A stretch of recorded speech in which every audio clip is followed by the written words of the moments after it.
Good morning and welcome to the virtual Historic Preservation Board meeting. If you're here to present on an item, please click the raise your hand icon to be quickly identified so we can go ahead and check your audio and visual. If you are here today and you're presenting, please click the raise your hand icon so that you can be identified so that we can go ahead and check your audio and visual. Thank you so much.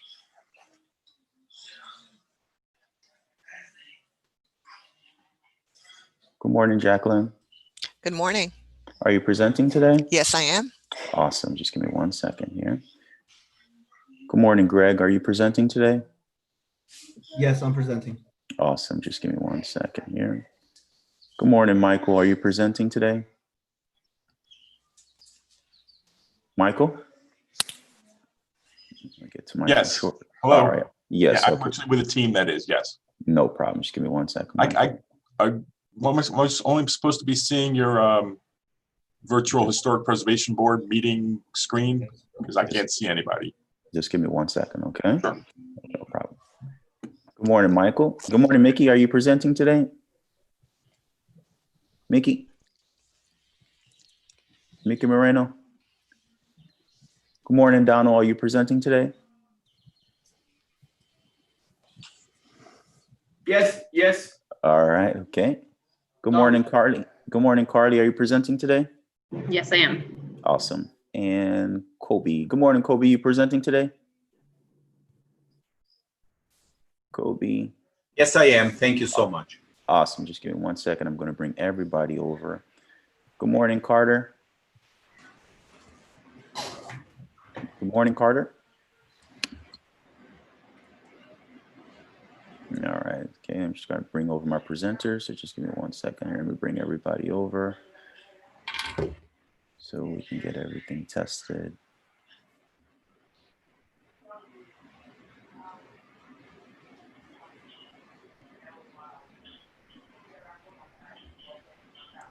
Okay. Sorry, my microphone would not mute. Yes, I am.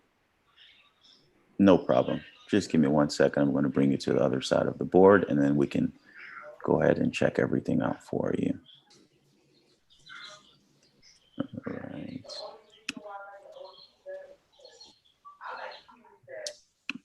All right. And Alfredo, welcome. Okay, so we have everybody here. Let me go ahead and bring down the slate. Okie dokie. All right. Okay, good morning, Jacqueline. Good morning. All right, and what item are you presenting here today? I am presenting Urban Retreat, 1225 Washington Avenue. Okay, so here, and would you like us to run the PowerPoint on our end or would you like to run it on your end? I'd like to run it, please. Awesome, perfect. All right, so once they call your item up, we'll bring you onto this side of the board, then you'll be able to present, okay? Okay, perfect. Thank you. All right. All right, good morning, Mickey. Morning. All right, and are you presenting today? Which item are you presenting on, Mickey? Is it? It's 8 and 9, and those are going to be heard together. It's really one project with 2 addresses, so 8 and 9. Perfect, and you're here with Donald? Donald Wolf will be presenting. He's not signed in yet. He'll log in, sometime later this morning. Awesome. Now, would you like us to run the PowerPoint on our end, or would you like to run? Yeah, he's here. Okay, yeah. Don would like to run it. I mean, we submitted one as a backup just in case there's any technical issues, but okay. Preferably Don will run the PowerPoint. Yeah. Awesome. Awesome, perfect. So once they call your item up, we'll go ahead and bring you to the side of the board as usual, and you go ahead and present from there, okay? Great, thank you. You're welcome. All right. Okay, good morning, Greg. Morning. How you doing today? Great, how are you? All right. Okay, Greg, would you like us to run the PowerPoint on our end, or are you going to be running it on your side? I'd like to run it on my end. Okay, and this is for the 550 Washington Avenue? Correct, I think it's item number 6. Item number 6, correct. Awesome. Okay, we got you here. Thank you All so right, much. so once your item is called, we'll bring you on this side of the board, okay? And it'll also be our project architect, Jose Gomez. I don't know if he's on right now, but I can make mention of it when my item's called. No problem. Yeah, just call his name out and I'll go ahead and bring him over for you. Awesome, thank you. You're welcome. All right, good morning, Carter. I think you're on mute. Good morning, Okay. Carter. Good morning. How are you? Good, yourself? You're here to present this morning? I'm one of the presenters. Carly's the lead presenter. I'm available for questions. Yeah, Okay. and it's the Marseille Drive. It's item number 4. Item number 4. Okay, let me see if Carly's here today. Just give me Yeah. one second. Hold on. She was a minute ago. She was a minute ago. Oh, huh. Let me see, did she jump off or something? Carly. Okay, let me bring her over. All right. So Carly's going to be the one that's going to be doing the presentation. Is that correct? Yeah, although I don't know if she intends to run the PowerPoint or not. She's Yeah, there. I just added her right now. Good morning, Carly. Morning. Carly, are you going to be running the PowerPoint on your end? I think you guys can go ahead and run it for us. You want us to run it for you? Okay, Please. perfect. All right, no problem. Okay, let me see what write the item number down right now. Perfect. All right, so I got you here. So once they bring your item over, I'll go ahead and bring you to the side of the board and you'll be able to present, okay? Great, thank you. You're welcome. All right. Okay, good morning, Michael. Yes, Good morning, Michael. Which item are you presenting today? I'm with Carly's team. You with Carly's team? Okay, Yeah. perfect. So once they call your item over, we'll bring you guys over so you guys can be able to present, okay? Okay. Yep. All right, thank you. Thanks. All right. All right, Alfredo, good morning. Hey, good morning. How are you doing? I'm doing great. How about yourself? Oh, it's a peachy day. I understand that. All right.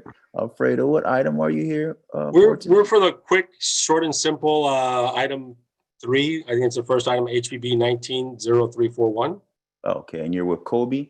Yes. And are And you going to Kobe be? Kobe's here. and Kobe's there, and Kobe's going to be running the PowerPoint. Do you need to do we need to run a check like we do normally, or? Yeah. Kobe, can you go ahead and see if we could bring up your PowerPoint? Sure. Make sure you're all set. Normally, the group that normally shows up often, it normally works perfectly.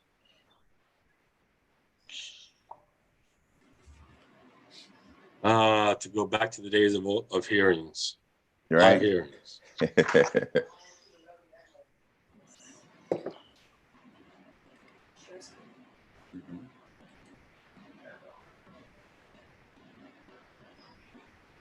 Can you see it?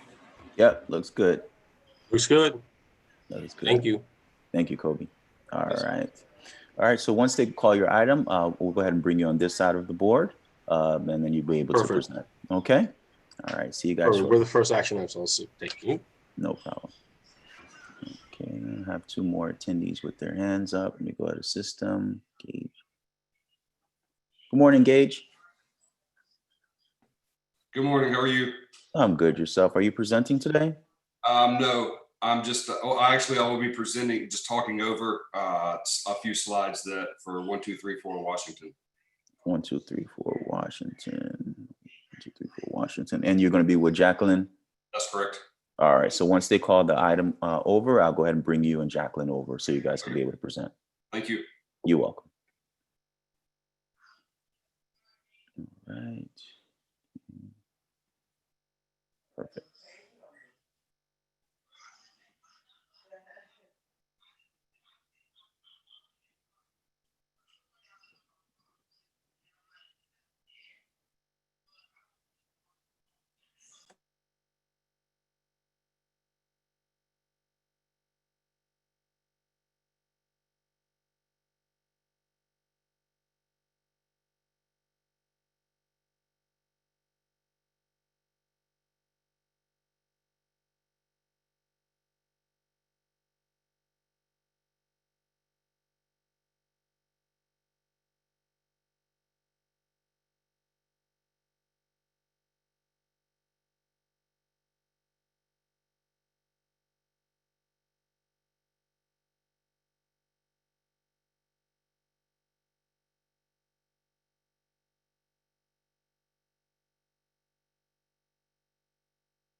Good morning.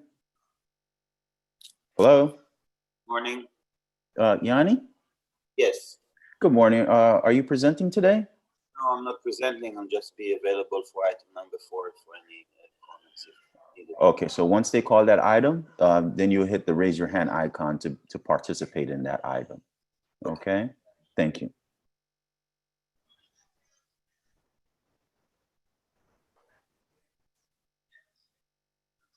Okay, guys.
Good morning, Vanessa. Good morning. I see that you have your hand up. Are you presenting today? Yeah, I'm one of the continuance items. I mean, chances are I won't be speaking, but just in case. Okay, so once they call that item up, I'll go ahead and transfer you to the other side of the board if you actually going to be presenting or speaking on Okay. that item. Okay, Okay. It's the 1235 Lenox Avenue item, HPB 190365. got it. Thank you. You're welcome.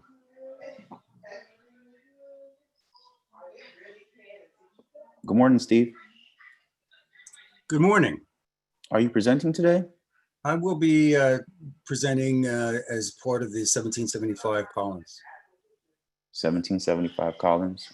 Just give me 1 second here. With Tucker Gibbs. Okay.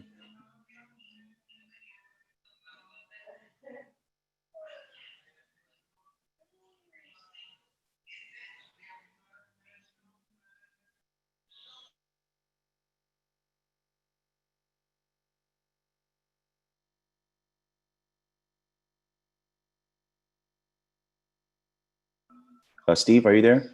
I'm here, yes. Okay, so you said you're going to be presenting, which, let me see, will you have you here? Okay, now, are you going to be running a PowerPoint on your end, Steve, or we're going to be running I would the like PowerPoint? to, yes. I'd like to, yeah, on my end here. Okay, so can you go ahead and open your camera and start your presentation so we can verify that it works? Okay, let me see.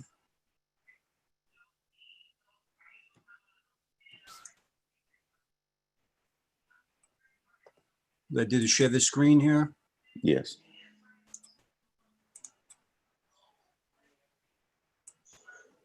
All right, can you see that? 1 second, it's loading.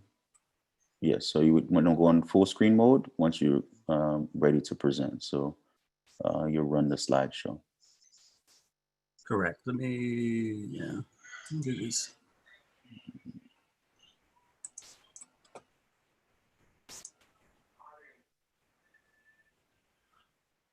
The first button, the first one. There we go. Yeah, yeah, perfect. Looks good. Okay, so once they call your item number, we'll bring you onto this side of the board so you'll be able to present, okay? Right, yeah. And once again, I'll be with Tucker Gibbs, who should be logging on here momentarily. Tucker Gibbs? Yeah, so once they call the item, if he's not on, we'll bring him over during your discussion item. Okay, great. Thank you. Thanks.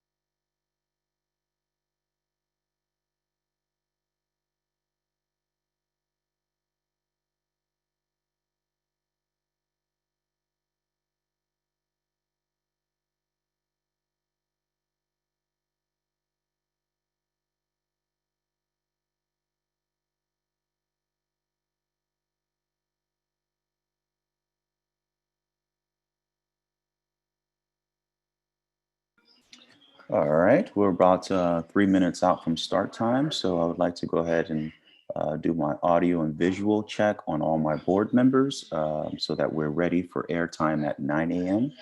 Again, I would like to welcome everybody to the virtual Historic Preservation Board meeting. We'll be starting the meeting shortly. I ask that our board members go ahead and turn on their cameras so we can go ahead and test the audio and visual levels. Thank you.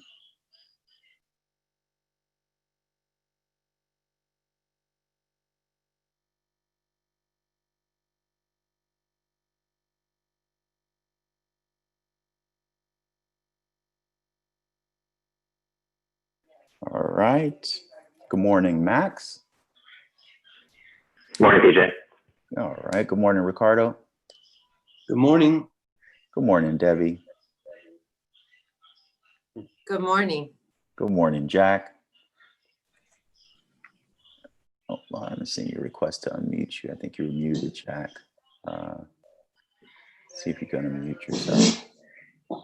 That okay now? Yep, sounds great. Good morning, Kirk. Good morning, PJ. Good morning, Scott. Morning. All right. Okay, I'm just going to be waiting for actually, let me check on Jake. Good morning, Jake. PJ, Jake's gonna keep his audio off, but he's available to share my computer audio if he needs. Understood. So we just on hold for our attorney, and then we'll be ready to go.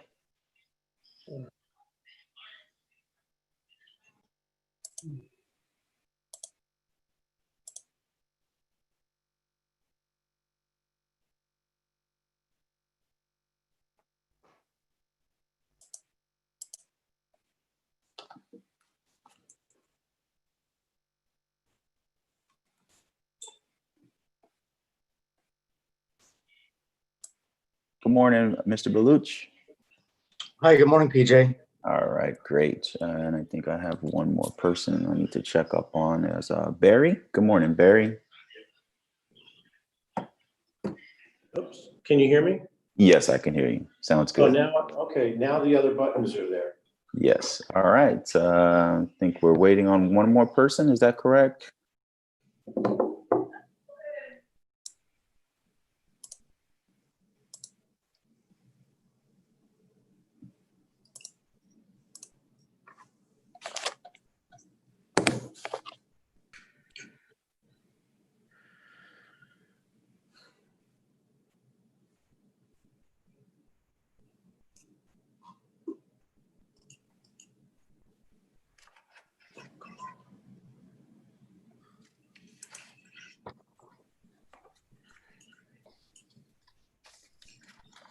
Okay, well, we're just a few minutes out. We'll be starting the meeting shortly. I'd like to thank everyone for their patience. We're just waiting on one more board member and we'll have the meeting started. Thanks again for your patience.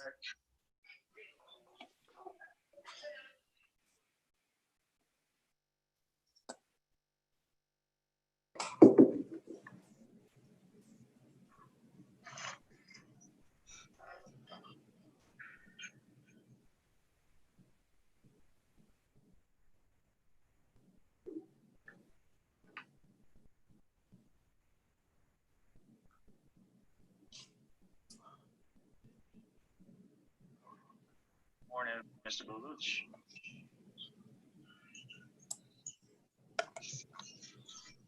Okay, well, we're just a few minutes out. We'll be starting the meeting shortly. I'd like to thank everyone for their patience. We're just waiting on one more board member.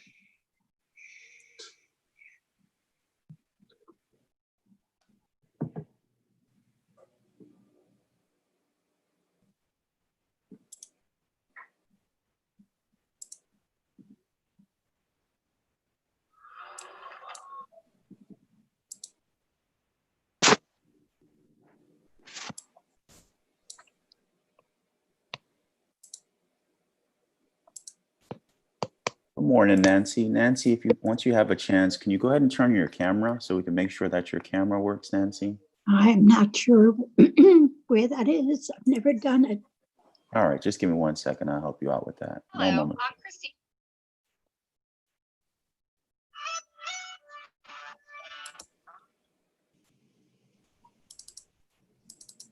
right, just give me 1 second here. I'm going to go ahead and bring over back Nancy, and we can help Nancy get her camera on and audio on. Okay.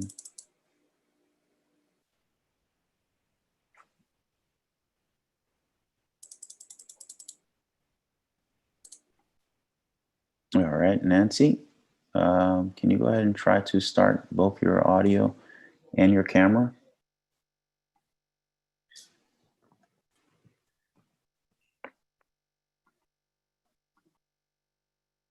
There we go. Now I just need you to unmute yourself. Okay, Perfect. There you go. Good morning, Nancy. thank you. You're welcome. So just give me 1 second here, and we'll be starting the meeting shortly.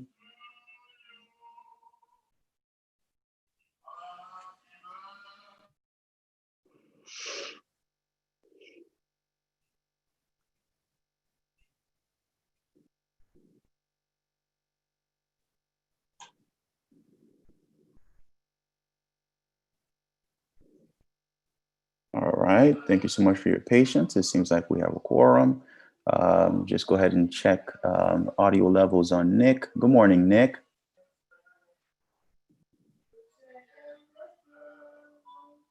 Good morning, Nick. All right. Let's see what's going on with Nick. Let me just do something on the back end here.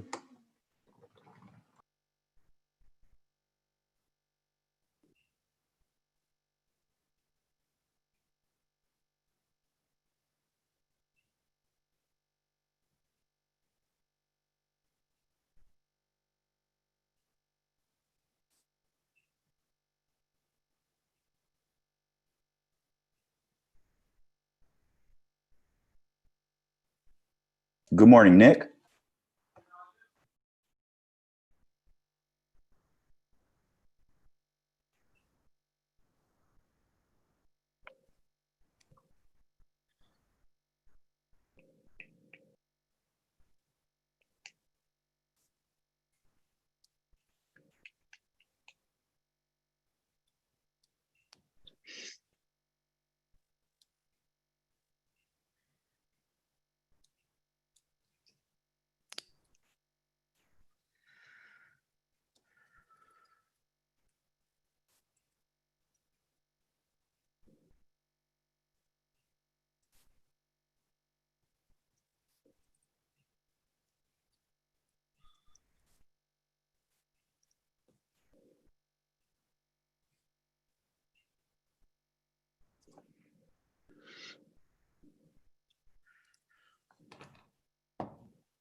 Okay, Mr. Chair, we have Nick is in the meeting with us, but he's on the line.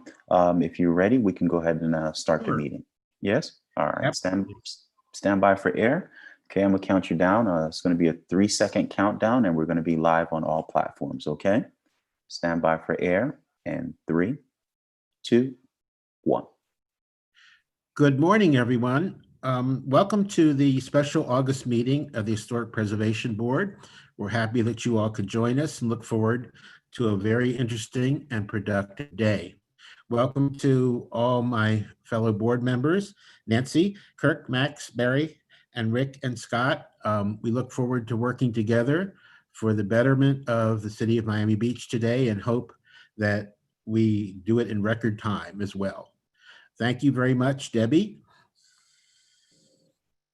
Good morning, Mr. Chair. Good morning, members of the board. I'm going to turn the meeting over to Nick so he can read the lobbyist registration and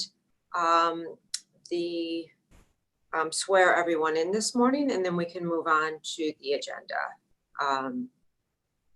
Nick, are you with us?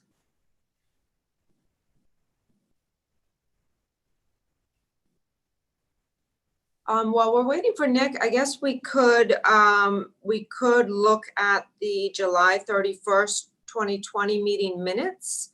And we could take a motion if there are any board members who would like to make a motion to approve the minutes from July 31st. I'll move it if you can hear me. Second. Can you hear me?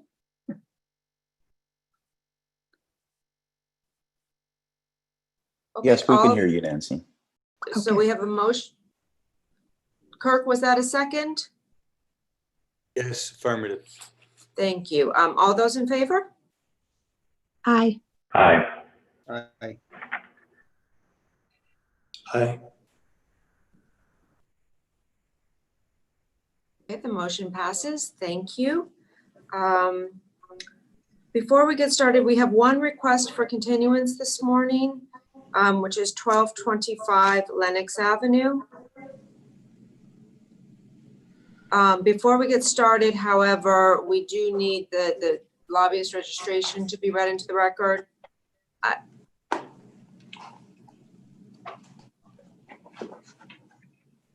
I guess we could do, I believe I'm qualified. I'm not an attorney, but sometimes I play one. I'm here. So I'm sorry. I can, hi, Nick. Great. Thank you for Good joining morning. us. So we just need the swearing in and the lobbyist registration. Sure, and I just I have just a brief script that I've been reading on the virtual meetings that Mr. Chair, if you'll allow me a minute. Certainly. Okay, so good morning, members of the board, members of staff, members of the public. Today's virtual meeting of the Historic Preservation Board has been scheduled pursuant to Executive Order 20-69 of the Florida Governor, which suspends any Florida statute that requires a quorum to be present in person or requires a local government body to meet at a specific public place, and permits local government bodies to use communications media technology such as Zoom. In order to participate in today's meeting, members of the public can dial 1-888-475-4499 and enter the webinar ID, which is 845-8054-0769 #, or log into the Zoom app and enter the webinar ID, which again is 845-8054-0769. Members of the public wishing to speak on an item must click the raise hand icon if they're using the Zoom app, or press *9 on their phones to raise their hands. Members of the public who do not have access to a computer and wish to provide testimony in support of or opposition to any item scheduled to be heard today can appear in person at the Miami Beach Convention Center at 1901 Convention Center Drive through the Washington Avenue entrance in Art Deco room 229, at which location access to a computer will be provided. On each quasi-judicial application today, I'll swear in each presenter or member of the public wishing to speak. I'll be keeping time at today's meeting. Applicants will have 10 minutes each to present, and members of the public will have 2 minutes. Now for the city's notice regarding lobbyist registration. If you're appearing on behalf of a business, a corporation, or another person, you need to register as a lobbyist with the city clerk's office. If you haven't registered yet, you should register before you speak to the board. You don't have to register as a lobbyist if you're speaking only on behalf of yourself and not any other party, or if you're testifying as an expert witness providing only scientific, technical, or other specialized information or testimony in this public meeting, or if you're appearing as a representative of a neighborhood association without any compensation or reimbursement for your appearance to express support of or opposition to any item. Expert witnesses and representatives of neighborhood associations shall, prior to appearing, disclose in writing to the city clerk their name, address, and the principal on whose behalf they're communicating. If you're an architect, attorney, or employee representing an applicant or an objector, you must register as a lobbyist. These rules apply whether you're appearing in favor of or against an item, or encouraging or arguing against its passage, defeat, modification, or continuance. And before we get to our agenda, Mr. Chair, I'd just like to swear in Debbie and any other members of staff who will be providing testimony at today's meeting. So I'd like to ask, do you swear or affirm to tell the truth, the whole truth, and nothing but the truth in your testimony today? I do. I do. Okay, thank you. That's all for me. Thank you. Okay, so moving on to the agenda, we do have one request for continuance this morning. This is HPB file 0365, 1225, and 1235 Lenox Avenue. Staff has been working with the applicant on potentially a significantly reduced scope of work for this particular project. We would like to continue working with the applicant to see if we can come up with a solution that may allow them to actually withdraw this particular application. So we have no objection to the request for continuance to the September 8th meeting. And we're recommending that be approved today.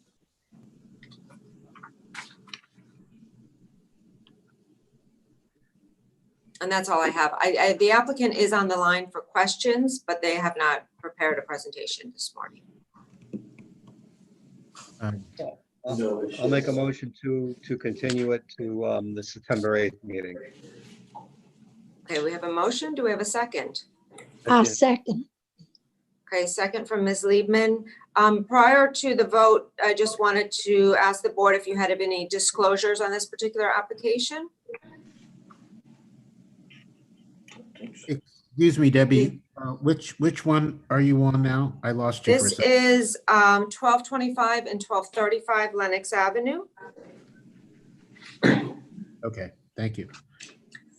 So there's no disclosures. Mr. Chair, I don't believe, though, that we opened the public hearing for this one. It is a continuance, but it still requires us to open the public hearing. At this time, I do not see any members of the public wishing to comment on this. So we could close the public hearing and take the vote if you agree.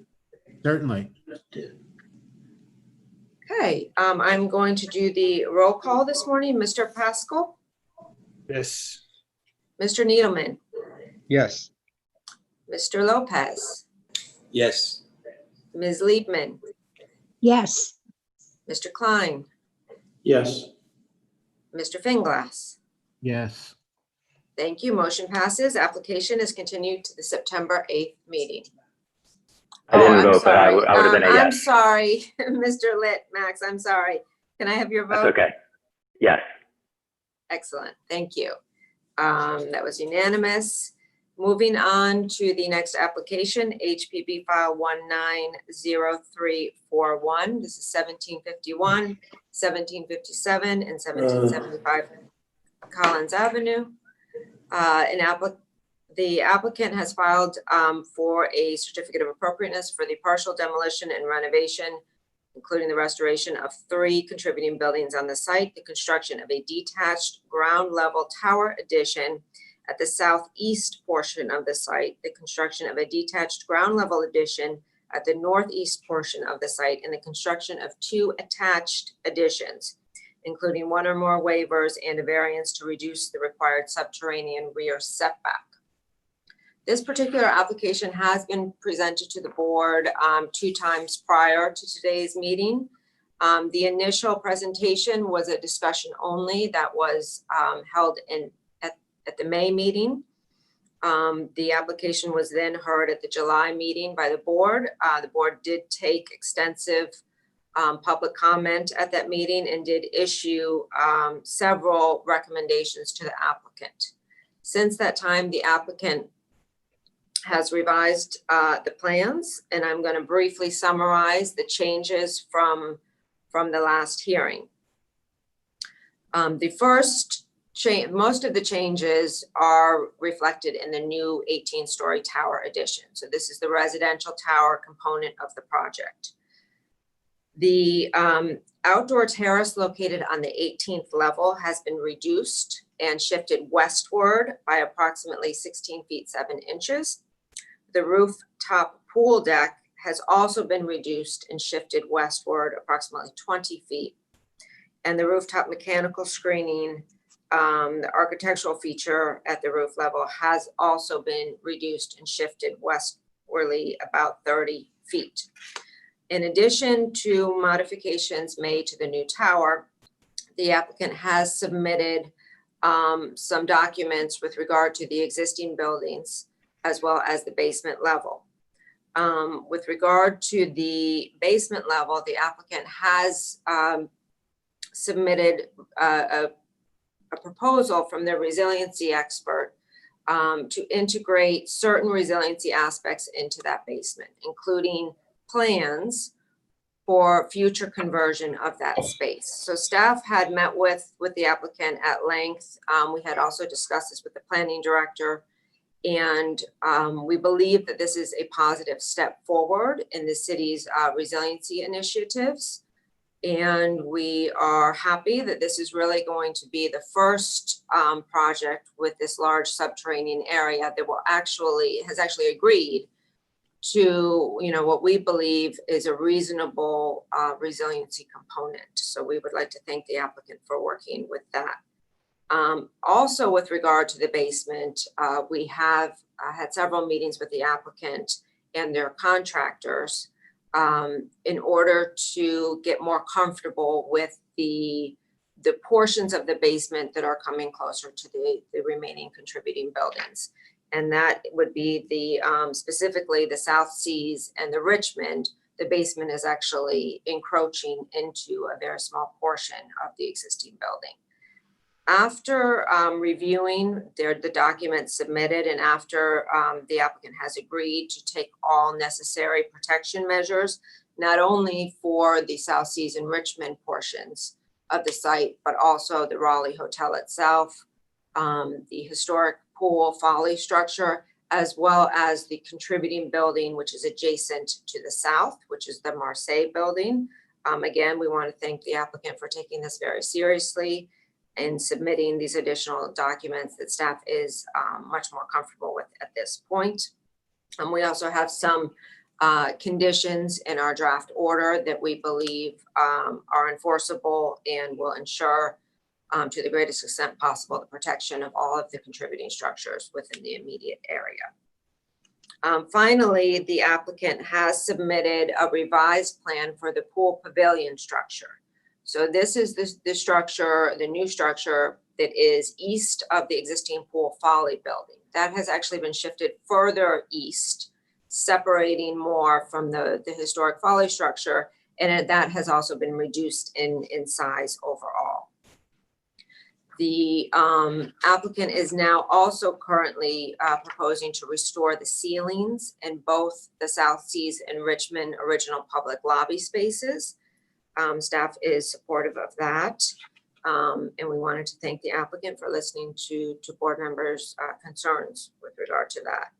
The variance requested, we had gone over this previously, is for a small portion of the basement level on the north side of the property that will act as the entry for vehicular drop off and pickup. It's not a parking area, but we do believe in order to improve circulation within the immediate area, this drop off will be extremely beneficial.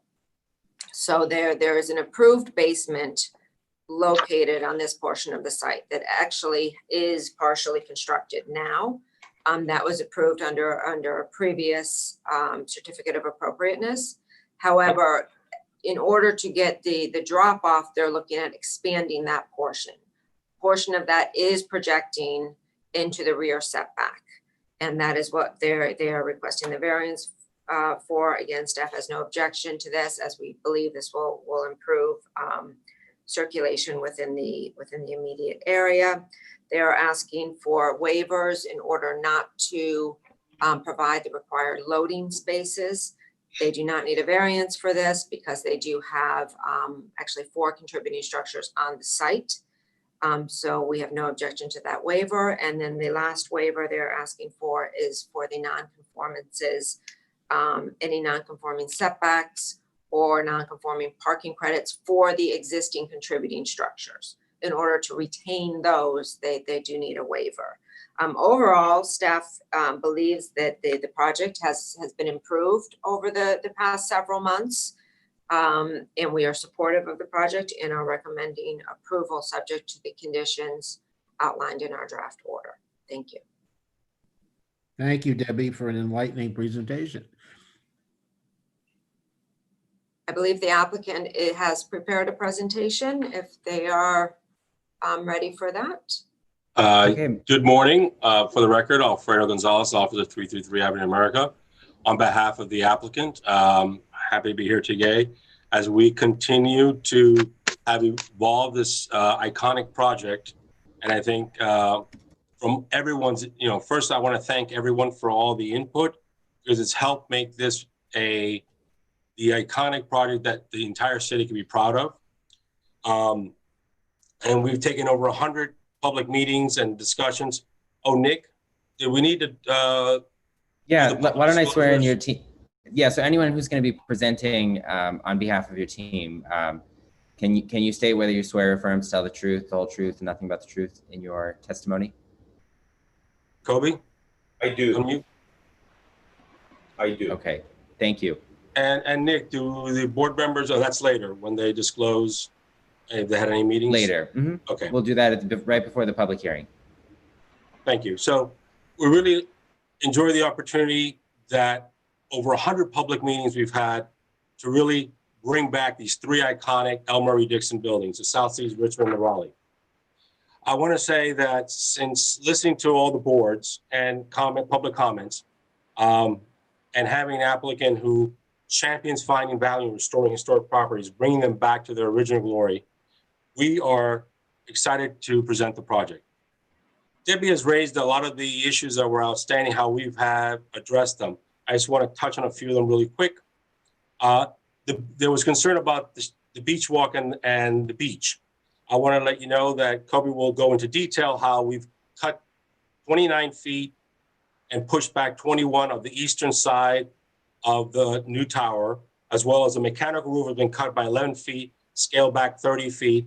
Our building is only about 73 feet wide, and the length of the tower is 227 feet, which is less than the Marseille and the Shelbourne nearby. Staff has addressed that we have satisfied all their concerns with the reports from GT McDonald, Yosem Housing, the engineer, on how to protect the 6 important structures. And that's the Raleigh, South Seas, Richmond, Marseille, Raleigh Lighthouse, and the Raleigh Pool during construction, to the point that staff has withdrawn their request to scale back the basement. Should also be noted for the record that 1/3 of the basement in question has already been built or is part of other HPB approvals. Let's talk about resilience sustainability. We are very proud, and the applicant is very proud to have worked with the city to become the first major project to have agreed to the new resilience and sustainability conditions in HPB orders. The original conditions really had about 3 requirements. We worked with the city and we were able to strengthen the project by adding an additional 4 requirements, bringing a total of 7 to condition C1F, which we support. And in condition C1G, where it talks about what would happen in the event the basement is no longer being able to use for its intended use, we have strengthened and modified that condition from what was originally proposed and supported as well. So it should be noted that the Miami Beach's resilience and sustainability goals for street elevations in this area for the next 25 years is 5.3 feet NGVD off Collins Avenue. Our current historic buildings are between 5.75 to 6.8 NGVD. So they could accommodate even an increase if the city were to up their standards. Then we talk about the base, everyone talks about the basement. The entrance and exit ramps on 18th Street are at 8 NGVD. So 3 feet higher than the current requirements over the next 25 years.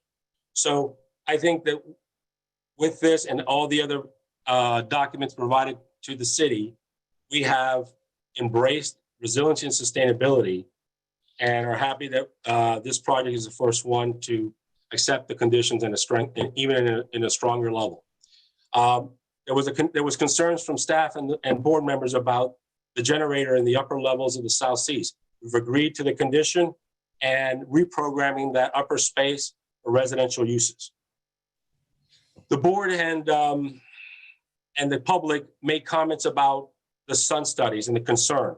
We were asked to do all 12 months. We did 12. We provided to the city 12 months of the existing conditions and 12 months of the proposed new tower, so everyone could gauge the impact. I've reviewed all 24 videos, and I could sum it up over a few points.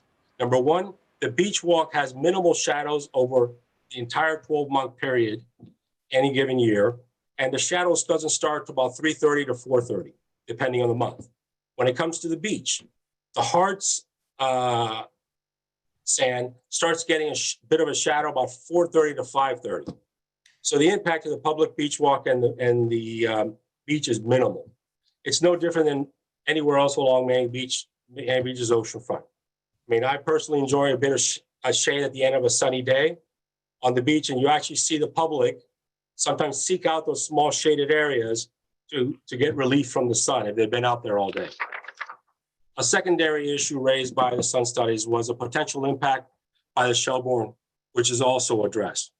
Let's just be clear. Our studies show that only 3 months out of the 12 months, there is a minimal impact on the Shelbourne property for about 3 hours a day. But it should be noted that the Shelbourne cast a shadow on their own pool 5 months a day, the entire day of each of those 3 months, not 3 hours.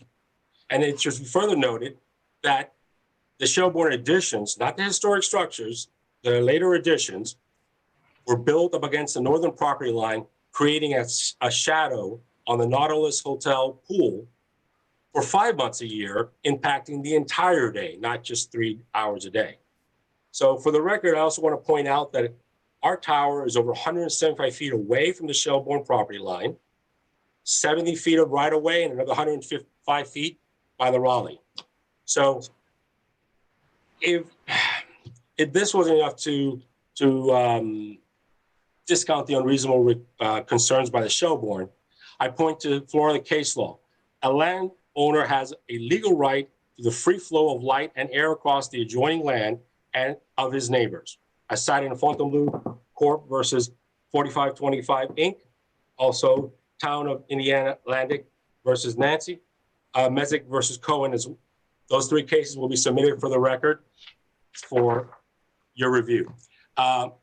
Finally, there were questions of the renderings. The applicant took the extraordinary step of hiring Mozo Studio out of New York, who does professional renderings, who provided bird's eye and street level views that you will see today. And not only are we happy to have the support of Collins Park Neighborhood Association, the Marseille, the only abutting property, the 1800 Condominium Association, the closest residential building, while 12 other surrounding properties. With that, I would reserve time for a rebuttal and any comments from public comments, and then a quick over the overall conditions. I will ask Kobe to start his presentation, but I want to leave you with one point. It's a unique opportunity to make sure that this area is preserved forever. That what historic preservation is about is to try to save what we got, not to restrict new buildings or a new 20-story building. Kobe? Hi, good morning. Thank you, Alfredo, very much. And we're glad to see you today. Thank you. All right, Kobe. Good morning, ladies and gentlemen. If you allow me to share the screen with you, I will do so right away. Thank you. So this is the presentation I would like to share with you here this morning. If you would allow me a few minutes of your time, I'll try to be as quick as I can. Number one, I want to thank each and every one of you for your time and your knowledge that you have been speaking to me and to the rest of the team over the past couple of weeks. Obviously, this is what we desire to have, the envision of the Raleigh Hotel with the open air and space. This is what the text amendment approval and direction was inspired upon. This is the image of the restored facade of the Raleigh. And as you can see, we are doing more restoration and preservation than has been previously approved and permitted on this hotel. And that's what we desire to do. Specifically, we are looking to remove the additions that have been built and are blocking the north facade of the Marseille and the south facade of the Raleigh from the public right-of-way along Collins Avenue. So as the pedestrian moves along Collins Avenue to the north or to the south, these facades will now be open with the buildings restored to the original Dixon microfilm and details.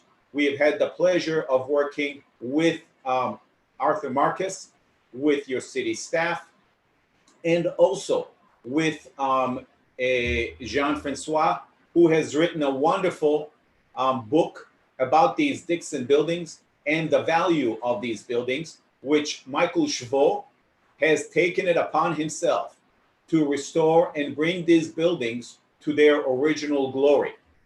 More so specifically, not only on the outside, but also on the inside, and use these buildings by Dixon as his footprint for the overall master plan and restoration and preservation, not only on the outside, not only the pool and amenity spaces, but also the pedestrian and public movement through the site. More so specifically, you can see that these facades with their geometries are very inspirational and very important to the overall context of what we are about. This is a very unique neighborhood. As you can see to the north of us, we have certain amount of buildings that have been built historically, whether it's the Shelbourne or whether it is the SLS or the Delano, have always inspired to be of a certain height in the 150 to 180. And even the Shelbourne immediately adjacent to the Raleigh, built by Igor Polovetsky, was designed originally as 170 plus feet. We did a study for us to review heights of buildings. Some of them, like the Ritz Plaza at 204, the Delano, the National, the Ritz Carlton, and all of them have been inspired, if you will, to be a bit taller in this context in this neighborhood. We also are seeking to maximize the open space based on the comments that we have received at the last hearing. We felt that there is a need and an opportunity, if you will, to step back the building. You can see what we have done is we have stepped it back in a ziggurat style and or a wedding cake style to relieve the top of the building and step it away 29 feet here, 20 plus feet here, and another 30 feet here. Toby, your 10 minutes are up. How much additional time do you think you need? I will need exactly 4 minutes if you allow me, Nick. Mr. Chair, is that okay? He can have at least 5 minutes. We don't never want to cut off a wonderful applicant from his wishes to inform us on the benefits of the project. Thank you. Okay, Thank no you problem. very much. Appreciate it. So this is what we presented to you before. And you can see basically in a 3D what we have done. We have removed it and we have reduced it in size. That's our intent. That's the comments that we have received. We have also studied it, the building, what it looks like from the public deck, public terrace of the Frank Gehry building, looking at the context of the Delano, the National, and the community that we are looking at.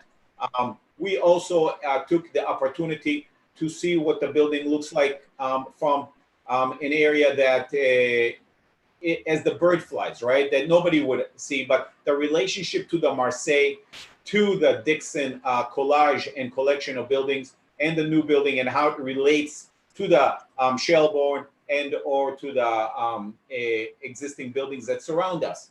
It is also important that we looked at the street level. What is the pedestrian improvements and how does it look with the Dixon buildings being restored and brought back to life?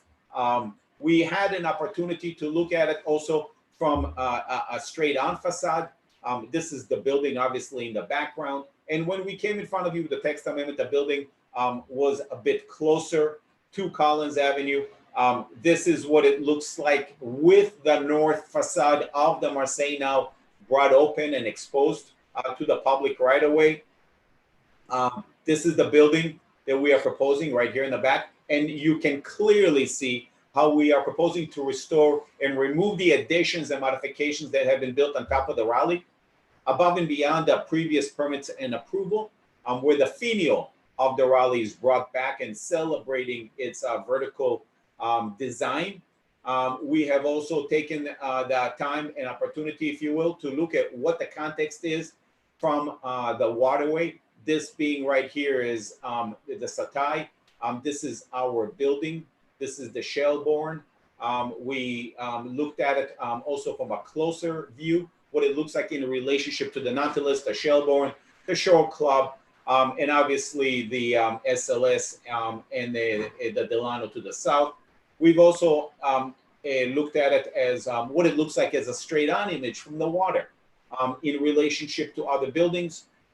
You can see that we have taken the time not only to step the building back in the imagery, but also we felt that there is an important to relate to the boardwalk and the landscaping, because as you walk along the boardwalk, sometimes you see it and sometimes you do not, and you do have a peekaboo view, but you clearly see where the boardwalk is and the landscaping that buffers this specific site along 18th Street. And this is the Shelbourne and the Shore Club. It's interesting how the building is set back, and you can clearly see the relationship here to the Marseille. We have taken a few images. If you give me, this is from 17th Street boardwalk to see the relationship of the building. So obviously, there's some landscaping that at any given time hides some of the building. Sometimes it hides even more of the building. But again, there is a greater opportunity, as Alfredo has mentioned, that the building is always seen within context of its neighbors. I wanted to also share with you, this is an image we took from the Raleigh Hotel looking back onto 18th Street and the separation from the, if you will, from the Marseille. We took an image, obviously, of the historic pool and the gorgeous lifeguard pavilion with the preservation and restoration. As was mentioned, comments were given to us. We believe that the comments that were given to us were very, very good by you last time. We've implemented them all. This is the landscape of the pavilion and the building floating above, up in the air above the landscaping, giving a green and open space towards the beach walk. And again, this is the pavilion along the water that is open, cross-ventilated, that allows people to enjoy the east facade of the Raleigh and the Marseille. I just want to say thank you very much for your time. And with that, I'll close. Thank you so much. Thank you, Jack.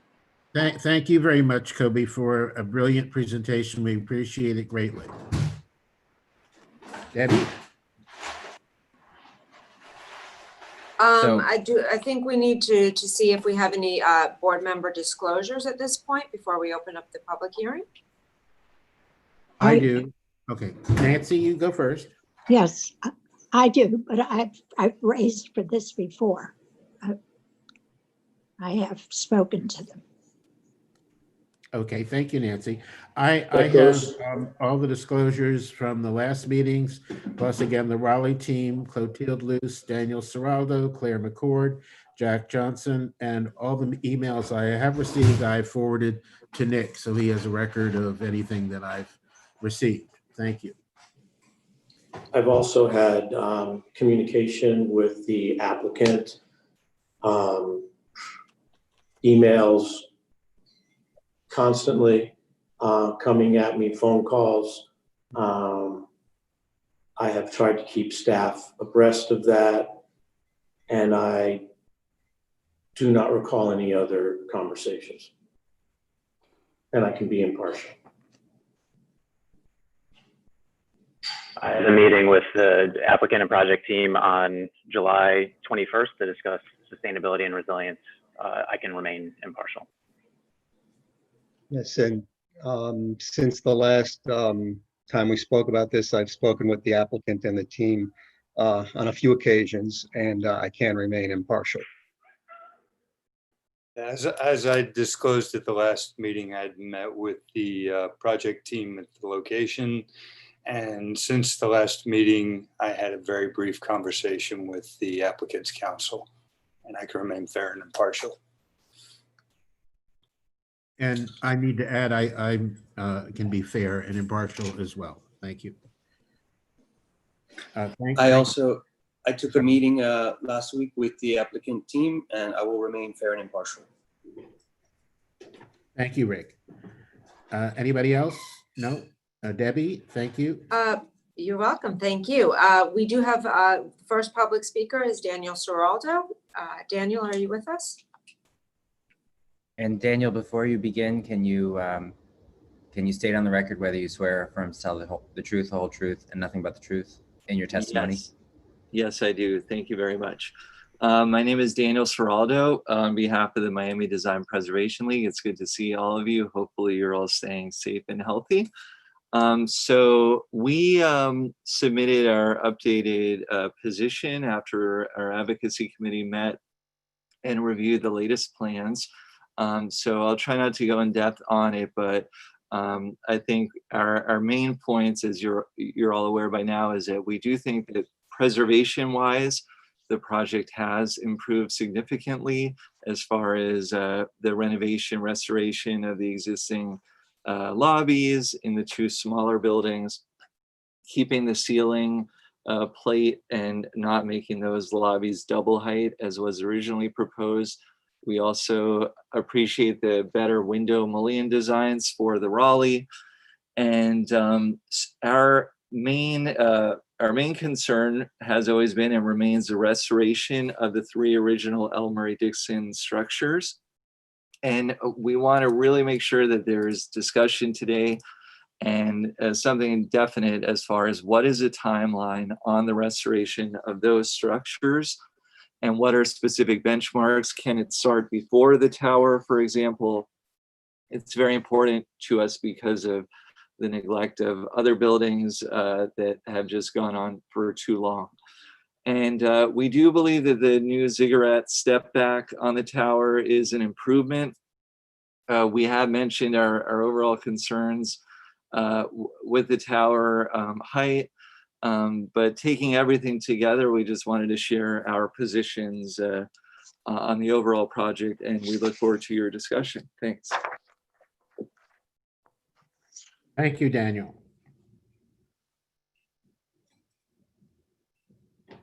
Okay, and I'd like to swear in our next speaker. So please state for the record whether you swear or affirm to tell the truth, the whole truth, and nothing but the truth in your testimony. Oh, I think, Alexander, I think you're on mute. Alexander, Nick I'm is here. with us to present for another project. Alexander, correct. are you wishing to issue public comment for this particular application? Sorry, it was an earlier, I raised my hand earlier. My mistake, sorry. No problem. Our next public speaker is Ray Breslin. Ray, are you with us? Yes, I am. And Ray, do you swear or affirm to tell the truth, the whole truth, and nothing but the truth? I absolutely do. Thank you. You have 2 minutes. We're very lucky to have a developer take the Raleigh Hotel, which is falling in rack and ruin and disrepair, just like the Deauville is in North Beach. We're lucky that this developer wants to bring a fabulous project. He's vetted it out. Everyone is in agreement. Collins Park Neighborhood Association is thrilled. Naturally, you're always going to have someone who's not thrilled, which would be the new owner of the Shelbourne. And unfortunately, just like when the W Hotel built, the Roni opposed that because of whatever reason, and they were just looking for a cash settlement. And you know, that's an unfortunate situation. If the new owner of the Shelbourne saw the original plan and how close it was to his building that has been approved, he would embrace this project and say how wonderful it is, like everybody else. I'm telling you, this project is amazing. It's going to be an iconic masterpiece in the Collins Park neighborhood and all of Miami Beach, and we fully support it. Thank you. Thank you, Ray. Our next speaker is Jean-Francois Lejeune. Oh, excuse me. I think his hand is Mitch Cohen is our next speaker. Okay, Mitch, before you begin, do you swear or affirm to tell the truth, the whole truth, and nothing but the truth? I swear. Okay, you have 2 minutes. Thank you. Thank you. Good morning, everyone. Mr. Chair, members of the board, Ms. Tackett. Again, my name is Mitchell Cohen, and I'm the president and CEO of the Shelbourne Hotel Partners. Our property is located immediately to the north of the applicant's property at 1801 Collins. I did receive notice from Miami Beach regarding the hearing on the Raleigh's application that's before us this morning. I'm also the Chief Operating Officer of the Westdale Group of Companies. We're the owners and developers of hotels, residential and commercial properties all across North America. We're located in 14 US states and 5 Canadian provinces.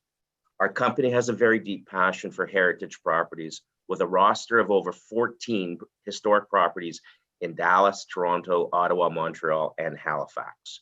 Some of our properties of historic nature date back as far as 1867. The Shelburne Hotel was purchased to add to this special asset class where we are the guardian of the past and the protector of the future. I'm also a licensed professional planner and have been so since 1981. The application today will permit a project that without a doubt is totally incompatible with the Heritage District where it sits. The addition of a 200-foot tall, 18-story residential condominium tower will overwhelm the 3 historic hotels on the applicant's property. The height and mass of this project will forever alter this part of Collins Avenue and dramatically impact all properties. The Shelburne Hotel will be negatively impacted in a way that's not shared by those with the general public. The impact of the 200-foot tall, 18-story tower will forever besmirch Olovitsky and Lapidus' legacy for their unique contribution to the world-renowned South Beach historic skyline. Approving this 200-foot tall tower will be a shameful act of dismissing what these 2 architects and many other architects gifted us in South Beach and what we are trying to protect. One final thought. I learned a long time ago from a professor back in planning school that, unlike doctors, planners cannot bury their mistakes. Thank you very much. Thank you, Mr. Cohen, for those very, very interesting comments, and we'll take them to heart. Thank you. Our next speaker is Jean-Francois Lejeune. Okay, and can you say before your testimony whether you swear or affirm to tell the truth, the whole truth, and nothing but the truth? I do. Okay, thank you. You have 2 minutes. Okay, thank you very much, members of the board. The restoration of the 3 adjacent structures by Lawrence Murray Dixon on Collins Avenue is a very important project for the city. Perhaps one of the most important, if not the most important, in the history of the city and its pioneering role in historic preservation in Florida. It will end the quagmire of the Raleigh structure, now a living ruin for many years. A successful completion of the project would be a landmark event, which I would hope would be accompanied by the complete redesign of Collins Avenue structure by the city. Is the project perfect? Perhaps not. I mentioned last month that the restored facade of the South Seas and Richmond were perhaps too much of a mask. That project has been improved in that regard because the rooms are now occupied in a different way. But I remain convinced perhaps that the built masses behind the restored facade could be more substantial. Looking at the plans from above, one can see how small the building seems to appear. Last month, I expressed a lot of reservation regarding the size, height, and bulk of the new tower. I still believe that is too high and that it could be set back more from the beach walk. Yet, I find that the idea of the ziggurat or pyramidal ends is an excellent one.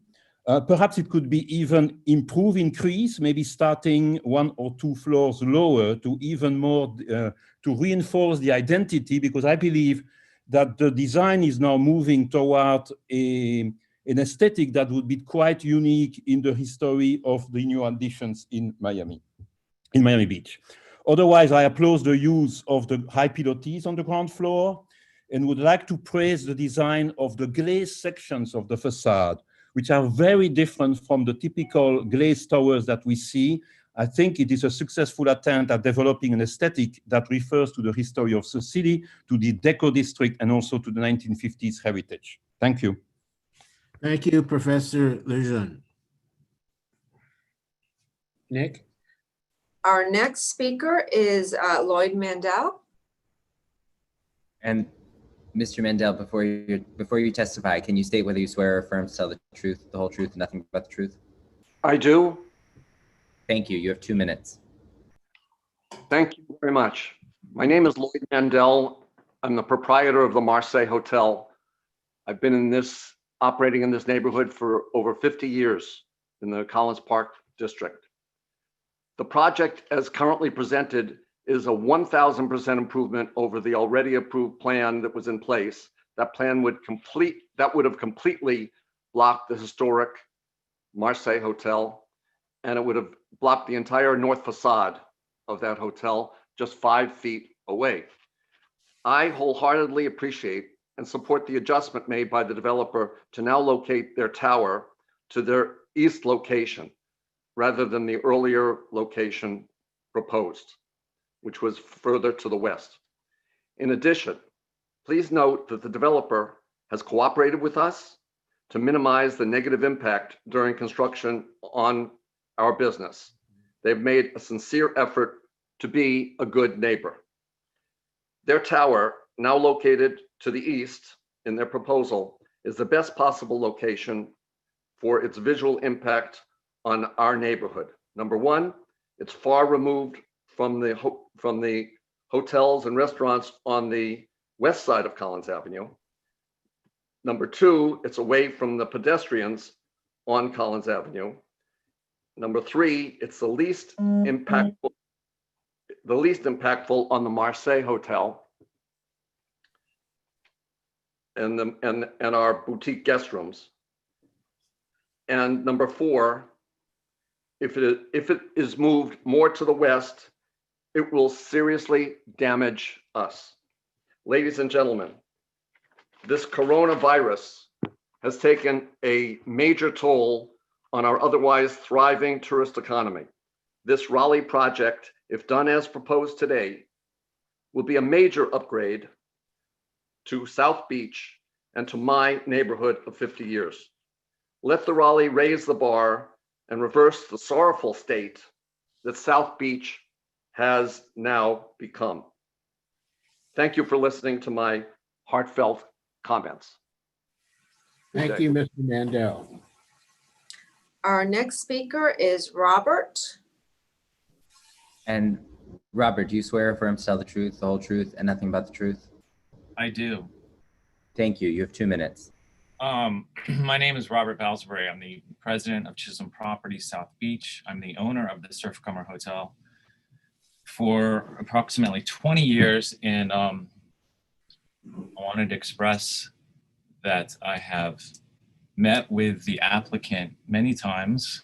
And I wanted to echo Lloyd Mandel's recommendations as well. I have full support for this project.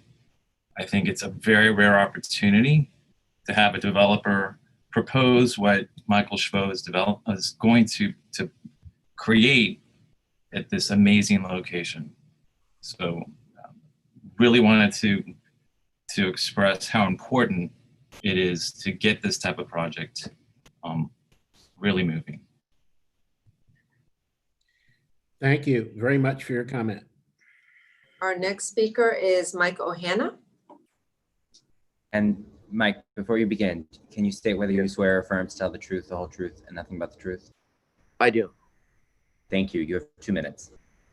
I'm a resident of Miami Beach for the past 30 years, and I'm 50 years old today. So that tells you that I've been here for a very, very long time. I've seen many, many changes. One like this is one of the most iconic moves that the city and the developer like Michael Schvo can bring to Miami Beach. I'm also a business owner of the Nautilus Food and Beverage. I've been in the neighborhood for 30 years. I've never seen any project like this, and it would be a shame if we don't approve it. Also, talking about the shading of the pools. So our pool and our cabanas, 5 months out of the year, are blocked by the Shelbourne. So there are some benefits from having shade in our beaches and our pools. I can say this, the Shelbourne has taken their impact on my pool is over 65%. And the entire year round, I have shading from their building. So I don't see what issues about shading. And I think it'd be ridiculous to use that as an excuse to not allow this project to go forward. And we're very grateful to have a developer like Michael Chavot to try to restore the Raleigh, the South Seas, and the Richmond. I think it would be a sin for any one of us to deny him the opportunity to restore those to its original contents. Thank you. Thank you, Mike. At this time, I don't see anyone else from the public with their hand up.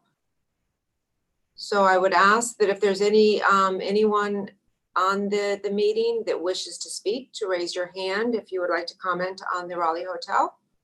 Okay, we do have Tucker Gibbs would be the next member of the public wishing to comment. Tucker, are you with us? Yes, I am. And Tucker, before you begin, I'd just like to swear you in. Can you state whether you swear to tell the truth, the whole truth, and nothing but the truth? Yes, I do. Thank you. Tucker, I also think if you'd like, why don't you address your procedural request first? Yes, I have several. I would like to request a combined 12 minutes for me and for Mr. Advokov, who is my who's an expert witness. That's 6 minutes per side. We'll keep to that limit, but that's 2 people. It's 6 minutes each.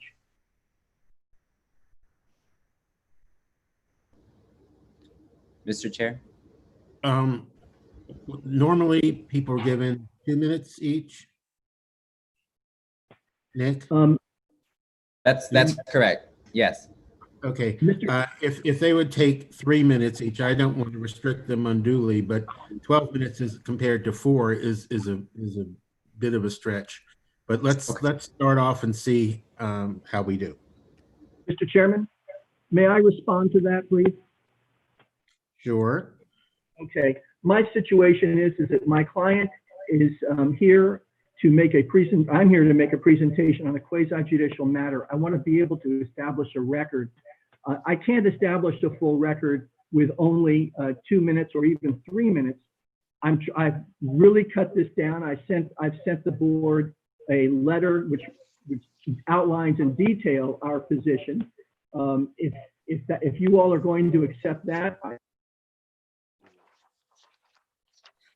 Nick, what would you please enlighten us on this issue, please? I mean, it's really your call, Mr. Chair. I think if you'd like to allow Mr. Gibbs a few additional minutes to start and then see where he is, he can request additional time at the end of that period. That's your call. I also know that Mr. Gibbs is going to be asking the board to waive a 30-day submission deadline for an expert report, and I would ask that he address that at the beginning of his comments so that we can allow the applicant time to respond to that request, and then the board has basically there's a 30-day submission deadline in the code for expert reports submitted by an opponent to a project, and the report in question was submitted yesterday, which would obviously is not even 1 day before the hearing.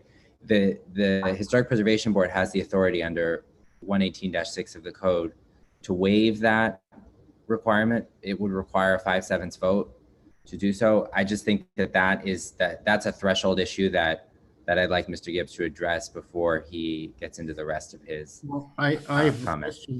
Thank you. I have a question. Roger. Stop it. I have a question regarding that issue. It's like closing the barn door after the horse is gone. This was delivered to us, and I, for one, read it very carefully in its entirety. So, I mean, I can't erase what I've read from my mind. So how is a 30-day waiver practical if we've received it and read it? It's the end on. Well, formally, you would have to vote by 5/7 to admit the report. So the presumption is that the report is inadmissible unless you vote to waive the requirement. If the board does not vote as a body to waive the 30-day submission deadline, then you cannot take the report into account in your deliberations and in reaching your decision today. Jack, I would like to speak about this. Can you hear me? Yes, Nancy, what would you like to say? I would like to object to this. I too read the entire letter, and I cannot believe that the lawyer is looking. He's a lawyer and he should know better. Much as I like him, I am shocked that he would come here and try to push us around to allow him, after the fact, he's past the deadline, to come here and ask for this kind of time on the subject. I don't know where he's been the past 6 months since this has been discussed, and I'd like to have the board take a vote on this before he explains himself. I think in fairness to all the parties, I think we should allow Mr. Gibbs to make his request. For 2 minutes, like everybody however else. however long the chair or the board as a body would like. But I think that request, we should give the give Mr. Gibbs the opportunity to make the request, and then Mr. Gonzalez the opportunity to respond. So Tucker, would you like to go ahead? Okay, thank you, Nancy. I know that the lawyer is trying to help the lawyer, but we are people who are on this board. Every citizen that comes to talk gets 2 minutes, and I consider this a request from another person who wants to talk for or against the project. Well, Nancy, with all due respect, the 2 minutes is not exactly correct. I know I've given people much more time than 2 minutes since January when they've asked for it. So the 2 minutes guideline, it's not a restriction. Well, Jack, I know that I've been cut off after 2 minutes when I am speaking at the commission meeting. So I don't consider this to be anything different. And I think the board should decide if they want to take the time. Remember, we're always under the gun with the time. Do we want to take the time to listen to 12 minutes of something that is totally after the fact? And it's your choice, Jack. Thank you, Nancy. I believe that we should listen to them for their 2 minutes each. And if they were requesting additional minute or so, I don't see anything wrong with that. As far I have as no problem with that. Okay. I have a problem with the 12 minutes. Okay, well, I said I wasn't sure that they should speak for 12 minutes. That's much more time than we would give anyone else. But I do think they have a right to be heard. And I'm not an But attorney. 2 minutes, like everybody else. Yeah, 2 minutes plus, yes. Thank you, Nancy. Nick, would you be in agreement with that?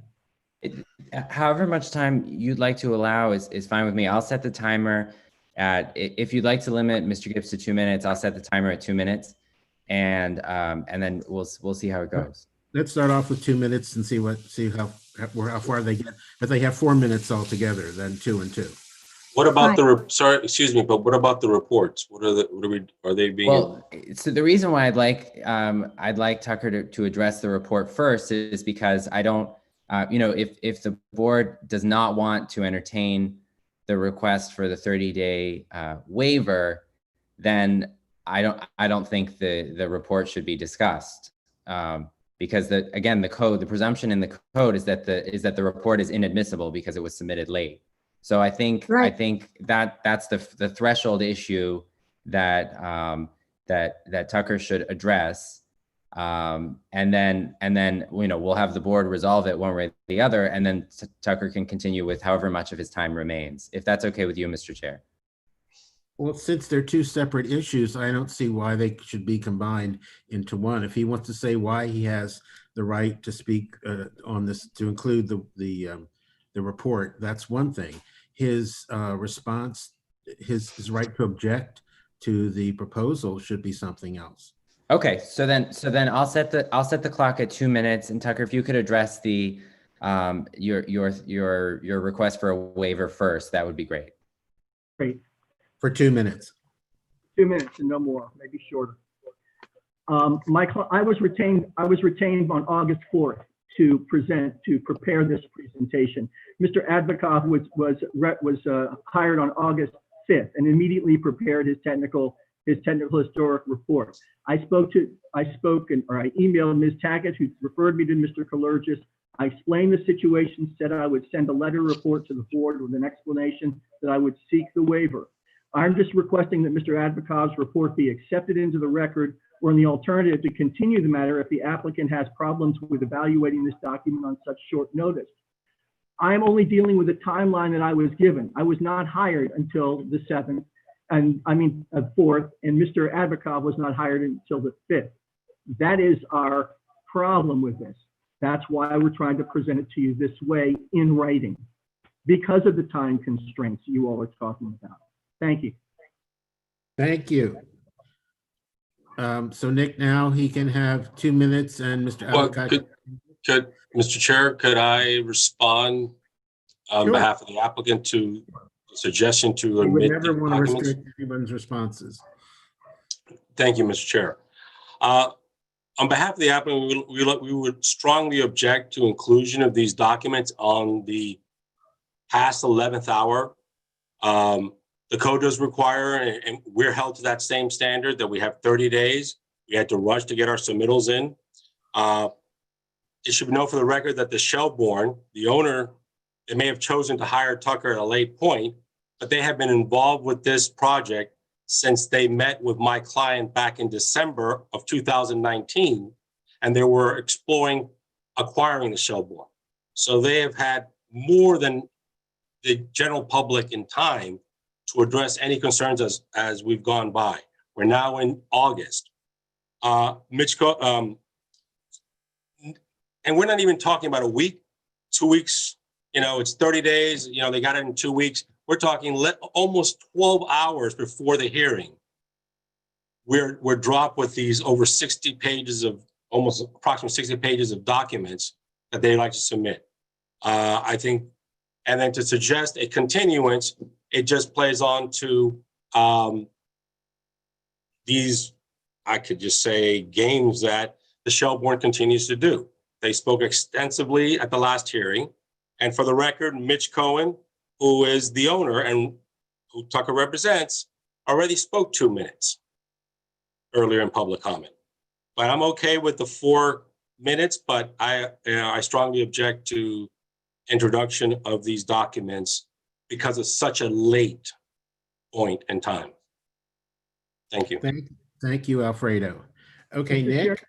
So the next step, Mr. Chair, would be for the board to decide whether it wishes to waive the 30-day submission requirement in the code, which again would require a 5/7 vote to waive.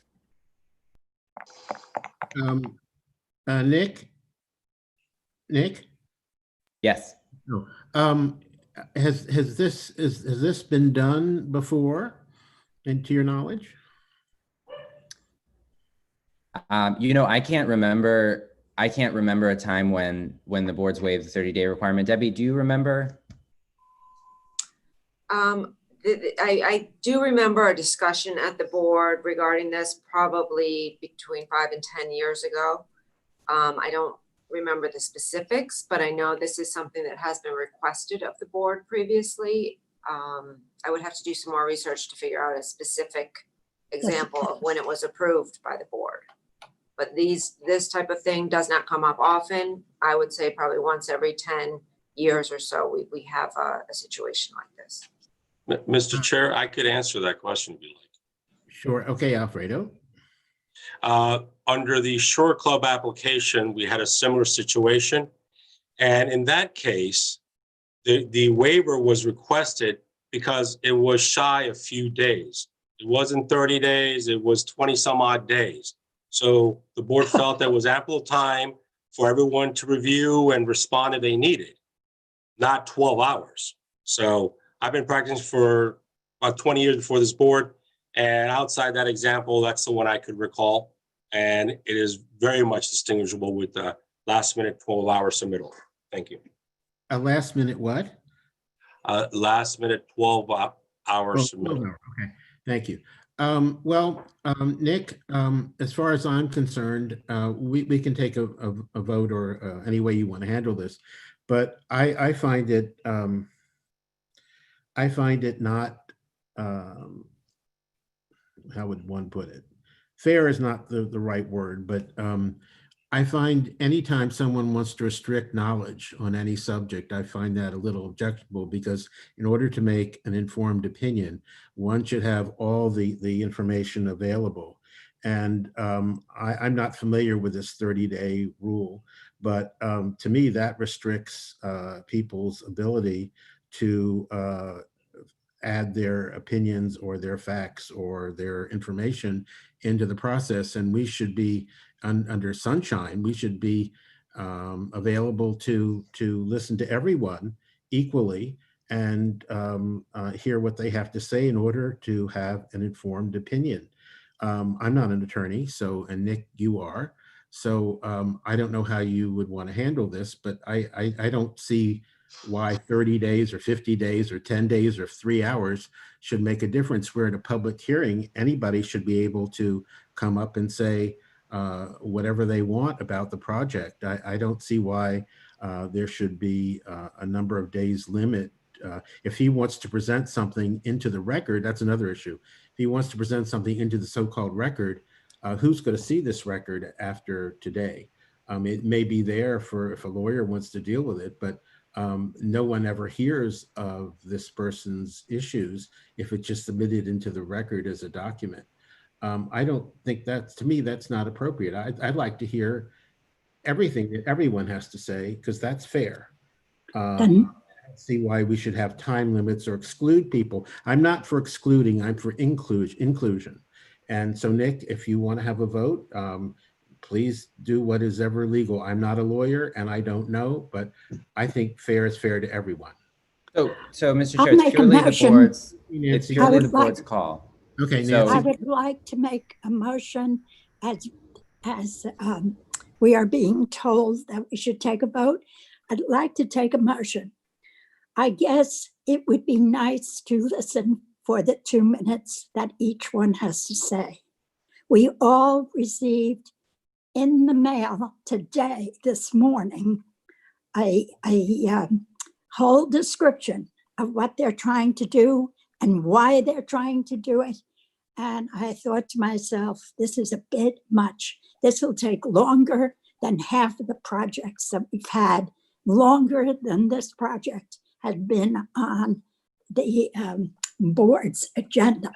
So I'd like to move that we allow the 2 speakers to speak like any other speakers who come to this area. And then after we hear them, we can take a vote on whether we want to allow more discussion on a matter that is over the deadline. Nancy, you don't have to vote to allow the speakers to present their testimony. I think the only question now for the board is whether you want to waive the 30-day requirement and allow the written report to be admitted to the record. So, I think the question is there a board member who'd like to move either that you allow the report and waive the 30-day requirement, or that you decline to waive the 30-day requirement and reject the report? That's really, I think, what the board should decide as the threshold matters. Do you want to admit the report? Not to overcomplicate this, but I actually don't think I received the report that everyone else is talking about. So I am not on the same knowledge base, I guess, to consider this. Well, look in your emails. Thank you, Max. I just also want to point out to the board that staff has not had an opportunity to review any of the documents that were submitted yesterday evening. So I would not be able to appropriately respond to any questions you may have for staff regarding those documents. And I'm in the same boat as Max. I don't know if I received it, and I'm not able to check it now, so I don't know. Can I make a suggestion? I did get the report. I did breeze through it. I didn't read it, every word of it.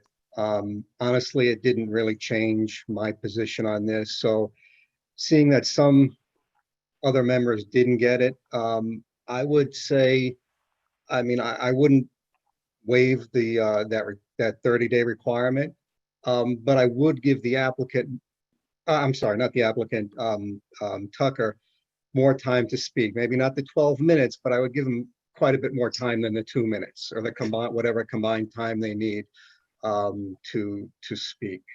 But I wouldn't waive the 30 days. You have the applicant who has to meet all sorts of deadlines to get on,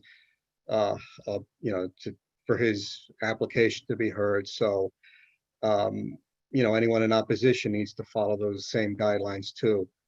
So I wouldn't be in favor of waiving that time requirement, but I certainly would like to hear them now. And if it takes maybe up to 10 minutes to hear both people talk, okay, fine. If they started now, if they started before, we'd have heard their whole case by now. So I am in favor of them taking a good portion of time to tell us what they want to say. Thank you, Scott. I am in firm agreement with you. So Nick, should we have them speak for a combined 10 minutes? So, Let's take a vote on that. No, that's the prerogative of the chairman, Nancy. No, it's not. It's a motion that's on the floor. So there's two separate issues. If there's no motion to waive the 30-day submission requirement, then the presumption in the code will control, which is that report would be inadmissible, and you cannot consider the written report, in your deliberations or in reaching your decision today. The second question is how much time would the chair or the board as a body like to allow the next speaker to present. And again, I'll set the timer at whatever I'm told to set it at. But I think if there's no motion to waive the 30-day submission deadline, then we can move on. Okay, do I hear a motion?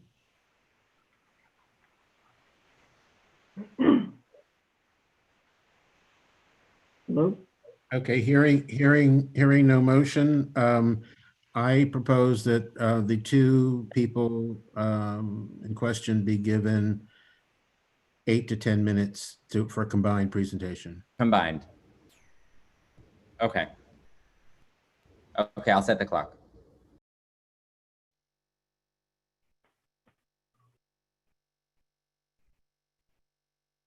Ready? Yes. Yes. I'm sorry. My name is Tucker Gibbs, representing the Shelbourne Hotel Partners, owners of the Shelbourne Hotel at 1801 Collins Avenue across 18th Street from the Raleigh Hotel property. My clients have serious concerns about the application for the certificate of appropriateness waivers and variance before you. As a neighbor and owner of a contributing building in the Ocean Drive Collins Avenue Historic District, my client has an interest and concern with development impacts on this special historic district listed in the National Register of Historic Places. As a property owner, Shelbourne has a legally recognized and protected property interest in the preservation of the character of this historic district against actions taken contrary to the clearly stated regulations governing this district. One of the major issues is height. Height is not a given because it's not a right. 200 feet is not a right. The height is subject to the board's determination under the certificate of appropriateness criteria of the appropriate height and massing, given the tower's relationship with the buildings on the site within the areas surrounded by the site. Mr. Advikov will address the certificate of appropriateness and Secretary of Interior standards when he speaks next. I just want to talk about a couple of other issues, which is two resilience issues, which are concerning. Contrary to the staff report, the applicant has not provided information on both the land elevation of the subject property and of the surrounding properties. My client would like confirmation that the consideration of sea level rise projections includes the study of potential impacts on this project on the surrounding properties, including his. Number two, according to the Miami-Dade County GIS map, it appears that the project property includes both an X flood zone and an AE flood zone. The AE flood zone allows a property owner to avoid raising the elevation of new construction by installing flood proofing, and the X zone does not. It also appears that the requirements of the AE flood zone are being applied throughout the entire property. My client wants to know how this project satisfies the development criteria for an X zone. He's also concerned if the FEMA community rating score will be impacted by the project, given the large 65,000 square foot new basement structure that would be built in part of an X zone. The applicant has also erroneously sought a waiver under the provision that allows a waiver of certain requirements necessary to retain an existing structure's floor area, height, setbacks, and existing parking credits when an applicant replicates or restores a contributing building. Replication means an exact replica. Restoration means to bring back or to put back into a former or original state. This is not applicable to the contributing buildings unless each building is being replicated or is being restored as defined. This is not the case here and warrants a denial of the waiver. The applicant also seeks to construct the 65,000 square foot basement and wants to encroach 13 feet into the rear setback of subterranean driveway. This variance fails to meet three interconnected requirements: that the applicant show a hardship, that hardship is not self-created, and a hardship may not be found unless the applicant cannot make any reasonable use of the property. Or put another way, the alleged hardship renders it virtually impossible to use the property for its own purpose. The applicant has failed to present any argument that it cannot use its property for a hotel without the need for the requested variance. Therefore, the project fails to comport with all of the variance criteria and should be denied. The practical difficulty standard does not apply here because there's no definition of the practical difficulties in the related special acts, the zoning code, Florida statutes, or Florida cases. Finally, the staff report is not competent substantial evidence. Such evidence is fact-based and relevant. To be relevant, the applicant must show there's a relationship or a nexus between the alleged evidence and applicable legal criteria, and he did not do so. As presented in my letter, the application should be rejected or at a minimum continue to give the applicant an opportunity to provide clarity to its application and how it meets the city's requirements. Thank you very much. Thank you, Mr. Gibbs. Your next speaker. Mr. Advokoff. Yes, Stephen Advokoff. Hi, Mr. Advokoff. Do you swear or affirm to tell the truth, the whole truth, and nothing but the truth? I do. Okay, thank you. Thank you. Good morning. Thank you, Mr. Chair, members of the board, for your time to speak with you today. I do request that I have some information I'd like to share on my screen before my time starts.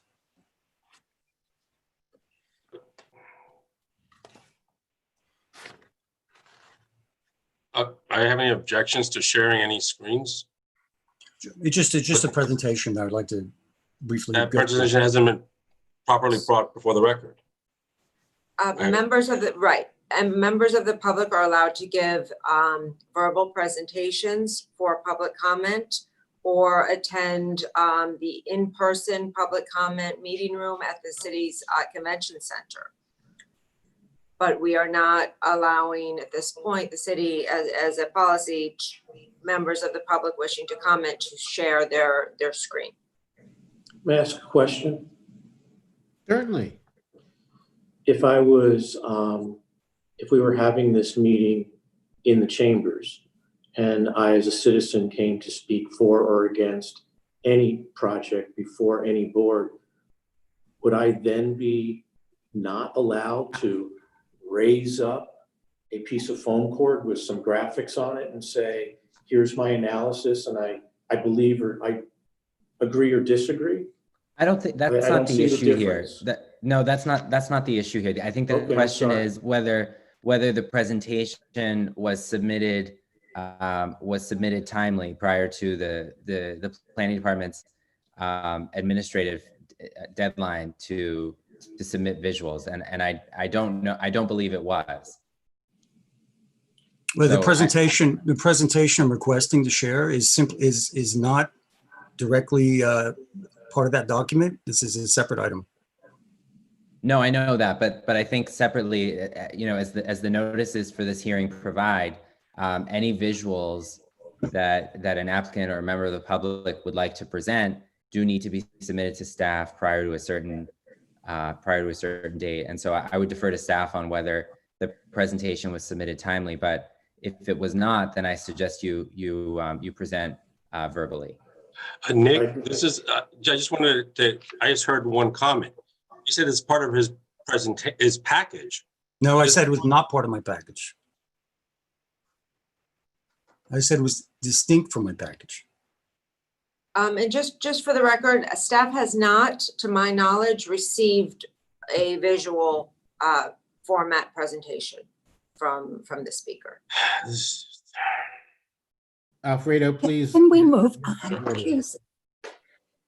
Okay, Nick, can you direct us forward, please? Yeah, I mean, if the visuals were not submitted prior to the administrative deadline, then they can't be showed, but the applicant can use, I'm sorry, not the applicant, the individual can use whatever time remains to give a verbal presentation. Okay, I think that's fine. So Mr. Avakov should be able to give his verbal presentation now. Okay. Thank you, Mr. Chair, members of the board, for your time to speak before you today. I've devoted my entire professional career of over 30 years as a preservation architect to the protection of the historic built environment, much of it in South Florida. I just want to state that I've been a beach resident for the past 25 years, and I've been a South Florida resident for most of the past 34 when I enrolled at the University of Miami to study architecture in 1984. I'm just going to speak here today to provide my expert opinion, or my opinion as a citizen of Miami Beach as well, as why the Raleigh Master Plan does not comply with the terms and criteria of the ordinance and should be rejected in terms of its certificate of appropriateness. First of all, the applicability and the review for the certificate of appropriateness comes down to this, and the board members understand this. You have to consider the Secretary of the Interior standards. These are embedded in your ordinance, and the project must be reviewed in accordance with them. These are technical elements, 10 items specifically that have been in play since and been utilized by the state historic preservation offices, local jurisdictions, the National Park Service for review of federal tax, historic investment tax credit projects. They stood the test of time and been used broadly and are broadly accepted as what the standards are in terms of preservation. So this project needs specifically to be held to these standards because these are contributing buildings in local historic district. So my first point is in compliance with number 2 of the Secretary's standards, the historic character of a property shall be retained and preserved. The removal of historic materials or alterations of features and spaces that characterize a property shall be avoided. Well, very clearly, 84% of the removal of building fabric of a contributing building, 2 contributing buildings, is significant.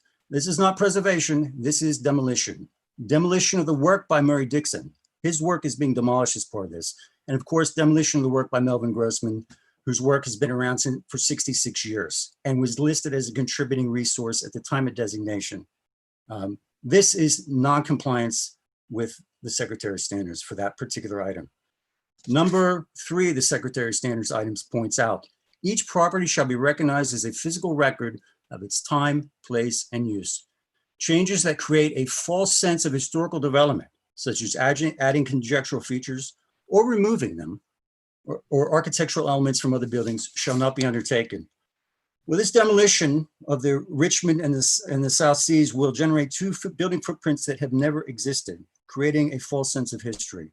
The result will be neither a Dixon building, which I've heard talking about the glory of Dixon. That's not a Dixon building. And it's not a Grossman building that was added in 1954. This will result in a stump of what was there and is not going to be a contributing resource and brought back to its glory. So that item number 3 is in non-compliance. The next item, number 4 of the Secretary's standards. Most properties change over time. Those changes that have acquired historic significance in their own right shall be retained and preserved. Now, the Grossman renovations have been identified as contributing. They're within the area of significance. They've existed on the facades for 66 out of the 80 years of that building. And they're mid-century modern. They reflect the evolution of the district. It's not in stasis. It's not frozen in time.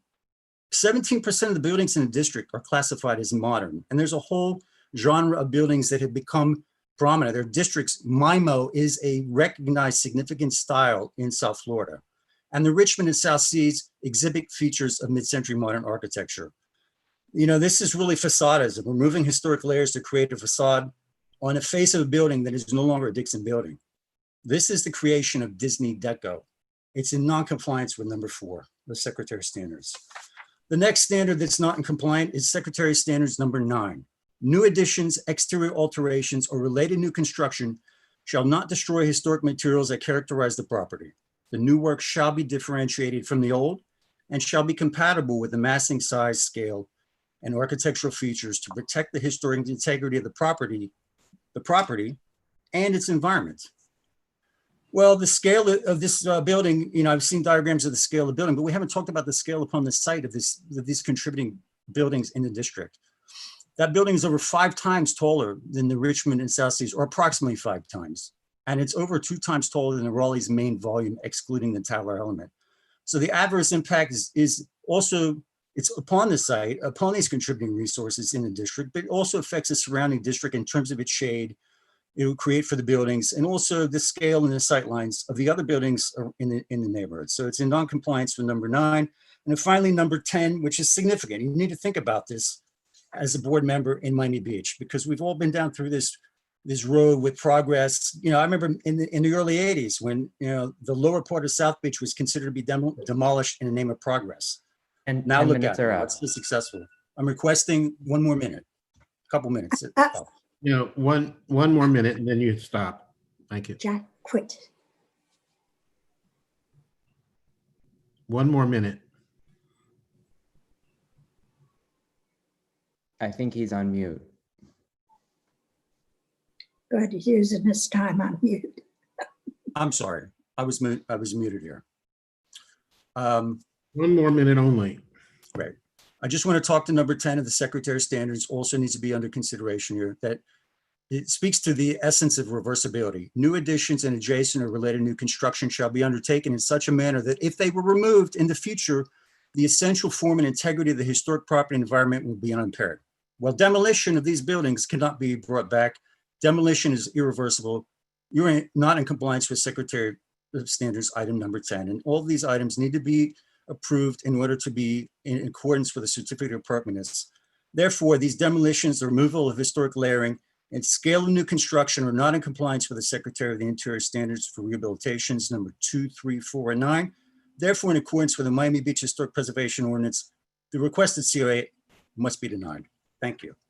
Thank you, Mr. Avdikov. Very enlightening. Okay, Nick or Debbie? So, Mr. Chair, I don't see any other members of the public waiting to be heard. So I think at this time, it would be appropriate for the applicant to have a few minutes to present any rebuttal, and then following the applicant's rebuttal, the board can deliberate. What about the vote for the waiver?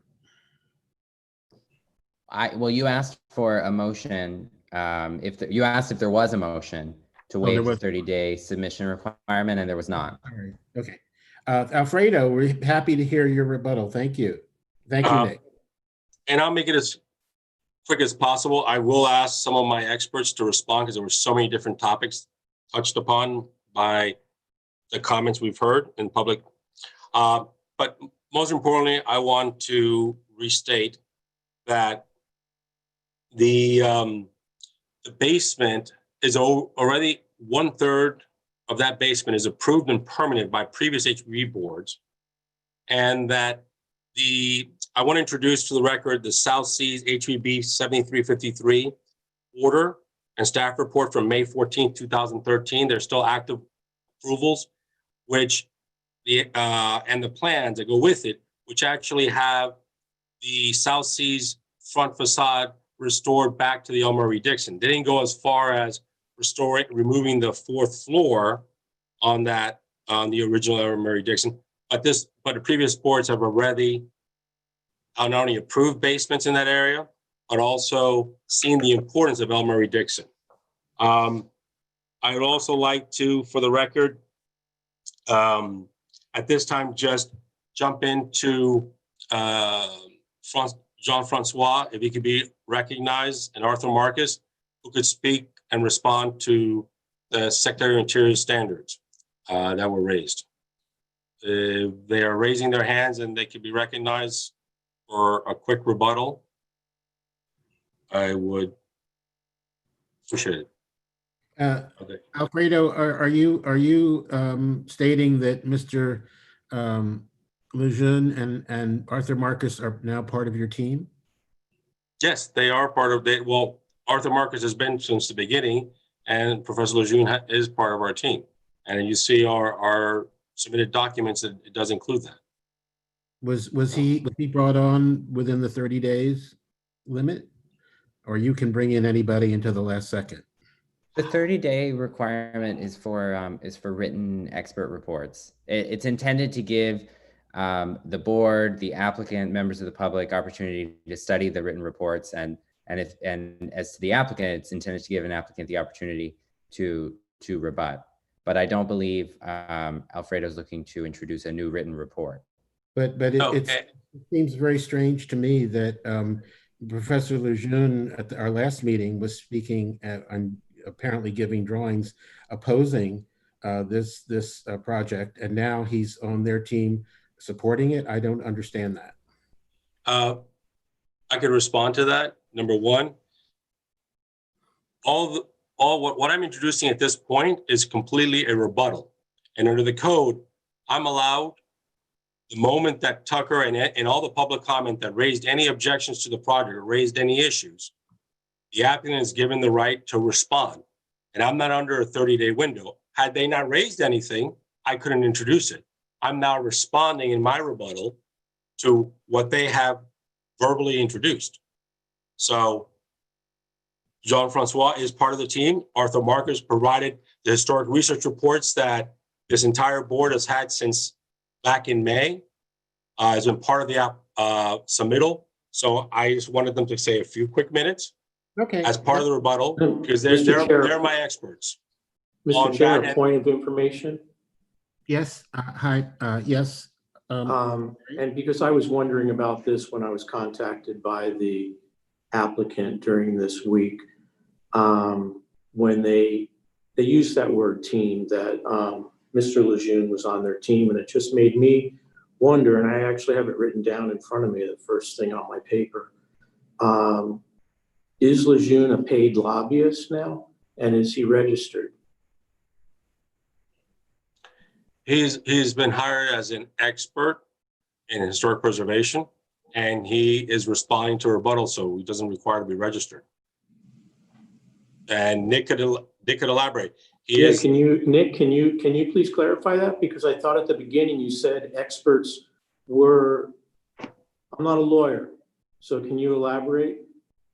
Well, it's a separate question. So what I addressed earlier was the 30-day submission deadline for written expert reports. So that's not an issue here. As far as I understand, Alfredo, I don't think you're seeking to introduce a new written report. What you're asking is the expert required to register as a lobbyist?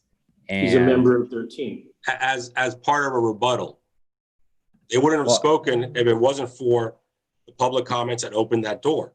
He spoke earlier. Was he speaking as a member of your team, or was he speaking as a member of the public when he was endorsing your project earlier? I would point you to the definition of lobbyist in 2-481 in our code, which excludes from the term lobbyist expert witnesses who provide only scientific, technical, or other specialized information or testimony in public meetings. So for the same reason that I don't believe Mr. Advokov had to register as a lobbyist, I don't believe Mr. Lejeune does if he's if he's being brought on as an expert witness.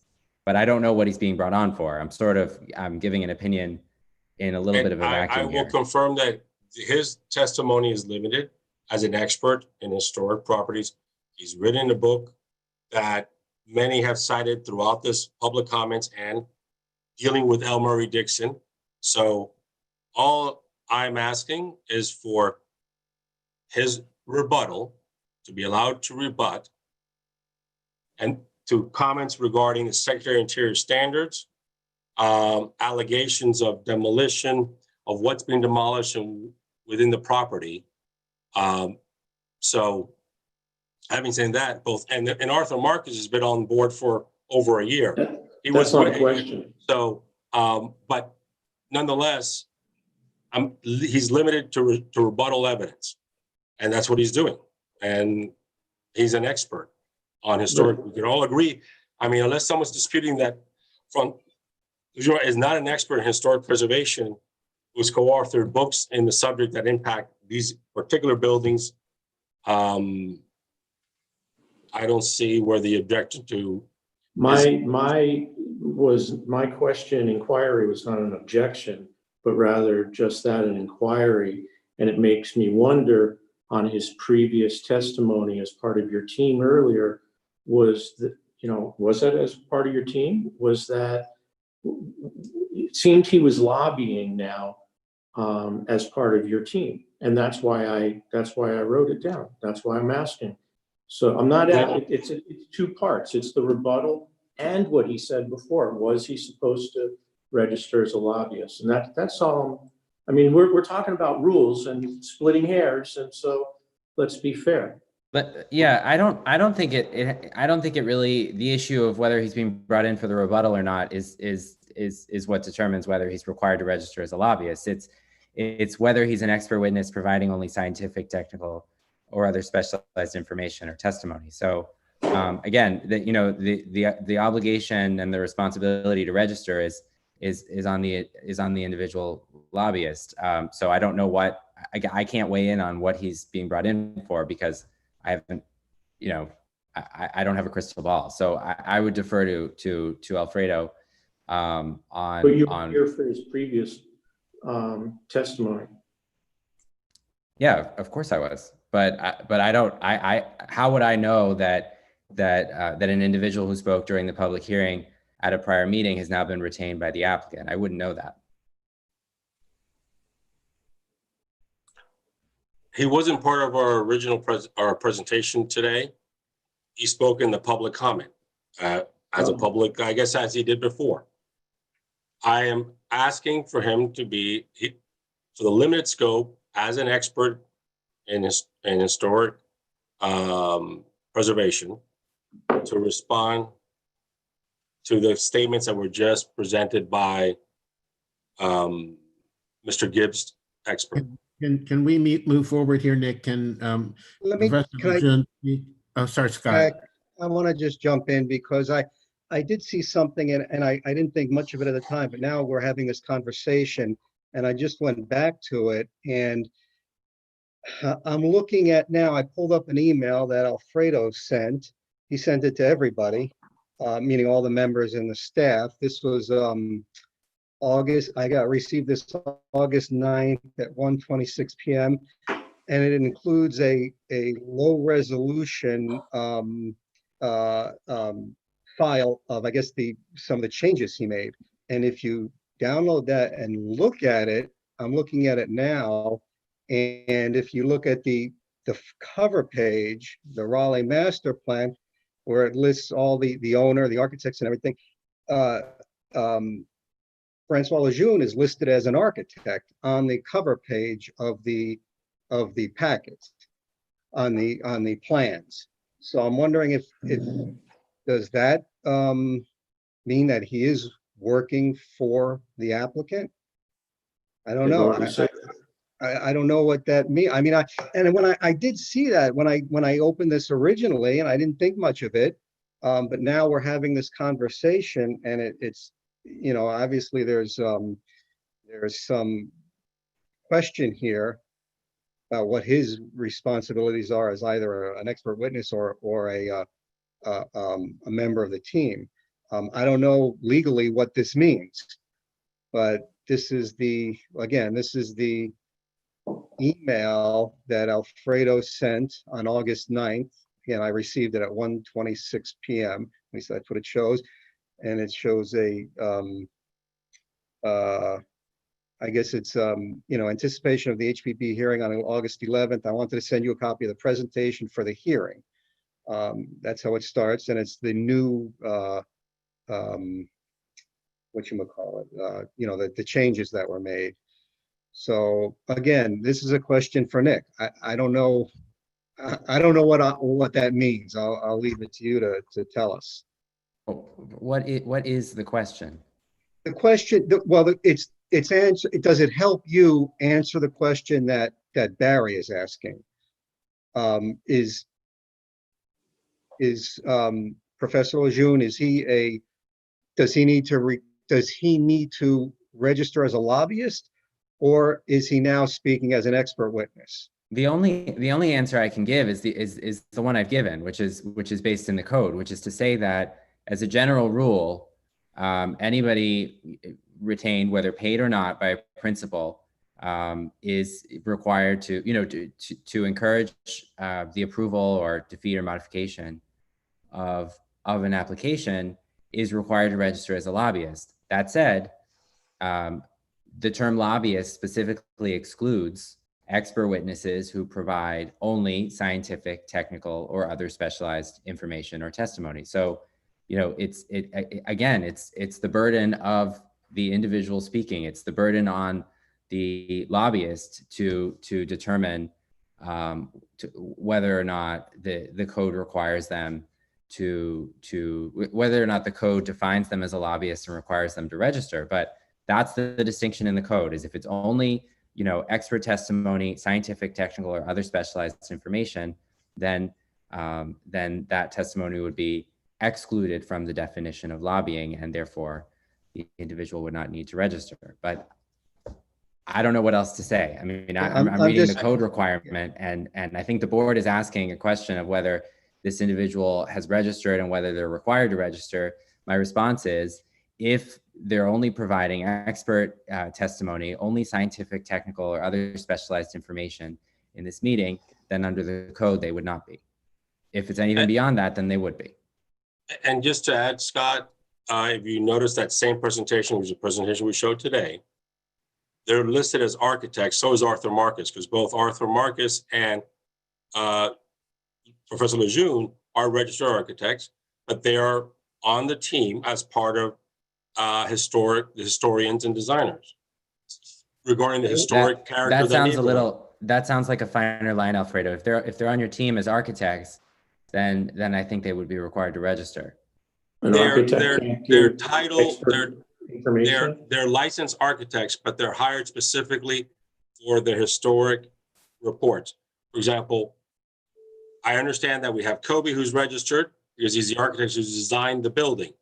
We have Arthur Marcus and also Professor Lejeune, who have consulted on the historic character, and we brought him on board because of his expertise and written books on L. Murray Dixon to allow a better restoration, once this project is approved, God willing, of the 3 crown jewels that everyone wants us to take every step.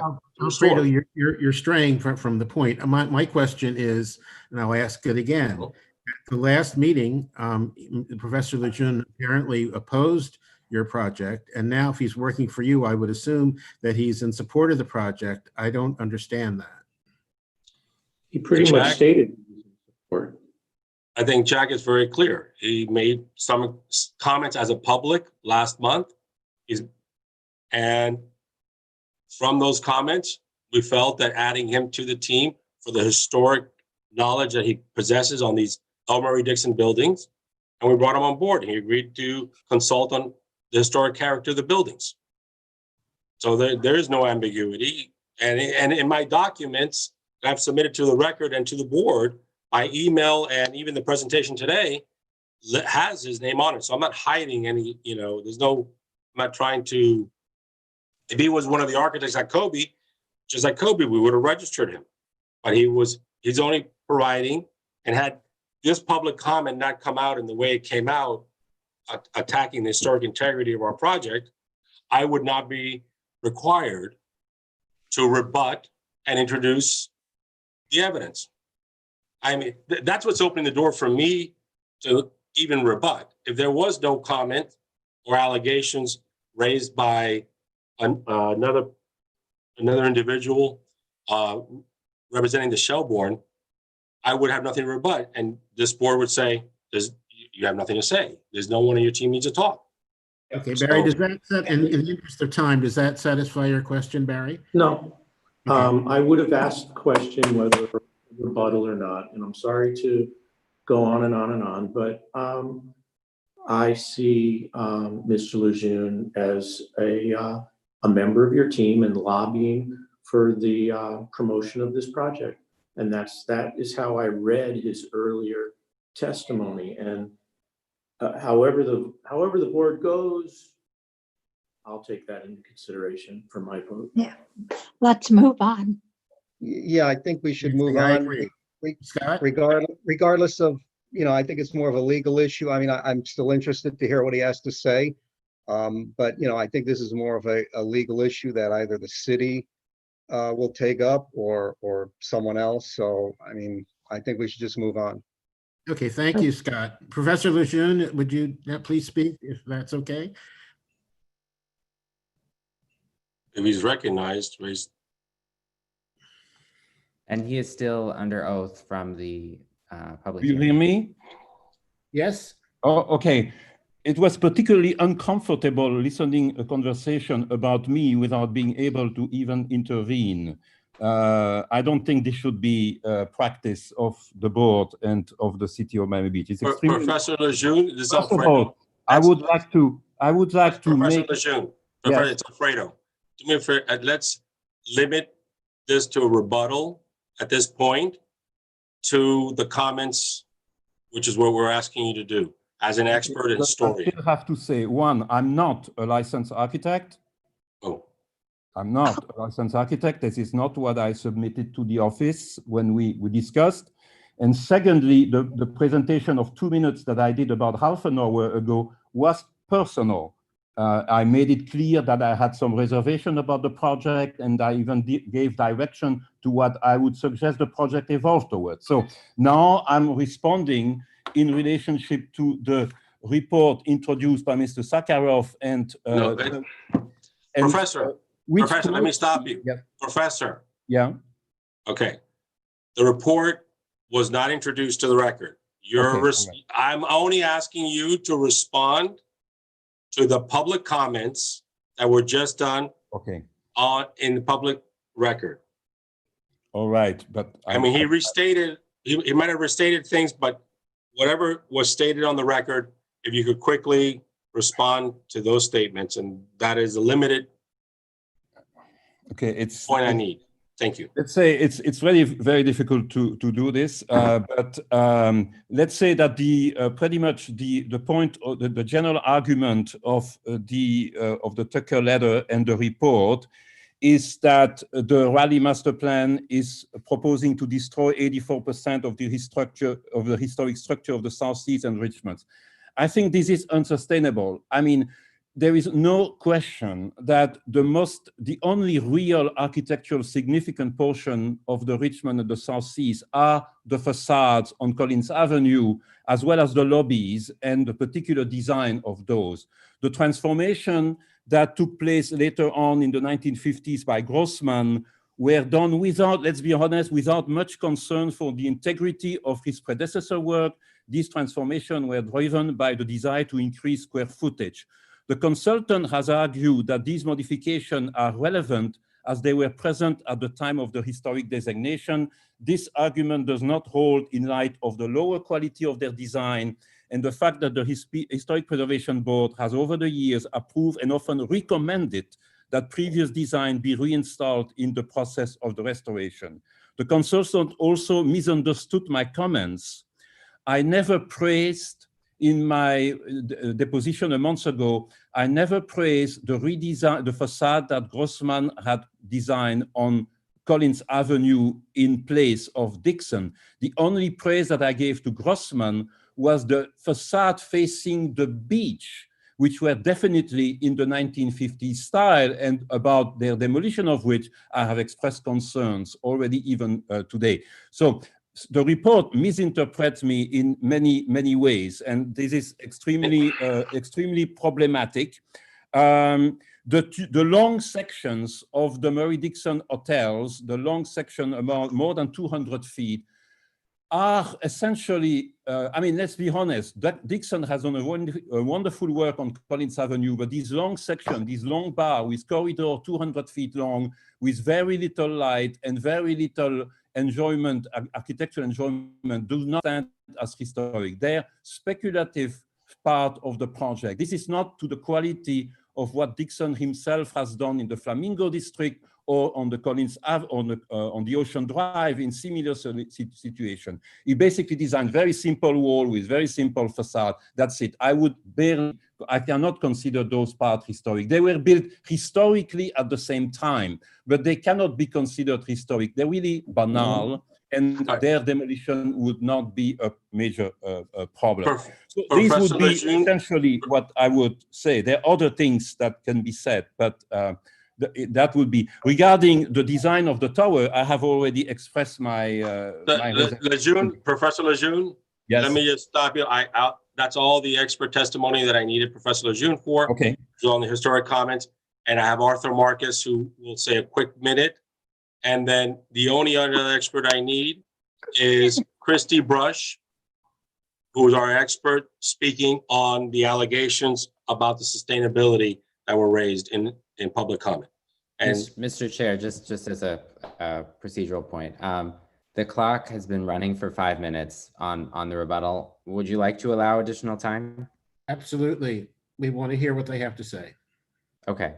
I will, if Arthur Marcus has his hands raised, could be ready and we'll make it under 2 minutes, just a quick, and then Christy as well. Christy Brush, thank you. I don't believe Mr. Marcus has been sworn in. So do you swear or affirm to tell the truth, the whole truth, and nothing but the truth? Is he in yet? I see his I hand don't see up. him. I see his hand up, but they haven't allowed him in. There you go. He just came in. And if you could bring in Christy Brush, it could go smoother, and they could both be sworn in.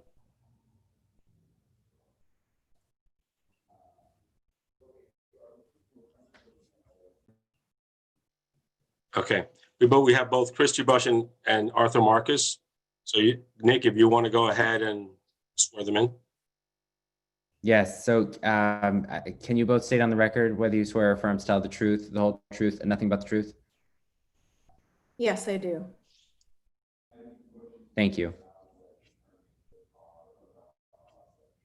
Arthur, could you give us your response to the historic the allegations on the historic character of the buildings, and based on your 3 historic research reports that are part of the record? And do you so swear, Mr. Marcus? Arthur, hello. Can you unmute yourself? Can't hear you, Arthur. Christy, did you respond, Christy? Arthur is on, but Arthur does not have audio capabilities, so he would either have to call in through the.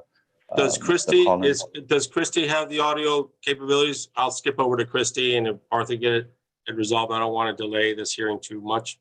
Does Christy have audio capabilities? Christy is email on. me if she does. Christy is on. Christy, are you there? I am on. Yes. Yes, she's on. Okay. So I can proceed to respond to the concerns noted by Mr. Gibbs regarding resilience. There was a concern noted relative to the grading proposed on site, as well as compliance with the city's regulations, FEMA, city and Florida Building Code regulations relative to the existing and proposed structures in the AE and X flood zones. So there is some regrading proposed on this site. It's consistent with and similar to other redevelopment projects in this stretch of Miami Beach where there is some minor regrading. It is a relatively small amount in the context of the other grade elevations in the area, and it's consistent with the city's approach from a resiliency perspective and a climate change mitigation perspective to raise roads and to slightly increase grades, reinforce sand dunes, things of that nature to protect the city from flooding events caused by coastal storms and other periodic high tide events, things of that nature, also rain events. There's an extensive resiliency programming in terms of stormwater management, managing the water that falls on this site in a sensitive way to the environment and to surrounding properties. And there have been materials submitted to the record on that already to date. In terms of the AE and X flood zones, it is correct that the project and the existing and proposed structures reside in both AE and X flood zones as designated in the FEMA flood insurance rate maps. The AE flood zone is the more stringent of those two flood zones.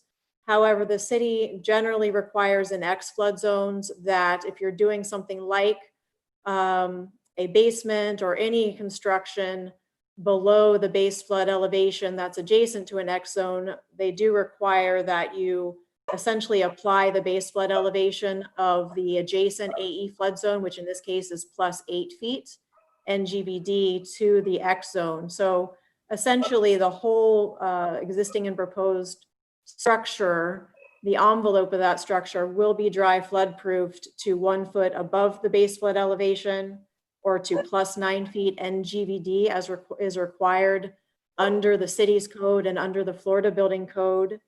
And the design team also did choose, and the owner, recommended and ownership agreed to additionally provide additional protection at the driveway entrance to the basements so that those flood panels would be even to a higher level of protection.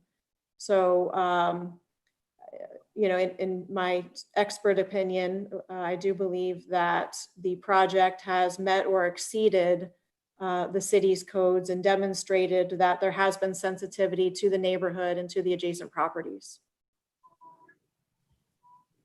Thank you, Christy. I just wanted to add regarding the basements, and Christy, correct me if I'm wrong, but the most eastern portion of the basements in question have already been approved and permitted and built all up behind the Raleigh. So majority of the basement that we're talking about that under this approval really is going more to, has a more westerly position than the lower setback on the Raleigh that was a pre-existing. I think Arthur's on the record. Arthur, you there? I don't want to delay. Arthur has submitted 3 historic research reports.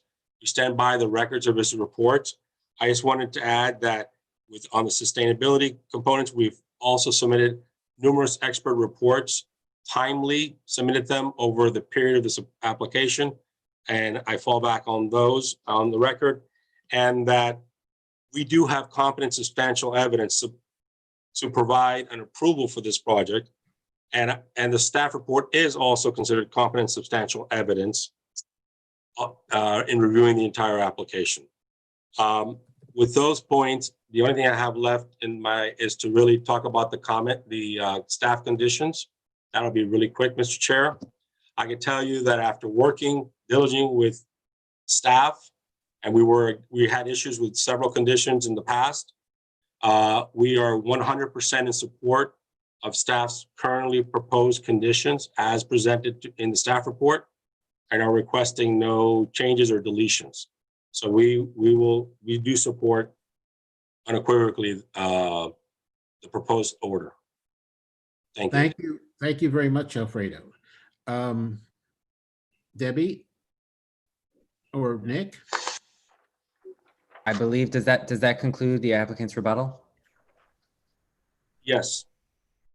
Okay. Okay, so Mr. Chair, now all right. it's the board's Well, time to. we haven't closed public input. I just want to give one last chance. Is there anybody, neighbors, anybody out there who would like to add their comments at this point before we close public comment forever?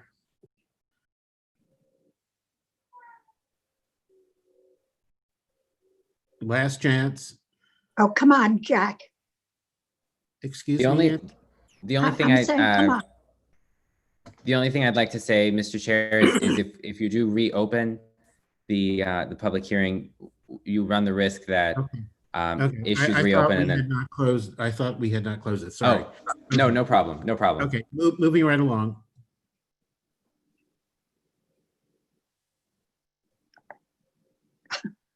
Shall we call for the question? What's wrong, Nancy?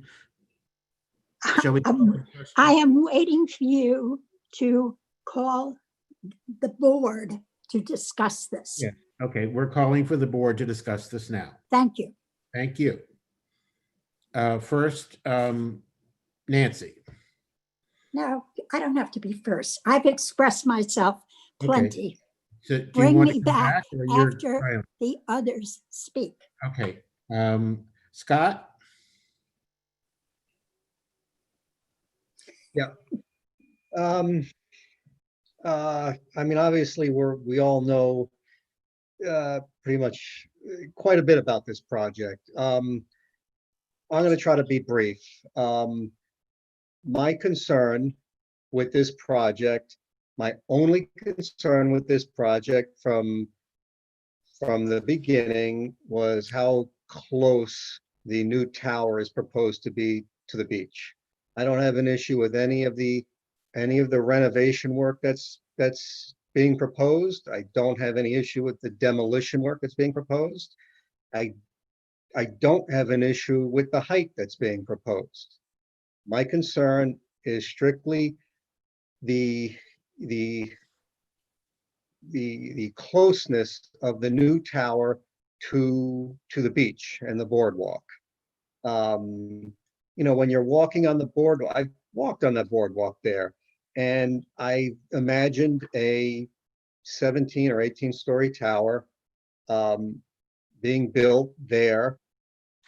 And I look over at I guess at the Shelbourne, and I look at the cabanas there, the 2-story cabanas, and that's roughly how far east the eastern facade of the new tower is going to be. And it's going to look, in my opinion, quite overwhelming. Obviously, when you're walking on the boardwalk, that's going to be a heavily landscaped area, and that's going to block out quite a bit of the building. But looking up, you will see the building. You'll see about, I know it's only about 73 feet wide, but it does go, you know, continue to the west about a little, I think they said about 200 feet or maybe a little more. I forget the exact number. So you're going to see a kind of a wall there. And if you look at most of I think all the properties to the north and south of that for at least a few blocks, there's none of those tall towers are as far east as this one's proposed to be.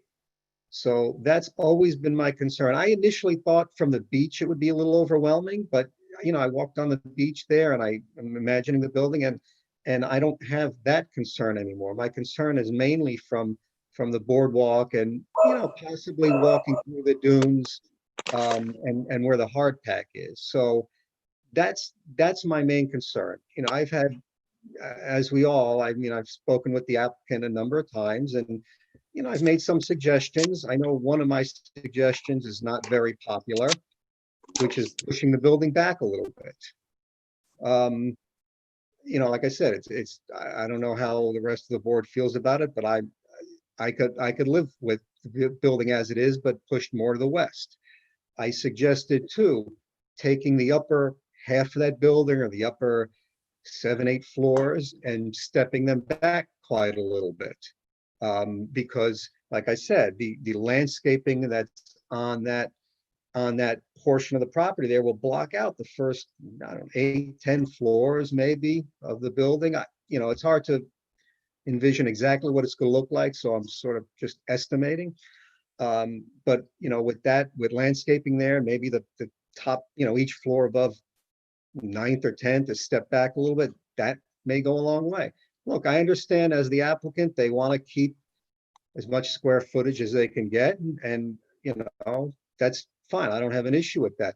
So I suggested also, instead of pushing the entire building back, perhaps leaving the eastern facade, the eastern footprint, if you want to call it that, where it is, and extending the western facade a little bit more to the west. 20 feet, 15 feet, something like that. I'm not talking about moving it back to the middle of the lot, but enough where you can gain some square footage there and subtract that square footage from the upper floors on the east facade. So, you know, I'm not the architect. I can only suggest a few things, but my main concern from the very beginning, and you know, and I've had a number of conversations with Alfredo. This is the only thing I've ever spoken about with him. I'm good with everything else with the project. That's my concern. You know, our duty is to protect not only the historic characteristics of buildings, but neighborhoods and you know, locations. It's not just a building per se. And I think the beach is one of our best assets here. One of our most, well, probably the most historic asset here, because it's been here long before any other buildings built on Miami Beach. So I just have that, you know, I'm envisioning a building there and people walking on the boardwalk, and I just think it's I think it's going to be a rather, I don't want to use the word ominous, but when people are walking by on the boardwalk, you want that feeling of openness. You want to be able to be like you're away from everything. There's going to be a rather large wall in front of them when they're walking north and south on there. So that is my concern. That's my only concern. I've tried to, you know, suggest some things. I know the applicant is afraid if they try to move it or do something, they may lose some other board member support. But, you know, I think if we're all in one way or another in favor of this project, I think we need to do some kind of, or come to some sort of agreement or compromise so it can move forward, if that's the direction we want to go. And I'm open to that. I'm definitely open to that. So again, that's my main concern. It's the location of the building and how it's going to affect the experience for people walking on that boardwalk. So with that, I'm interested to find out what everyone else has to say. Thank you very much, Scott. Rick?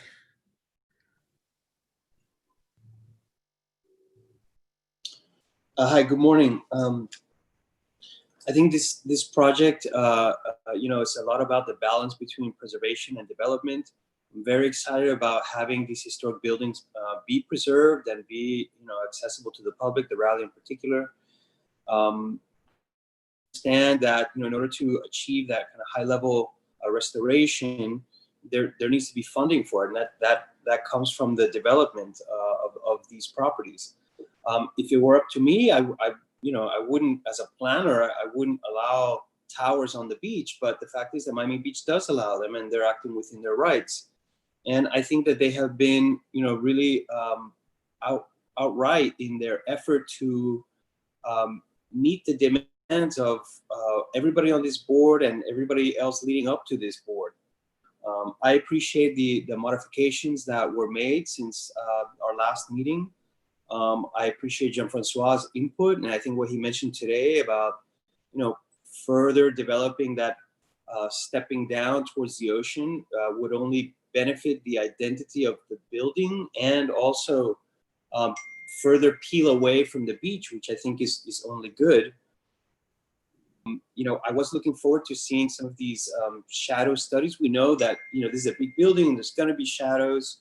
You know, Alfredo mentioned that it would be really, you know, limited to, you know, a part of the day, only during a part of the month on the neighbor's pool, which is great. So I mean, I'm I'm feeling good about where this project is. I saw the email come in late last night.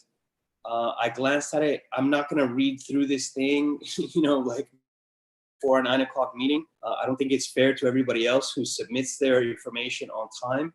So, I'm not paying any attention to that right now.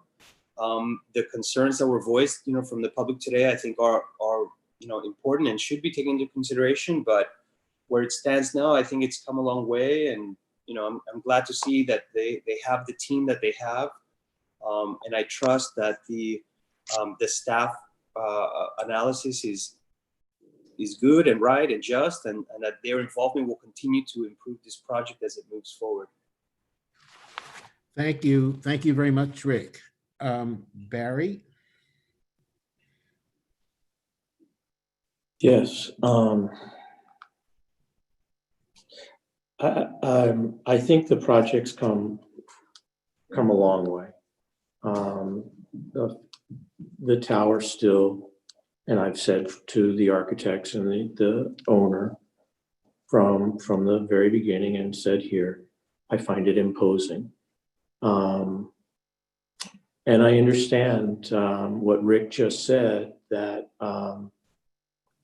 to have the opportunity to restore those existing buildings, in essence, we need to pay for it. But something that was said earlier today by one of the public speakers was just mention the Deauville, and that kind of scared me in reference to the Raleigh, especially. And so it's like, are we in this Deauville syndrome versus heightened mass? And I think that we're close. And I also agree, and I'm really sitting here sketching over their elevation, which is not my job. But what Mr. Lejeune had referred to of stepping the building back, my only concern is that in my discussions, presentations from the applicant, didn't seem to me a willingness to give up a square foot on that tower to make this project work. And I'm not in charge of their dollars. I'm not in charge of much, but I think I have an obligation as a board member to ask certain questions, really for the integrity of the process, nothing personal to anybody. And in the integrity, I'm thinking of things that could come after this project, any decision we make. But I've said, and I'll say it again, I mentioned to the architect in one of the meetings that I can just imagine walking from Collins Avenue to the tower through that garden is just going to be magnificent. But I think when you look from 18th Street, when you start coming, opening up at that Collins and 18th Street, it's imposing, and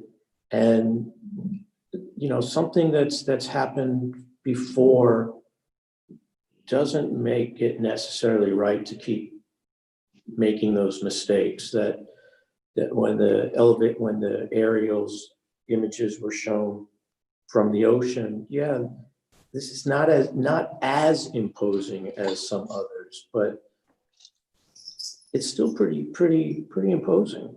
And I did have concerns earlier with the restorations of the smaller hotels, that they were just there as decoration, facades, and I really appreciate them coming into more actual uses and the interiors being restored more authentically.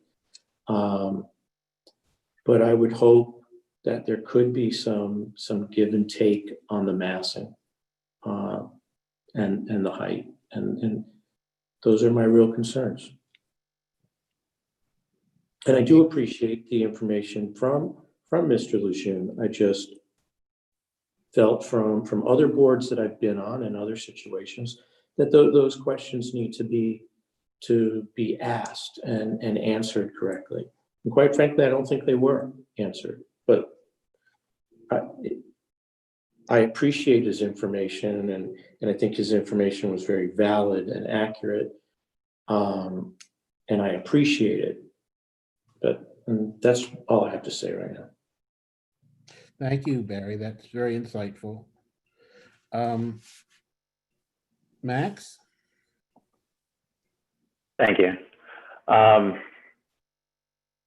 think the project that we saw today is an improvement over what we first saw as a board, and it reflects the input from staff, from the board members, from the community. So I appreciate that consideration.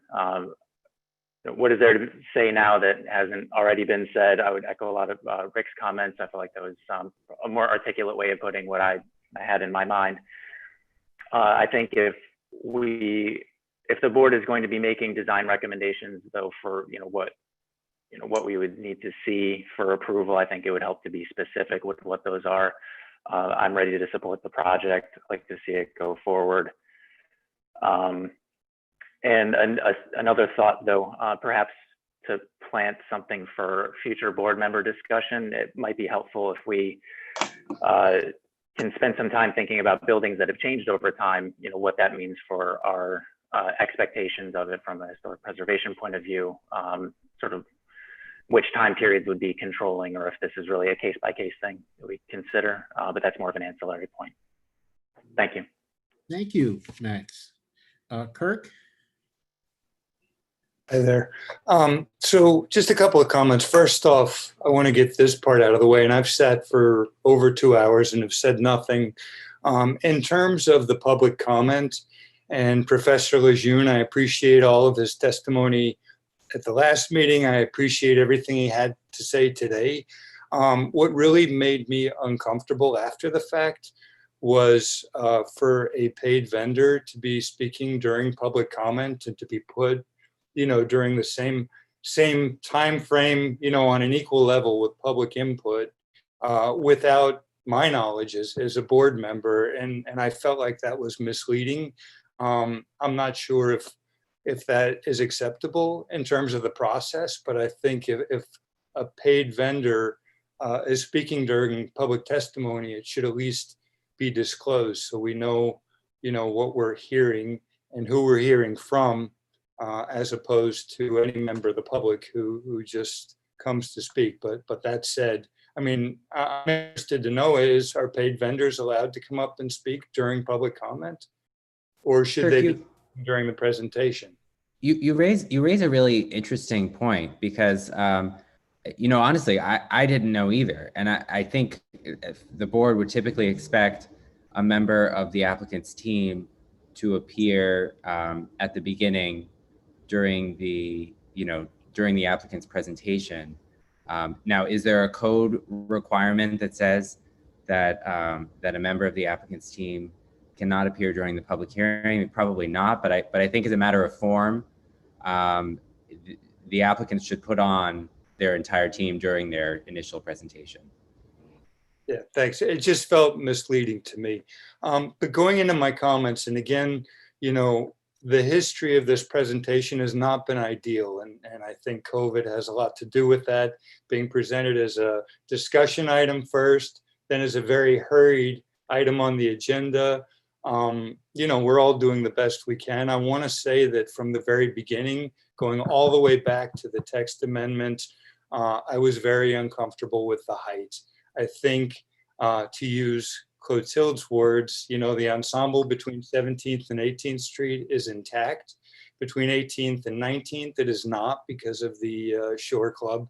And I think it's a shame. I appreciate that this is a compromise. In the future, as a board member and as a board, I hope we end up not putting ourselves and the city in as many compromising situations, but we are where we are, and I think in a lot of regards, this is a compromise. But going back to the idea of being where we are, I do want to address a couple of suggestions that Mr. Seraldo and MDPL put forward in order to avoid future compromises. Two of those were the hotel use, which is my understanding through the letter that MDPL sent in, that the applicant was willing to proffer committing to hotel use for the Raleigh unless such time that, I don't know what the technical terminology was, unless such time that the HPP would approve it being used otherwise, say for condo use. Why would we not take advantage of that if these concessions and a lot of the support that this project has been given from the public was predicated on keeping the Raleigh as a hotel? Why would we not include that in the order? Are you done, Kirk? Or? No, I'm not done. That's a question I'd like to have answered. Can we answer these questions? Because this is the final run here.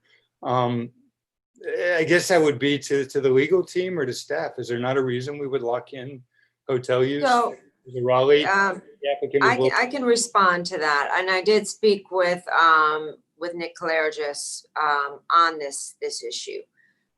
The Historic Preservation Board does not have jurisdiction over use. Use is allowed per the underlying zoning district, and there are certain conditional uses that the city's planning board has jurisdiction over.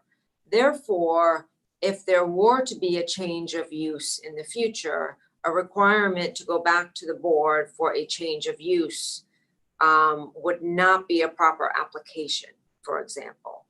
I don't have any issues, and I'm also very pleased that the applicant has proffered to have this, for the foreseeable future as a hotel, which is the original historic use. So we're obviously very supportive of that. But to put a condition in the order requiring it to be a hotel, in the city's opinion, was not the proper place for such restriction. Am I incorrect in understanding that the applicant was willing to do that? That's what the letter said. I don't know if that's And that is accurate, but and the applicant did approach us requesting that. And at that time is when we spoke with the city attorney's office, and we determined that even though the applicant was willing to put that in, that it wouldn't be proper for the board to put that in, specifically requiring a use and requiring that a change of that use would have to go back to the Historic Preservation Board, because that is not in your jurisdiction. So are they still willing to include that if we do not include it in the order? I mean, I would let the applicant speak for themselves. Mr. Chair, could I respond now, or you want me to respond at the end after everyone's talked? Respond now to get it out of the way. Okay. Kurt, we are committed to keeping the Raleigh Historic Building a hotel. It has been the intention from the beginning as the properties. And I think I could maybe find a middle ground with this, in the sense that this project has to go to the planning board, because there is an existing conditional use permit for just the Raleigh site that would have to encompass all three properties. And we could commit, and I've always been a man of my word, that we would request that that condition could be at the CUP, that the Raleigh would be a hotel. So maybe if that could be a middle ground. I mean, we are committed to keeping the Raleigh a hotel, with the residents, similar to other projects along the beach. Thank you. Next question, timeline. And this was also brought up in an MDPO's letter. Considering that the work that's being done to the existing three structures, I mean, we're not adding on to those per se. Is there any reason why the restoration of those three structures cannot proceed in advance of the tower? Is there any reason why that would be on hold while the tower gets built? Is that, you want me to respond? Happy to respond. I'm trying to just get all of these questions out of the way. No. I'm happy to respond. I was holding it to the end because that's, in the past, that's what's been asked. But yes, the intention is there is an active building permit for the Raleigh site. Clearly, the South Seas and the Richmond, if we are successful today in getting an order approved, we would immediately move to revised permits and getting a full building permit. But we can't start actual demolition of the portions that are being demolished without the approval of the full project. That's a code requirement that I know from many years ago that change occurred. So we would start work, we would continue work. We're more comfortable to work on the Raleigh portion because we know the overall scope of the project. Okay. Hope that Are we able answers. to commit to the Raleigh work starting like first or no? We have been working. We've done a lot of work on the Raleigh, and we do commit to start immediate work on the Raleigh. Now that we would know if there's an order, the entire scope, because obviously the Raleigh permit needs to be modified to address this new approval, even on the Raleigh site. And Debbie, is there a way of including that in the order that the historic buildings get restored first? Raleigh does? So there's a couple different options and a few things the board has previously included in some orders. The simplest way would be tied to the issuance of permits. For example, you could require building permits be issued for the restoration of the South Seas and the Richmond. Remember, there's already an active building permit for the Raleigh for significant restoration.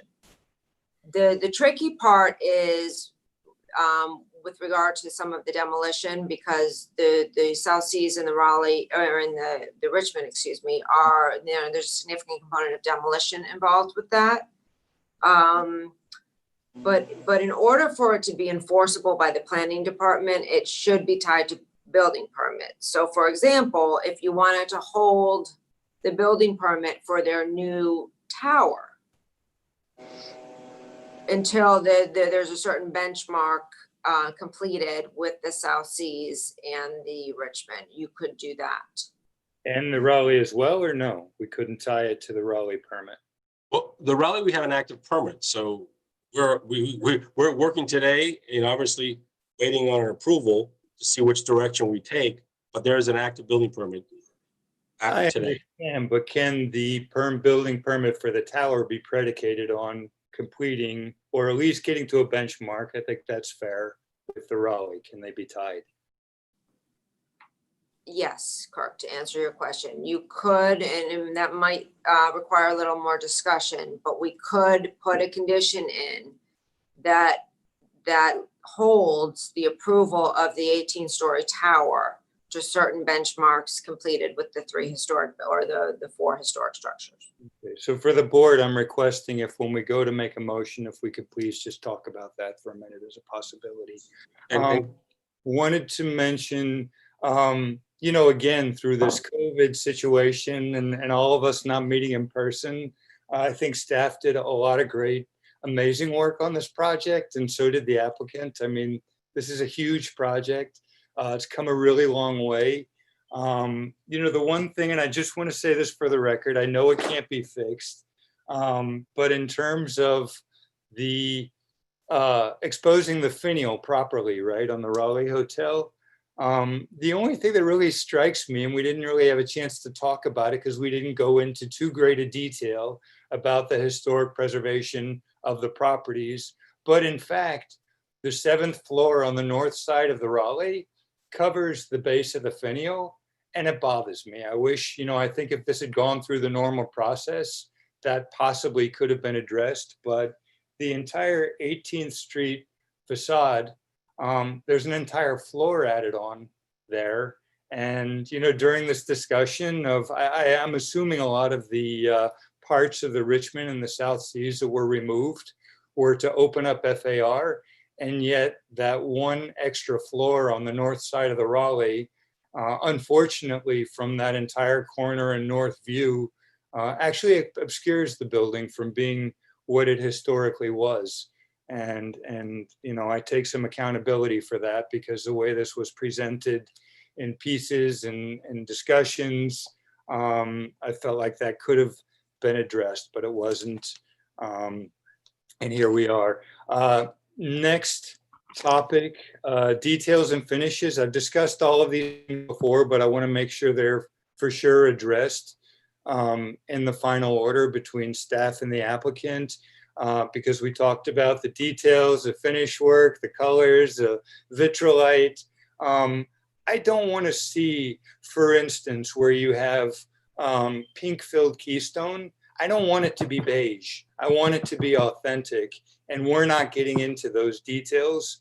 We're relying on the interaction between staff and the applicant on an ongoing basis as paint colors, the color of vitrolite, all of these things are exposed, that they will be restored in an authentic way. Is that, I mean, is that something that's agreed and staff, I mean, Debbie, are we good on that? That they're not going to be doing like beiges where we had pinks and, you know what I mean? That we're going for the authentic finishes as they're exposed?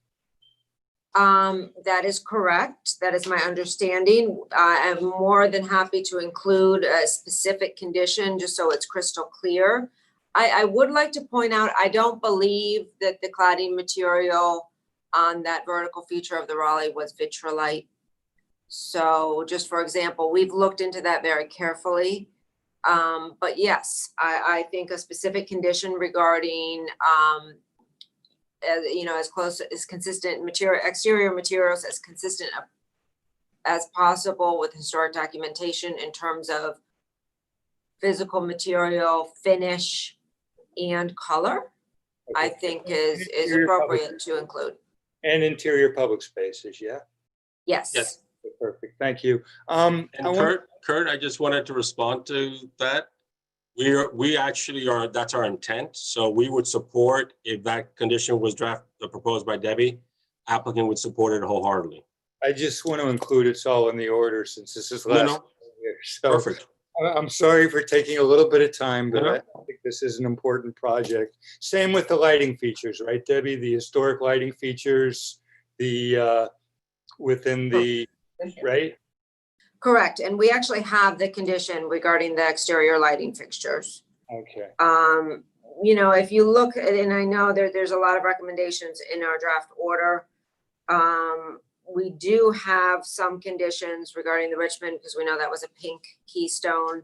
So that was specifically in here. I think where we're missing some, Kirk, is at the Raleigh because that is governed by a previous building permit, but it is appropriate to now roll in something more specific to this order. So I think we covered the South Seas and the Richmond pretty well in our recommended conditions, but maybe we could add something more specific to the Raleigh building regarding the colors and finishes. Thank you, Debbie. You're welcome. Next thing, which I've mentioned, this is the third time now. If this building, which is opposing, as a couple of the board members have stated, and I don't disagree with that, was the hope that it will be as light feeling. And so I want to touch on the glass. Are we clear that they were with the translucent glass to make sure that it seems light, even though it's not going to disappear? Kurt, yes, we have introduced those glasses into our last submittal in our presentation. Following that silvery glass that you see at the Four Seasons in Surfside. Okay, so Debbie, we're covered on that, right? From your end in the order? Kirk, that's a good point. I would add that as a specific condition. So we have a relatively generic condition about the exterior surface materials for the tower be submitted. But I think adding a specific condition saying, or expanding on that condition saying, and the glass shall be consistent with the plans submitted, which have the date on them. And as clear, the glass should be as clear as possible, consistent with the plans they had submitted. I think that's important to put in. Okay. Alfredo, what was the term of that glass, the translucent glass? Hold on. It was, 1 second. So many different notes. Kobe. Someone help me here. Okay. Yes, sir, we agree. The glass is sea turtle, a silver white glass. we will provide a sample of the same glass that we have built at the Surf Club and equal to it, if you so desire. E-Turtle Silver White. Yes, sir. E-Turtle Silver White. Yes, sir. Thank you. Last points, and I appreciate a lot of what Mr. Advokoff added. I think, he did make some really good points, and some points that, I even touched on before, namely a couple of them specifically being that, in the beginning, I went back and forth because the Melvin Grossman facades on the Richmond and South Seas, I think, are very nicely done. I think they're historic in their own right. Interestingly, those are authentic as they exist. I'm not sure what you're actually going to find when you remove them, how much of the original historic material will be there, right? Nobody knows that, correct? Correct. So the last thing I would add, I know we always talk about a recycling plan, and I don't know if there's any point for this, but I do think components of the Melvin Grossman facades, I think they're we're an incredible part of South Beach's history and Renaissance. I don't know if anyone wants, but for instance, like the South Seas sign, which is very iconic, is now going to be removed. I don't know if there's, a historical entity on the beach, the Wolfsonian or the MTPL Museum or somewhere else that could maybe have that. Rather than it going in a landfill, because it's very iconic and they've been very present as part of South Beach's history. So I hate to think they would just go right into a landfill without another thought if there was somewhere else where they could be used to display the history, whether it was on the site or somewhere else. Thank you. Kurt, I could commit on behalf of the applicant. He would donate them. Obviously, he appreciates preservation. So if there's a MDPL, Wilsonian, the city, and it has the interest, we'll make it happen. So clearly, it would be a better place than a landfill. Thank you. Thank you, Alfredo. Are you finished, Kirk? I'm done, Jack. Thank you. Okay, thank you. Has any other board member yet to speak? I don't think so. I have not spoken. Nancy, welcome. Yes, right. I have to tell you, in my 40 years of preservation, this is probably the most tortured project I have ever seen. But I think it's worth every minute of what has gone on here. But I'd like to make a few statements that came to my mind. I support this. I think saving the Raleigh is one of the most wonderful things the city can do. But I have several statements I would like to make based on what I heard today. First of all, I didn't hear anybody complain about the fact that when that text amendment came before us, some of you weren't here, but I didn't hear anybody objecting to it. I was berserk that they were going to make this height berserk. And I expressed myself, but nobody cared. So we had the text amendment. And now the text amendment has been one of the things that has helped the Raleigh come back. I think unless there was this kind of investment going on into it, nobody would have ever restored it. As far as the height, when the W Hotel was built on the beach, I didn't hear anybody complaining about that. When you look at the photos that Alfredo showed earlier, the W Hotel looms over all of the wonderfully restored buildings and those that are going to happen. So I don't think this problem about the height at this moment is something that should stand in the way of supporting it. I agree with the step back. Perhaps the architect can figure out how to step back so it isn't as obvious. As a resident of Collins Avenue and an owner of one of the beachfront apartments, we use the beach and the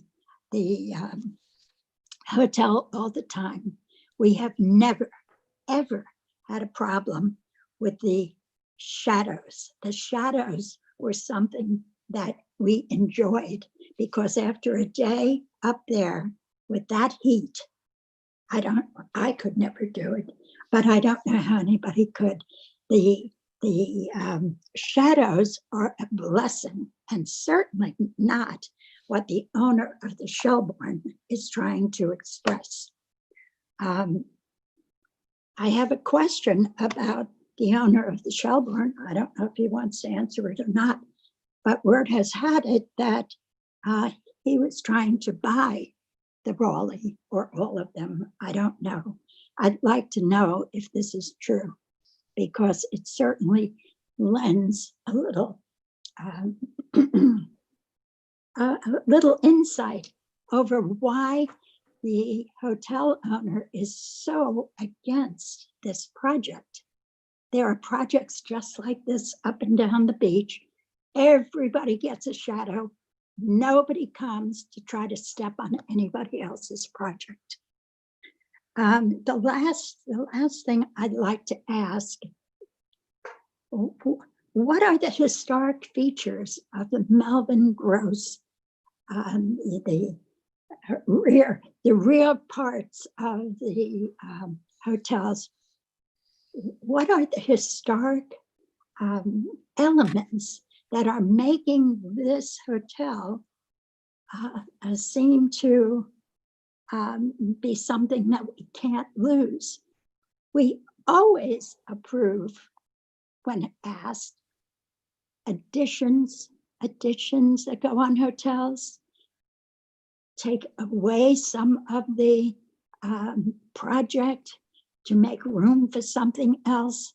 There are always these kind of things. So I don't understand what I'm missing about Melvin Grossman. Matter of fact, I live in one of his apartments that he built. It's a nice apartment. Certainly not something historic, even though it's about 50 years old. So if somebody can explain that, maybe MDPL, because I think they brought up this subject and have been talking about it, but I would really like to know what we're losing by taking down the Melvin Grossman rear end of his hotel, not even his hotel. And that's all I have to say. I have enjoyed this effort. I have never seen such an effort to try to do something so wonderful for this city. And I applaud those who see it that way. Thank you. Thank you, Nancy, for your insightful and comments. We appreciate it immensely. Okay. Without further ado, I guess everyone else has spoken. It's my turn. I have lots to say. First of all, apparently I've heard from Scott and Barry and myself, and I guess somewhat Kirk. I don't want to speak for them, but I gathered from some of their comments that we still have some concerns regarding this property development. I don't know, so it's been suggested that it be moved further to the west, that more be taken off the top, several things. We cannot approve the project in its entirety without listening to all the board members and seeing if their concerns can be incorporated into the final project. If this is voted on today in a positive manner, obviously our concerns will not be taken into consideration. My basic answer to Nancy, I want to answer her first, is previous wrongs on the beach at that point make a right. There have been many towers like the Satai and others that have been built in many years in the past. That does not give justification for this tower. We are supposed to look at every project individually and look at it in its own light and of its own importance, and not use previous, maybe improper development as an example to why this should be passed. Basically, the reason I object to the project is I've read the Secretary of Interior standards now very, very, very carefully, perhaps more carefully than I ever read them before since graduate school many years ago. And I am convinced in my mind that the present proposal does not comply with the Secretary of Interior standards number 2, number 3, number 4, number 9, and number 10, which in my mind basically show that it is not in compliance and should not be approved as presented. I have met with the developer many times, and I'm sad to say that he has not been willing to give my suggestions any consideration whatsoever. By taking off a 30-foot chunk of the top of the building does not lessen its impact in any way, shape, or form to the beach or to Miami Beach or to the sand or the ocean or anything. It's just it's like a tick on an elephant. It doesn't help me in any way, shape, or form. I find that sad.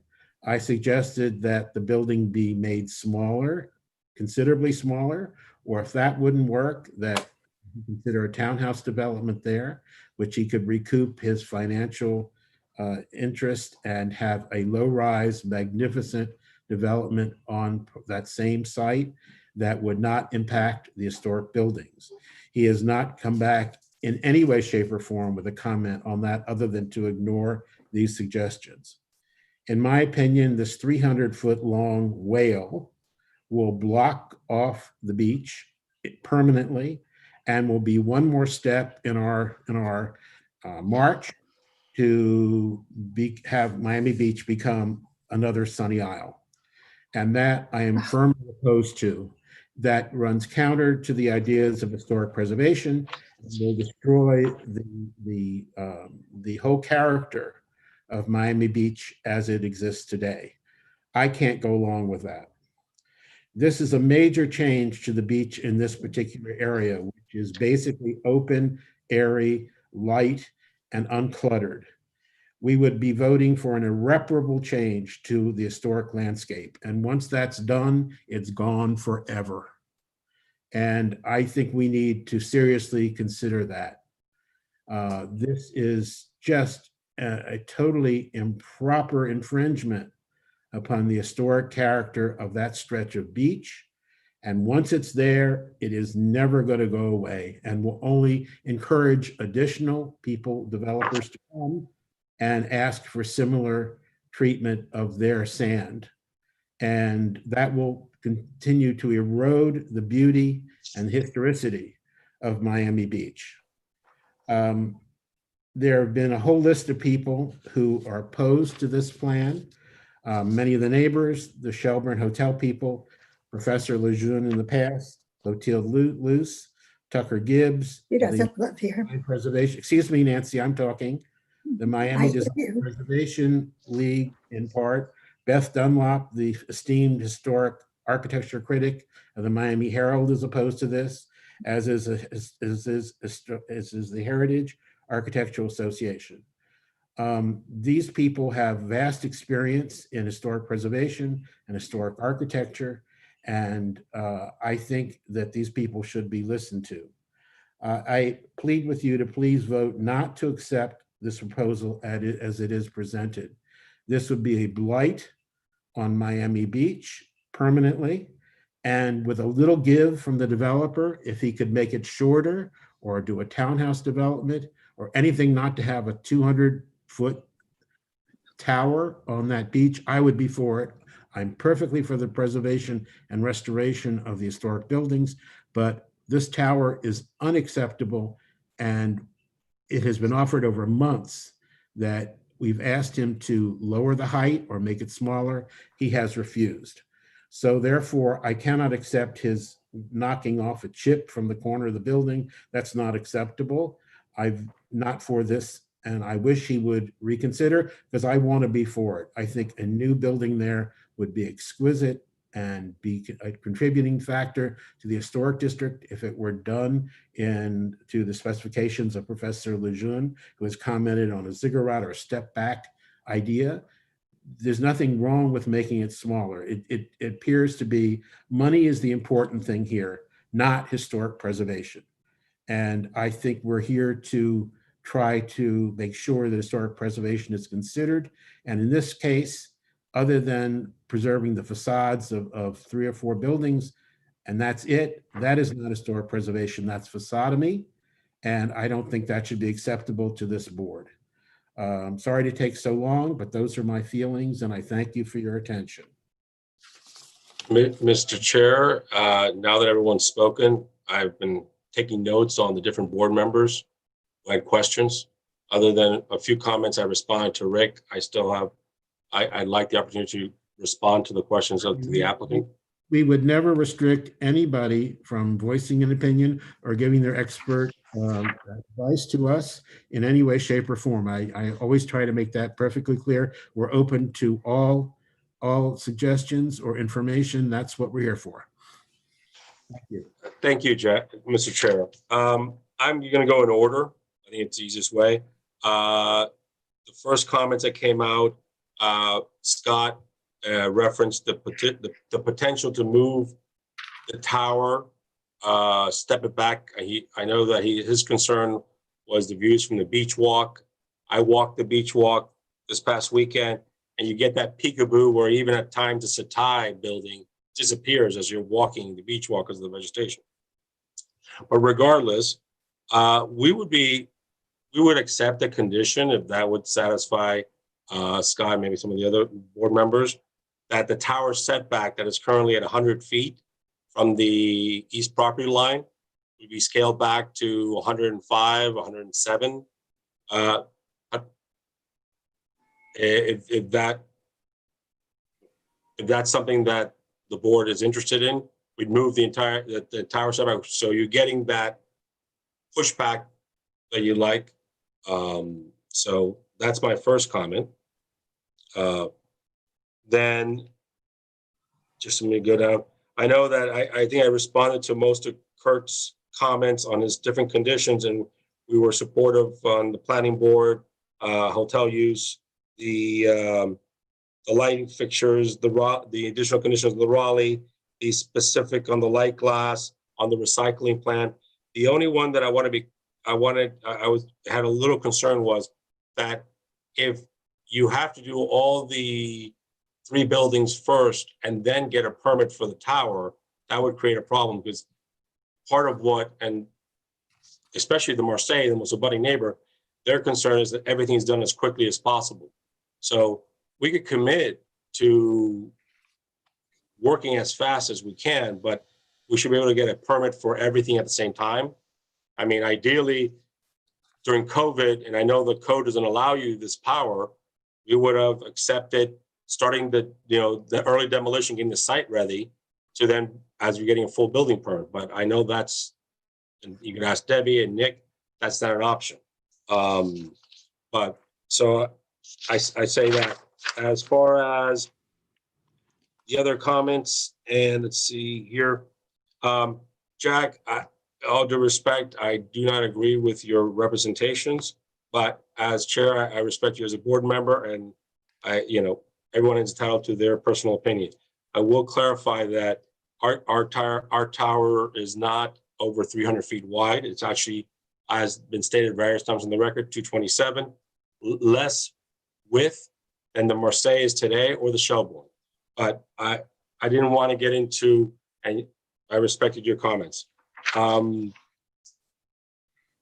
think I've addressed the questions that have been the board has been raising throughout your discussion. If I'm missing something, I'm happy to address or further comment on it.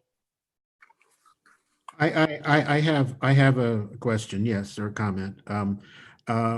Why did you not consider a smaller tower and or townhouses, which could be price pointed the same as what you would make from this taller tower? in respect to the historic district. No one has ever answered that question, and I think I'm at least owed that much. That's all I've ever asked from the very beginning of this project, and no one has given me any kind of reply. A 30-foot chunk off the top of the building should not be acceptable to this board under the Secretary of Interior standards. Mr. Chair, I think we have responded, and I'm happy to have Kobe or even the applicant, Michael Schro, if you'd like to hear from him. One of the most overwhelming concern that everyone, not just this board, but the public along the entire journey this project has gone through is its impact to the Raleigh pool and keeping that sense of openness.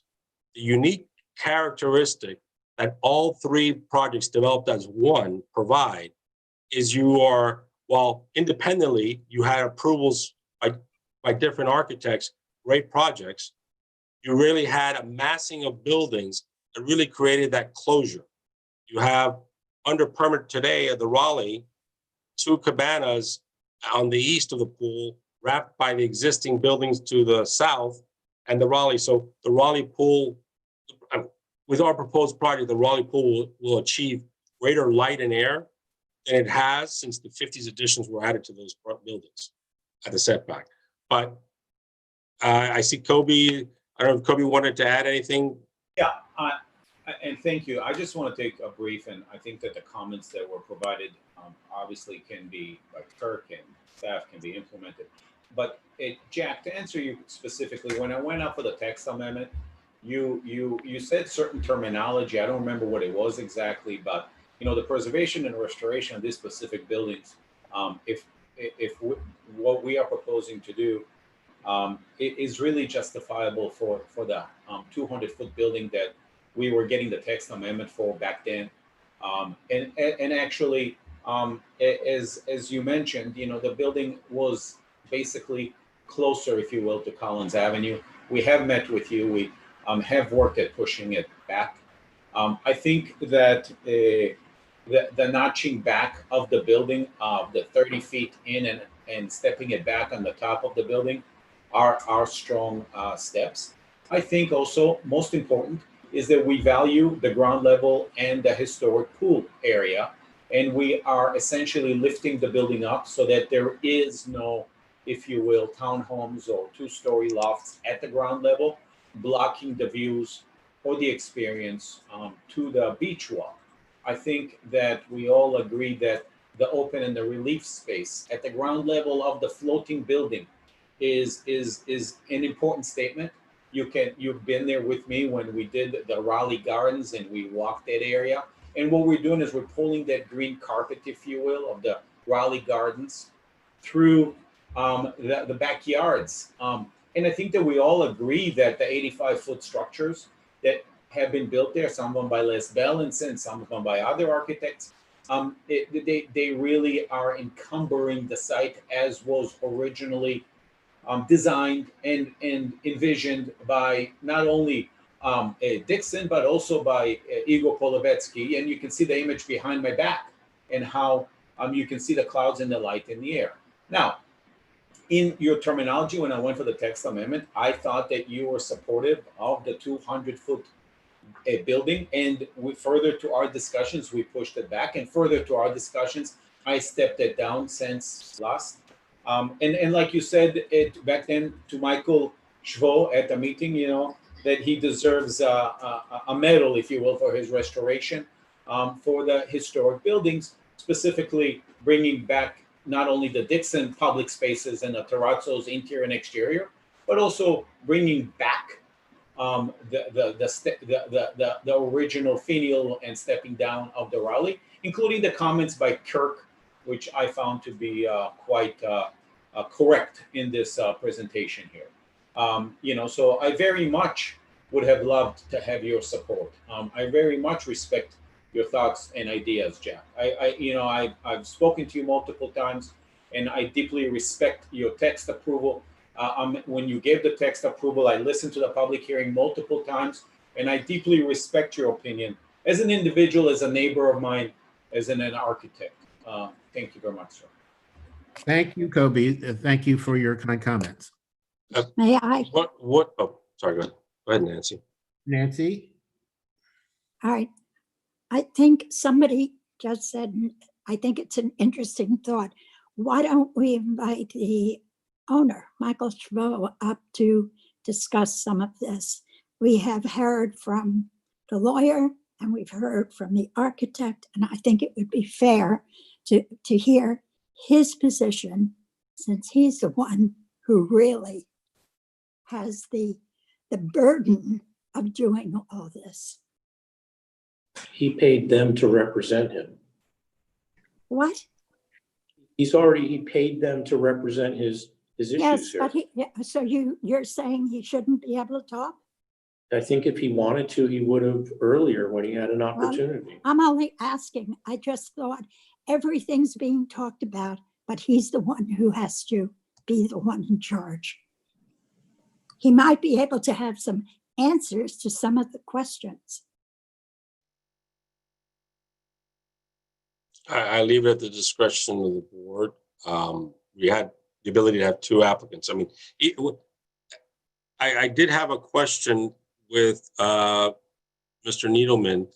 If my proposed amendment condition was something in the ballpark, acceptable. Yeah, Alfredo, you know, we did talk about this, and you know, I don't think 5 feet is gonna make a big difference.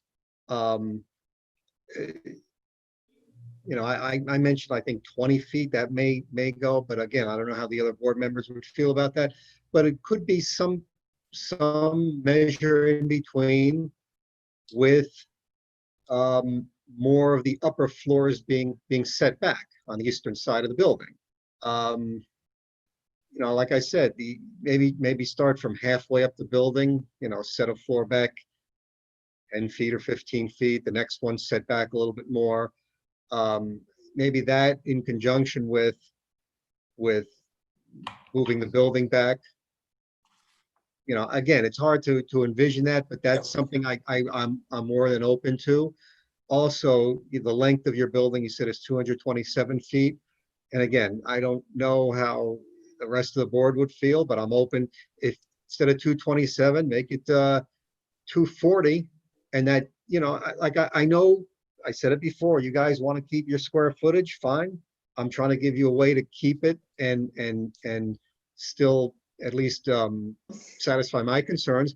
But if you did that, it'd give you an opportunity to set back those upper floors on the eastern side, and still keep that. Perhaps if you go back more, you may even be able to bring the height down, which might help, you know, convince some of the other board members. It's an idea. I'm not the architect, but you know, I think I've clearly expressed my concerns to you. Those are, it's my only concern, I should say. And I'm trying to throw out ideas that I'd be open to looking at, but you know, just 5 feet here, or you know, what you did before, cut off the top corner of the building is not. I don't think that makes any kind of substantial difference in what I've been concerned with. And Scott, I respect that, and well, the most we could really do is go 10 feet, and keeping the other cutbacks that we proposed, that's part of our proposal today. So anything greater than that, we start interfering with the integrity of stepping away from the historic buildings and the functionality of the drop-off, underground drop-off that everybody from the get-go has seen as a substantial benefit, since there were concerns from the original traffic consultant from the city that wanted to how traffic would be addressed on this site. Even though we're reducing the number of rooms, the solution we found of repurposing an approved built basement that was going to be nightclubs and venues to a drop-off, I think everyone found it to be a greater solution. So we could, I mean, and this is the most we could move it back without creating substantial problems, is agreeing to the tower setback be at 110 feet instead of the 100 we are today. So we're moving it back 10 feet. We did the scale back, and quite frankly, I walked the beach walk and the beach, and the impact will be very minimal. And it is the natural character of the beach as you walk the beach walk. I typically go on the beach walk. My wife was out this morning while I was getting ready for the hearing. And you have that, as to coin a phrase from Kobe, it's that peekaboo. So as you walk, there are times you don't see anything. There are times it pops up at you. And that's the excitement of walking on the beach walk, in my opinion. But I mean, AJ, can I Scott, I'm sorry. My sound was breaking off when you were talking. Would you please be kind enough and restate your comments? My comments. Yes, sir. I would like to hear them. I heard part of it, 20 feet and Colby, my comments are the same as what I've been saying to you every time we've spoken. You know, I have that concern with what the experience is for people walking on the boardwalk. You know, as they're going north and south and seeing a rather long building, as they're walking by, that just seems so imposing on them as they're walking yes, sir. on the boardwalk. Terminology on the 20 feet and something else. I'm sorry, repeat that. I didn't hear it. You were mentioning something about the setback that you would like me to comply. Oh, I said, yeah, I said, you know, Alfredo asked if we moved it back 5 feet or 7 feet, would that be okay? I said, that's not, I wouldn't satisfy me, but maybe let's say you move it 20 feet back or something like that. And then we talked, he said he couldn't go that far back, but you know, I mentioned, well, maybe it's a combination of moving it back as much as you can, and also stepping back the upper floors much more than you did now, on the eastern facade, maybe starting from halfway up the building and stepping back the 8th or 9th floor so much, stepping back the 10th floor a little bit more, because when I walked there on the boardwalk, the landscaping does block out quite a bit, at least the lower portion of the building. But, you know, people look up, they're going to look up and they're going to see a building there, a long building. So stepping those upper floors back, you know, with possibly moving it to the east, that would, I mean, I'd like to see it, but, you know, because, you know, we talked about this before, and you came back today with just chopping off a cube on the upper portion of the building. That's not enough for me. You know, if you just did one more floor further down, set it back, that's not going to be enough. I mentioned roughly about 8 feet up. I'm sorry, 8 stories up, starting maybe halfway up the building and stepping it back. You know, I don't. It's hard. I'm throwing out ideas that I'd be okay to. I definitely would consider, but you know, it gets to the point where it's hard to envision all of that. But I can't tell you. Well, if you set the building back 10 feet and then you set the 9th floor back 10 feet, and then the 10th floor is set back another 10 feet, I'd go for it. You know, I think I would want to see that, but that's the kind of thing that I'd be looking for with this. And Scott, we understand, and I don't see this comment of the building overshadowing any experience on the beach walk, because it's clear that if you're east of the property of the Raleigh or the Richmond, you will not see any tower. It's so the vegetation is so great that as you walk, you'll even lose a setai.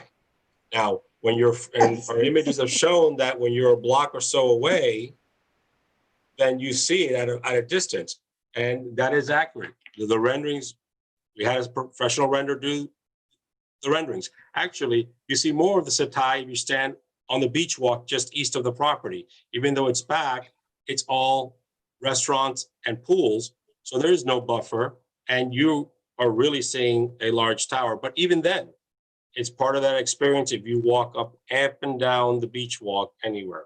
The only thing I'd like to ask if Board Member Klein, if that amendment has any goes to address any of your concerns, if we were stepping back 10 feet with what we've already done.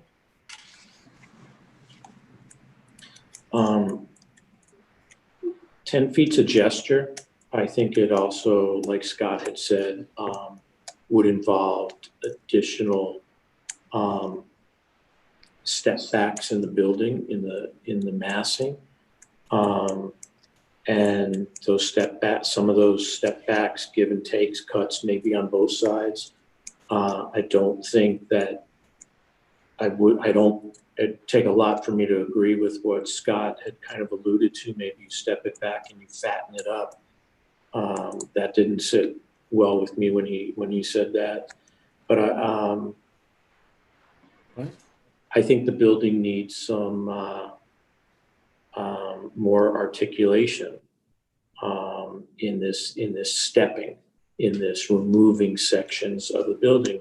I said in my comments, you know, is this the Deauville syndrome versus heightened massing? And that's where I'm at. And just because it's been done doesn't mean that it should continue. And just because these big buildings have gone up doesn't mean it needs to continue, or at least get my blessing. So I hope that helps you. No, and I understand. And we're not the Deauville, so it's, I mean, a fair No, I just mean comparison. the Deauville in the sense of the Raleigh sitting there, you know, the original building sitting there vacant is what I mean. I mean, this is something I think the board also needs to take into consideration. If you want this building moved west, which I think then creates, it goes, now we're talking that it's going against the Secretary of Interior standards. Because by moving west, you're now impacting the Raleigh pool, which from the beginning, everyone wanted more light and air in the Raleigh pool. The more you Then don't. Huh? Then don't move it and just reduce the, you know, that's not feasible. It's you know, and I can have the applicant speak if you want them. Can I make a suggestion, if I may? Yes, sir. I heard Scott's comments, and I did study the potential to move the building with the drop-off, and also Michael Schvo has asked me to speak as well. So because I think that the comments are important. But Michael, can you be recognized for a second before I say something that is Michael Schvo available to speak? It's up to the board. Yes, he's more than welcome to speak. Thank you, Chairman. Michael, are you? I know he's been following the meeting, so if they let him into, if he raises his hand. Yeah, he's raising his hand. Oh, there he is. Nick, you want to swear him in? Hello, can you hear me? Wait, Michael, hold on. Yes. Nick, you want to swear him in? Yes, do you swear to tell the truth, the whole truth, and nothing but the truth? I do. Thank you. Okay, Mr. Finglass, board members, first thing, thank you for spending the past 3.5 hours talking about this project. I mean, I think that just from the sheer time and the sheer amount of opinions here, clearly we all understand the importance of this project for Miami Beach. And I heard a lot of comments. You know, I feel like I'm standing naked on 18th Street right now, and everybody has something to say, which is fantastic. Let me give you my just kind of my thoughts on this. And I'm not gonna. I don't think it's necessary for me to necessarily comment on every one of the items. First and foremost, we want to move forward with this project. You guys mentioned the Deauville. Klein mentioned the Deauville. We are not the Deauville. We have made every effort to move forward. we're here before you today. We've made concessions and changes and had conversation with every board member and every neighbor multiple times, really to get to a middle ground that would satisfy everybody. Sometimes it's difficult to get everybody 100% happy, but we're trying to do our best effort to make as many people satisfied with our design. At the end of the day, Alfredo made a comments at the end of his conversation. He said it's a unique opportunity to make sure that this area is preserved forever. And that's what historic preservation is about. It's to try to save what we've got, right? Not to restrict new buildings or a new 20-story building. And I'm sure, Chair, you would agree with that. And the other members hopefully would agree with that as well. With regards to the restoration of the building, and I just want to touch about one item on that because there's been a lot of conversation about restoration. You guys all know I spoke to you individually. We are currently restoring 11 buildings by probably the most important architects in this country. You guys all know that I own the Transamerica building, the Pyramid in San Francisco by William Pereira. With the full restoration, we're restoring 4 buildings on Fifth Avenue with the architects that designed Rockefeller Center, Macy's, Temple Emmanuel, Grand Central, LAX. So this is not the first time, and hopefully not the last time, that we endeavor really to do something great with preservation. So when I hear some of the board members mention color and integrity, this is what we do. If you guys just go on our website and look at our projects, you will see one historic preservation after the other. You will see projects that have been approved by New York City Landmark Department. We're working with that San Francisco Historic Preservation Board. This is what this company does. We buy properties that are historic properties, bring them up to date, really at the highest possible level of finishes. And that's what we endeavor to do with the 3 Dixon buildings. You were referring to why we hired Professor Lejeune. We hired him because he is the #1 historian that knows these buildings, and we wanted to make sure that we can obviously have the knowledge on making sure the colors are right and the windows are right, and we all spoke about that. So I really hope, and I do appreciate Mr. Finglass's comment on the last hearing. He said, I appreciate Mr. Chabot's interest in historic preservation. He was proposing a terrific thing to the historic building, and he's to be given a medal for that. And Jack, I'm still waiting for my medal, by the way. I will give it to you soon. Okay, I'm waiting, Mr. Chair. With regards to the new building, I think you all know when we originally came to the text amendment, the building was further west. And I agree with with Mr. Needleman's comments that yes, we could push the building further west, and we're amenable to do that. We've always been amenable to do that, like we've been amenable to do every single thing that we've been asked by this board. Okay, by individual members, by board members, by MDPL. I mean, we've worked with MDPL probably 15 different meetings, really to satisfy a lot of the historic elements here. With regards to the building itself, okay, we all want this to move forward quickly. We don't want to go back another month, another 2 months, another 6 months, and be in this constant, let the Raleigh sit there like the Duville. That is not my intent. But in order for us to move forward, I know that Mr. Pascal is looking for us to even start faster than we can, and we are ready to start tomorrow morning if we can get our approval and if we can get a building permit. We're, as Mr. Needleman, I mentioned to you privately also, we are amenable to pushing the building backwards. I think that part of what is probably not the best idea is to start chopping up the building and parts of it move and not parts of it move, because there's a lot of other, obviously you guys, there's half of you guys are architects, and you know that you have core, you have stairs, you have elevators, and at some point, all that doesn't just jive together. And on the other hand, we're also trying to satisfy taking traffic off of Collins Street and having a driveway under 18th Street. So this is a jigsaw puzzle that we've spent the last 14 months putting together. I would ask the board, and I asked, Mr. Needleman, we are amenable to pushing the building away from the beach to satisfy your request. I believe, and maybe I'm presumptuous, but I believe that that solution would get this building moving forward and not have the Raleigh sit there boarded up, having the South Seas and the Richmond boarded up. And if it's 5 feet or 10 feet or 12.5 feet, again, there is a point where it should satisfy everybody, where we're not overshadowing the Raleigh pool, while at the same time we're not overbearing the beach walk.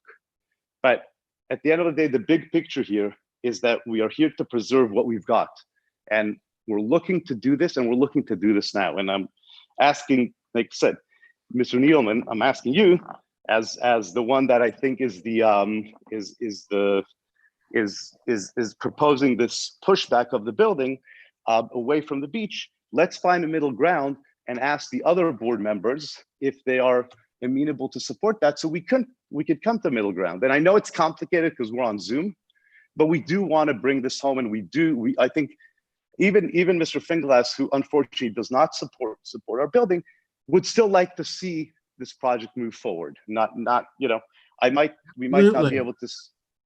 Okay, so we might not be able to satisfy Mr. Finglas, but I wish we did, and it's not for the lack of trying, but we could debate that at a different time. I would like to figure out a solution here and a conversation, because right now we have everybody saying something. Let's have an open conversation. What can we do here as far as moving the building further away from the beach so we can move forward and start this project? And maybe Mr. Needleman, I know that I believe that Alfredo proposed 10 feet. I believe that Kobe has a way that he can move it maybe 12 feet without really messing up the driveways and without overshadowing the pool. So I would propose, if we move the building as it is 12 feet, so the top of the building is actually 50 feet away from where it was originally. Would that satisfy you, so we can all vote for this and continue and push this building forward? I think, Mr. Schlo, that we can't do a CAD project on Zoom. I don't think that's possible. But I, for one, as chairman, and I think I do agree with Barry, that if there could be some proposal to lower the height, as he was suggesting, that would go a long way. My problem is with the massing and the bulk of the building in and of itself. But we need to have the building have less of a visual impact. So it's not a peekaboo, as Alfredo said. It's a Halloween scare, as you would round the corner. Massive thing sitting there. If we could lower the mass, that would be acceptable. I don't want to nix the project. You said I was against the project. I'm not against it. I'm against it as it is proposed, even without the 30-foot chunk being taken out of it. That's not acceptable. But if we could do something to lower the building and less the mass, I would not be opposed to that for anyone else, but that's me. I guess. Go ahead. Jack. Go ahead, Kirk, and then I'll speak. Kirk. Well, I mean, first of all, I'm a little stumped because I feel like this is exactly where we left off the last time. That Jack and Barry, and I understand, and I don't think they're wrong in terms of their concerns. I actually thought we were coming in today to look at a project that was lower. My concern then, when you talk about shifting the building, when you're looking at like what Till Luce has been presenting in terms of the picture postcard, when you move the mass of the tower to the west, then the tower becomes potentially more oppressive to the historic skyline. I feel like we're going around in circles a little bit. And as I did last time, I was hoping to get to more of a consensus place with Jack's feelings and Barry's feelings and Scott's as well. And I feel like we're going around in circles again. Wasn't that where we left off the last time? Is that we were going to play with the height a little bit and lower it a little bit? We What has did. been proposed is basically, in my opinion, nothing.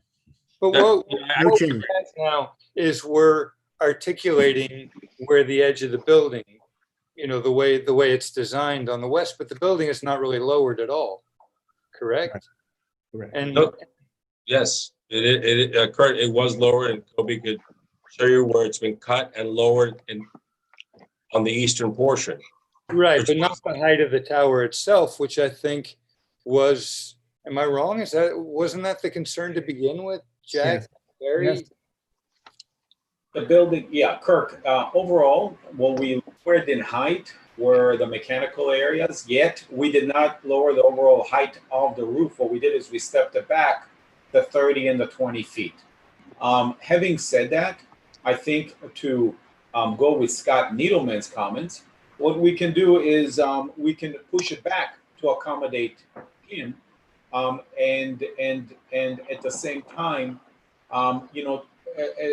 we really, I think, to make the Kirk and Scott and Barry combination together, I'm all open to hear a suggestion. But for example, if I was to push the building back 15 feet, right, and I lower the overall height of the building, then that gives me the solution that I would desire from both sides, east and west. Was that? Yeah, that's my concern, Kobe, is if you shift the building 15 feet to the west, then the height becomes visually more oppressive to the Collins skyline, right? To the Raleigh, the Shore Club, and the Richmond. Yes, sir, which means that I would do the same stepping back ziggurat, if you will, on the west side as well to get the same sort of effect.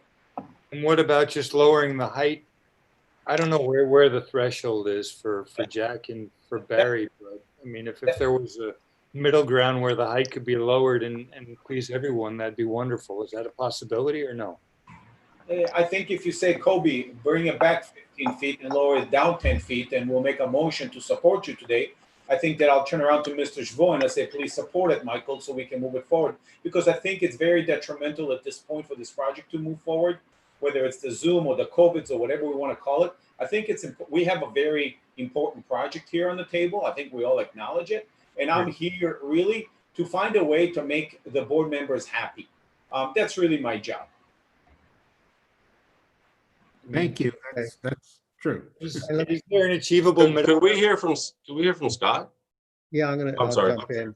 Yeah, like I mentioned just a little while ago, I don't think just 10 feet or 15 or 10, whatever it is going to be sufficient just by moving it over. I think if you did that, and if you can get other board members to go along with it, which I think, we need to all sort of compromise here a little bit, because I think even Jack said we all would like to see this project move forward. We just have our own concerns about it. So I think we all need to be a little bit flexible on this. But as far as me, I mean, I'm 10 feet, okay, but I do think that some of the upper floors on the east side need to be cut back a little bit. I don't think just moving it 10 feet back is going to is going to alleviate my concerns. And Kobe, I know you spent a long time, with the plans. You went through you have your floor plans. You have probably preliminary structural and things like that. But you may, I mean, to move forward, you may have to go back to the drawing board. I'm not saying to redesign the entire building, but if you move it a little bit more, a little less, or cut back some building or cut back some upper floors, it's going to take a little bit of work on your part. Barry mentioned, wait, let me just say one thing. Barry mentioned one thing. It's another suggestion that I come up with. He talked about the building, make the building fatter than what it is. And he was referring to maybe going from 227 feet a little bit, I'll call it wider. What I took that as, and it put an idea in my head, and again, you tell me, Kobe, if this can be done. Right now, the width of the building is only 72 feet, 73 feet. What if it's a little bit wider, that the north-south axis, which if you did that, and again, I know this throws off all your floor plans and everything, but my concern is the overall mass, not what's inside or how it's going to be structurally, how it's going to be built.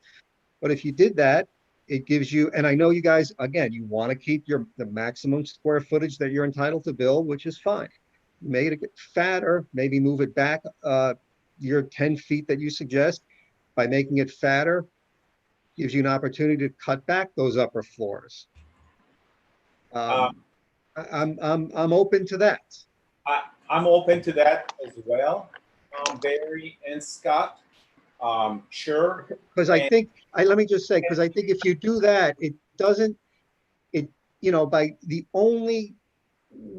think the only negative that would have is if you're looking at it directly from the east or from the west, mainly from the peak, it's going to look 10 feet wider than what it is now.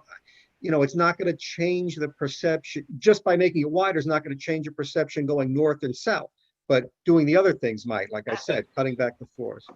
Yeah. Kobe, let me answer that. Mr. Needleman, we would be amenable if we had, obviously we'd have to, it's a lot of work, but we would be amenable if we can come to a solution today that we increase the width of the building as opposed to the depth of the building. I think that's the terminology to do that if we can get the support of the board. Sorry, Kobe, when for you say interrupting increasing the width, and again, the maybe frontage. Kobe can run some numbers. By doing that, whatever amount you think you can, how much do you think you could set back the upper floors on the east facade? So I think that just because we did a bunch of these studies, as we mentioned to you, I think that if we set back, let's say, the top 8th floor an additional 10 feet, and take that square foot and make the building wider, if that is what it would take, we will figure out a way how to do that, and then that should solve both sides, both the Collins Avenue side and the beach side. Yeah. So now which was your proposal. Let me make a suggestion. It may not go far, but let me make, due to some time constraints, we spent almost 4 hours on this. I think it would be profitable for the board members who are concerned and for Kobe to meet and to get down to brass tacks and finally decide what is doable on your part and what is acceptable on some of the board members' part, because this discussion could go on all day. And I don't think at this point, width and depth, I don't know what your definitions are. And 10 feet to me means absolutely nothing, frankly. I think we could offsite and not taking the public's time and the board members' time, the city's time, come to some agreeable solution to this, but we're not going to do it today. You have 3 people who are questioning it out of 7, and I don't know if anybody else is questioning anything. I think that would be the most logical way to resolve this, and then we could move on next month. But chiseling out some sort of an agreement today without definitions in terms of what the width is or what the length is or what the height is, I think is not going to be fruitful in the end. And having you discuss this with Debbie and the staff is not acceptable to me, because we never see the results of that till it's too late. So that's my suggestion. Your Honor, we need, please, some kind of a conclusion and a direction, because this project does need to move ahead, please, in these times. I would really like to accept Barry's comments, and I would like to accept Scott's comments. I think that widening the building a bit as it floats up is quite doable, and I think that shortening the length of the building is, at that point, is fine, because then we can slide the building back to 15 or the 18 or 20 feet that Scott has mentioned, and we can accommodate it while keeping the same setback from Collins Avenue, because we're all pretty smart. We can figure it out. If the building grows by 10 feet in width, where right now it's 70 feet, that's a 10 to 15% growth. I can keep my length the same and push the building and keep the setback from Collins Avenue. Nancy, I see your hand being raised, so I will shut up. Yeah, Nancy? I have listened to this to the point where I think we need to come to some decision. And I think if you, the architect, would give us a couple of firm numbers, not maybe 10 feet, maybe not it's going to go 40 feet across.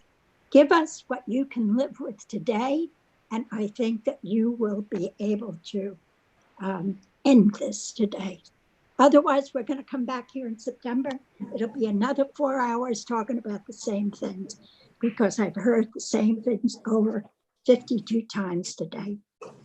So can you, Scott, come with something firm, or let them, Barry, give them something firm, and that's it. We're No, not going to Nancy, sit here I and respectfully play disagree with dice. you. I disagree Well, with you. that's It's too not our bad. job I to am redesign the talking, building. Jack. It's not I our am job. talking. Okay, you can finish. I'm going to finish. I'm asking them if they will do it. If they can give us some kind of suggestion, or what happened to Kobe? Kobe is the one I was talking to, not you, Jack. Kobe, can you give us some firm numbers that we can present? And let's see if the rest of the board can feel comfortable with it. Otherwise, you're going to be here till next year. To be specific, Do you have Kobe? Yes. We're Kobe. waiting. I'm waiting for you to express what you really can do, not what you half-heartedly would like to do and hope it'll fly. How far can you go? Let's hear that. And then I think maybe, except for Jack, you will have solved this. So just to be specific, I'm proposing, Barry, is it okay if I talk? Yeah? Sure. Okay, thank you. Please do.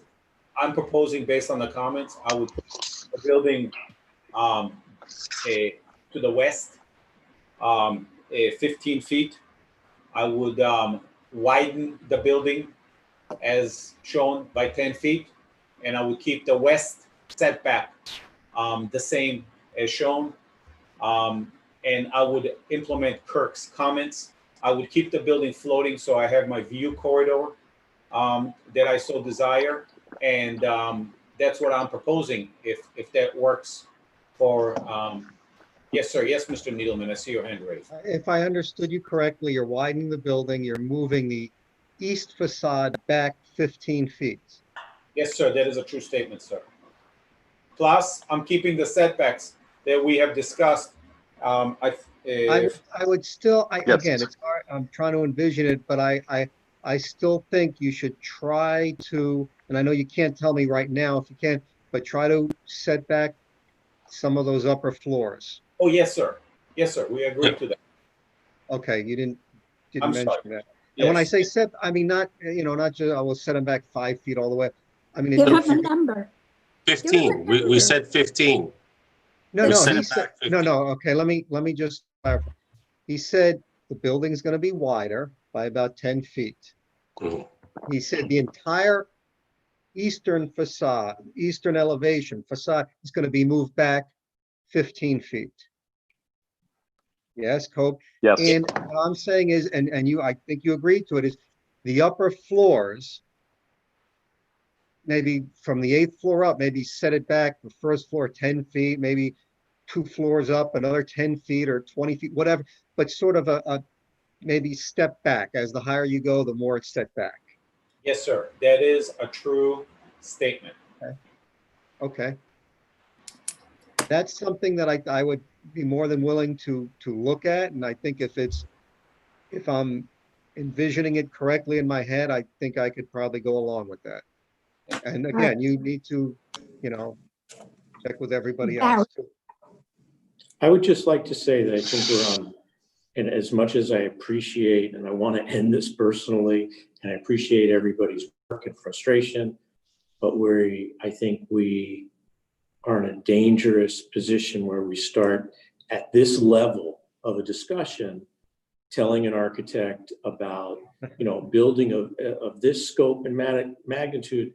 Hey, man, we are perfectly okay if you move this building X feet, and we're without seeing something. And, Right. And I understand that, and I'm open to this discussion, to this idea of to come together. I hate that it's like designed by committee. I don't want a 3-humped camel, but Barry, I'm in no way am I saying we're going to vote on this today. In no way Okay. I'm saying we need. Yeah, no, I hear that, but I also I'm kind of hearing like direction to the architect. Hey, you move it back 10 feet or 15 feet, and then you come back, and I'm going to be cool. I'm going to be happy with Been that. doing all day. No, I said I do need to see it. I mean, Yes. but these are, Okay. again, like I've been envisioning this building there for quite a while. I'm thinking in my head, what would make it disappear? And when I'm standing out there, what would make it disappear? Well, if it's pushed back a little, if the upper floors were cut back. So in my head, what he's suggesting tells me, okay, the building may disappear and may eliminate my concern. So now I want to see it. Correct. Okay. Okay. I'll be quiet. I mean, from the beginning, I'm sorry, let me just from the beginning, I never wanted to design it. I leave it to the architects, but this is kind of a unique project. I don't think we've seen a project like this that has all the different aspects of everything we vote on: new construction, demolition, renovation of existing historic properties. So this is all not so much new, but I mean, it's all at one time.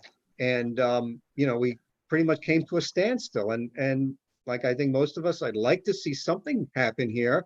So I'm at the point where, okay, let me start making suggestions to try to keep it moving. It may take longer than they want, but I think in the end, we may get a better project.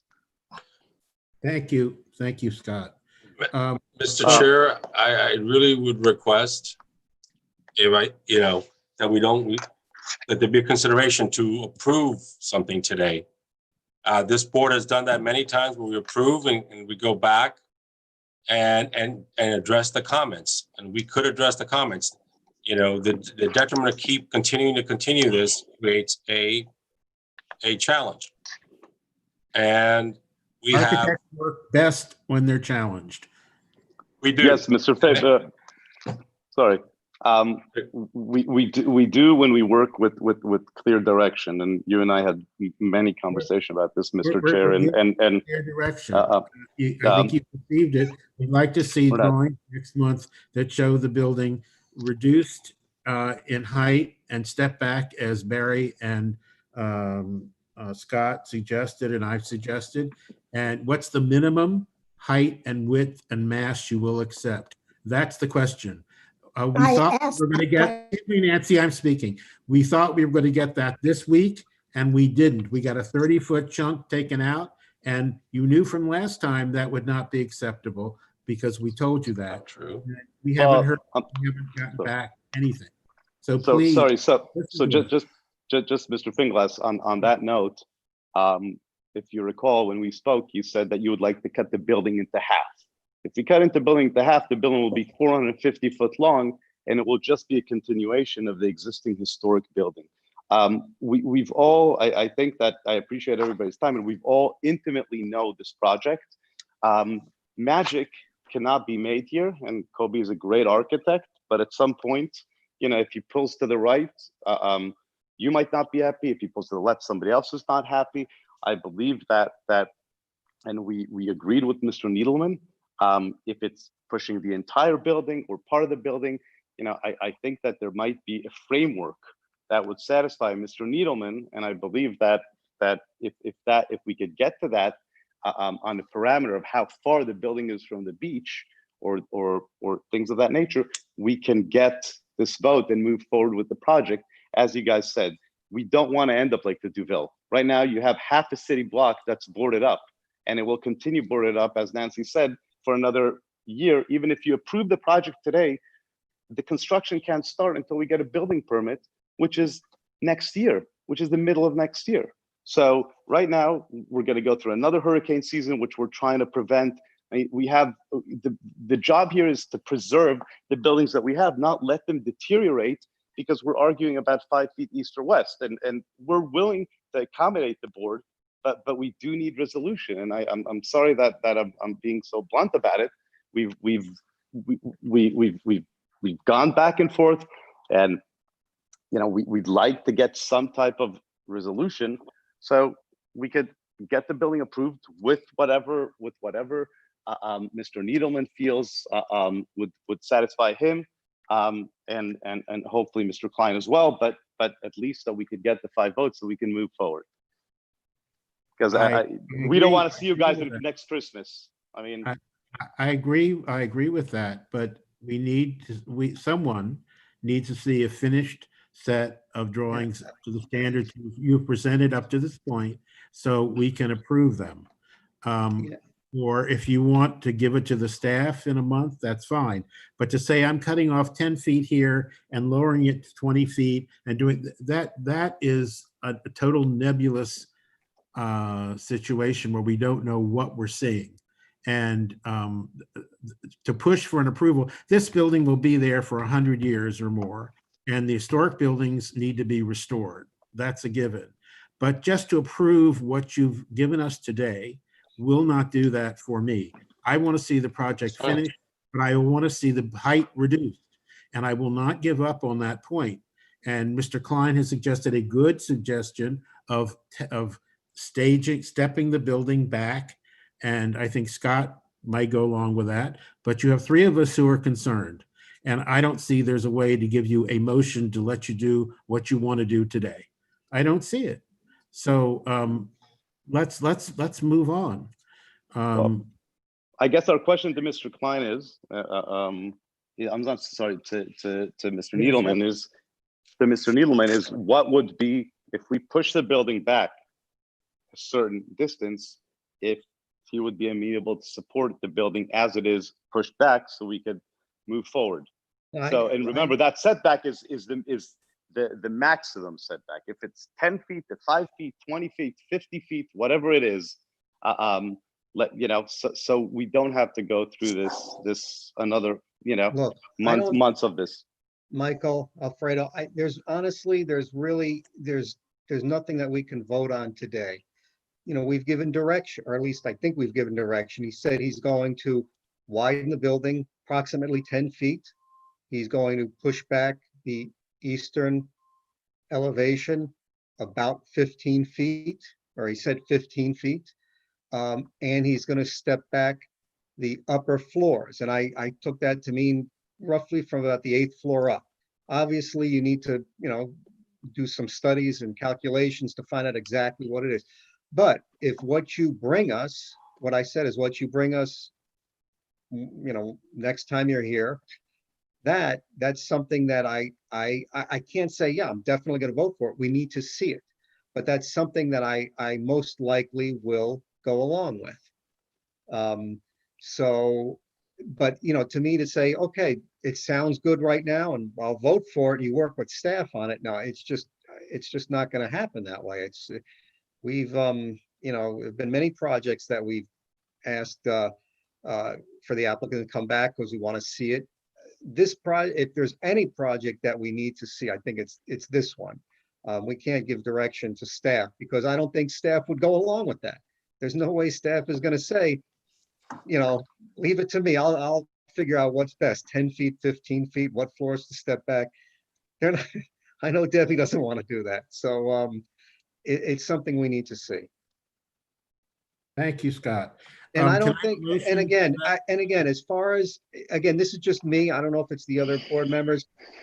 As long as you could bring back something, again, this is going to be, I don't know if all the board members will go along with it, but sort of a study, just a massing study of what that building would look like. I don't need to see a lot of the details on the building. or things like that, that we can, if they're substantially different than what you're proposing now, we can talk about that at the meeting. But my concern is mainly the massing. So if you're just bringing something back to me that shows a clouded cube and, the dimensions, that would be fine for me to well, at least to go along with it. But I mean, we would settle on all the specific, the architectural features at that meeting. Thank you, Scott. I must say I agree with Scott. What about you, Barry? Yeah, I agree that we need to see a building that conforms to this discussion, that starts reducing some massing and some height. And I'll just reiterate what I said before, is what I don't hear from the applicant side is a willingness to reduce in much square footage of development. And I don't know, is there some magic number that the owner needs to acquire in order to perform the building, the development? And I don't know. I'm not. So I'm gonna answer that, Alfredo, because I'm the owner. And Barry, let me just give you the direct answer. Every month that goes by that we don't get approval, that number unfortunately goes higher. And hence we're trying to get approval so we can go ahead with the restoration. We are removing a full floor or 2 floors off the Raleigh Hotel. We can easily keep those if that's what you guys prefer and take 1 or 2 story off the building. But we've gone out of our way to do everything on the historic building as you all asked. And as somebody said before, there is a need to pay for this. You guys all understand the historic preservation doesn't work by itself. And I want to just mention one more item here. The South Seas and the Richmond, this is the only opportunity for them to ever get restored. If you know why these buildings are dilapidated, and the reason they're dilapidated is because economically, you can't restore those buildings. I know this board might not need to consider economics, but we are all adults and we understand that to restore something, and most of you are architect, obviously Barry, you're an architect, you know that the cost of this restoration is humongous. The reason that these were never restored is because the previous owners, charging 90 or 100 bucks a night, can never afford to restore it because there's no economic to make this work. So as much as we don't want to admit that there's money that's needed to restore these buildings, I do think that the board needs to take this into consideration, because the reason that we're trying to build this building is to pay for the restoration. We can equally keep the Raleigh the way it is, the South Seas and the Richmond, and do nothing. But that's not our intent here, and that's not what we want to do. So, okay. In all due respect, you're speaking the obvious, but you didn't answer the question. You said you were going to say what the number was. And, well, so we can't. I didn't hear reducing square foot from the current building is not the solution here, because it will also mean that we need to reduce some of the restoration. So if you want us to come back and say, you know what, we'll reduce the building by 2 floors and we'll reduce the restoration scope by, 30% or 20%, whatever that cost ends up being, we can take that route as well. But I don't believe, again, I'm going back to Alfredo's statement that historic preservation is all about trying to save what we've got, right? And that's what we're trying to do here. So it's, in other words, it's 100% of the square footage for 100%, 100% of the proposed square footage for the restoration. The square foot on this site was reduced to 2 FAR. I just want to enlighten you guys. We're not building a lot of FAR. We're not building a lot of FAR. We only have a 2 FAR on the site, not like the rest of Miami Beach, which is 3. We're already limited because of the down zoning. So again, I'm more than happy to share with you guys our economics, and you can tell me if you think this project works. But we've really have made a serious commitment to the restoration, and I know that we all take it for granted. But we need to understand that there needs to be some way that this thing needs to get paid for. And I don't want to have this, I think you've said correct, Mr. Klein, I'm stating the obvious, but the obvious is that every month that goes by that we can't restore this building, makes the economics of this deal even more complicated. You don't have to believe me. You can, it's been widely publicized that we paid a record price for these properties in Miami Beach. It's because we believe in Miami Beach. We want to invest in Miami Beach, and we want to build something great.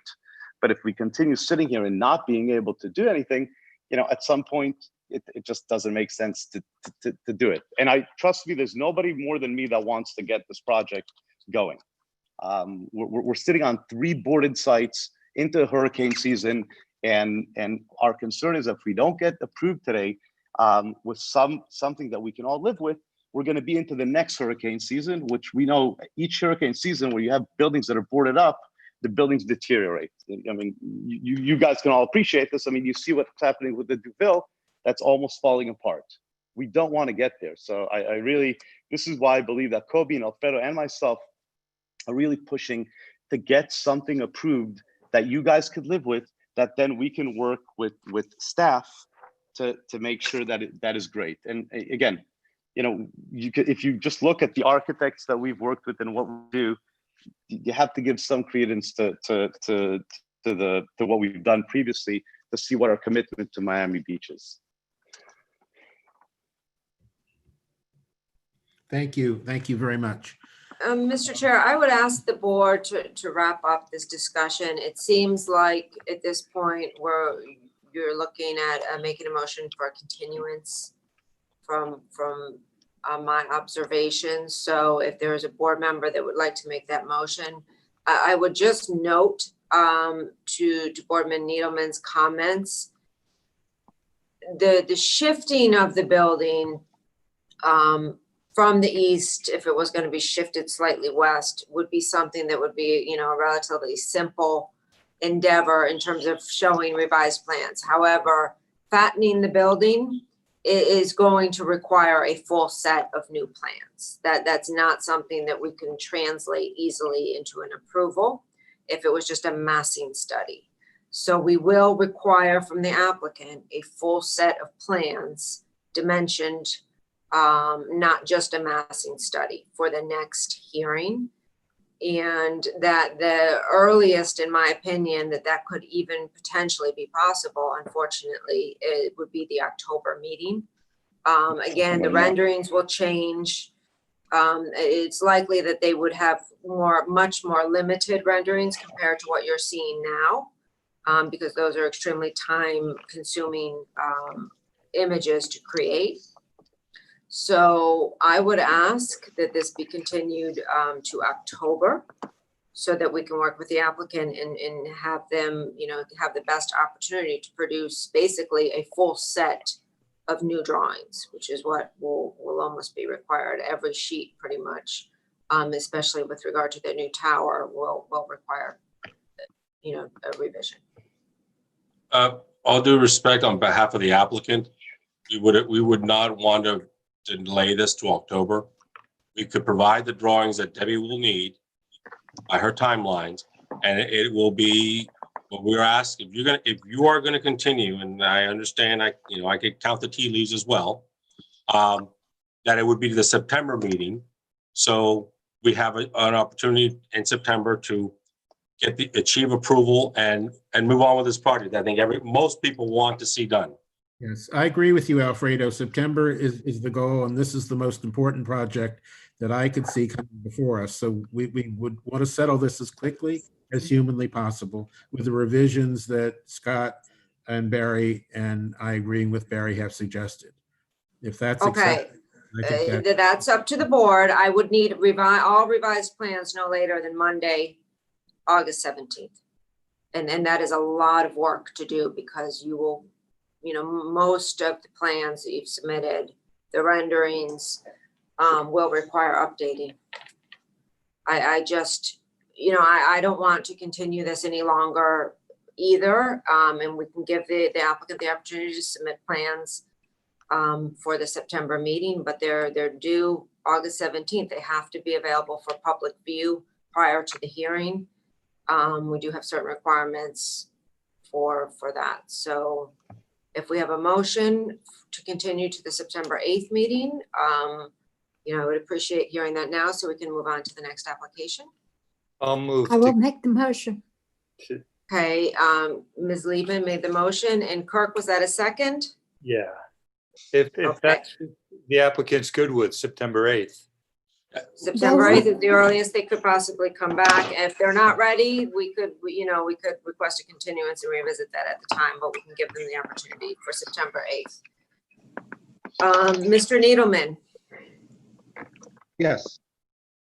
Mr. Lopez, I believe Mr. Lopez is absent. Mr. Litt. Yes. Mr. Klein. Yes. Mr. Pascal. Yes. Ms. Liebman. Yes. Mr. Finglass. Yes.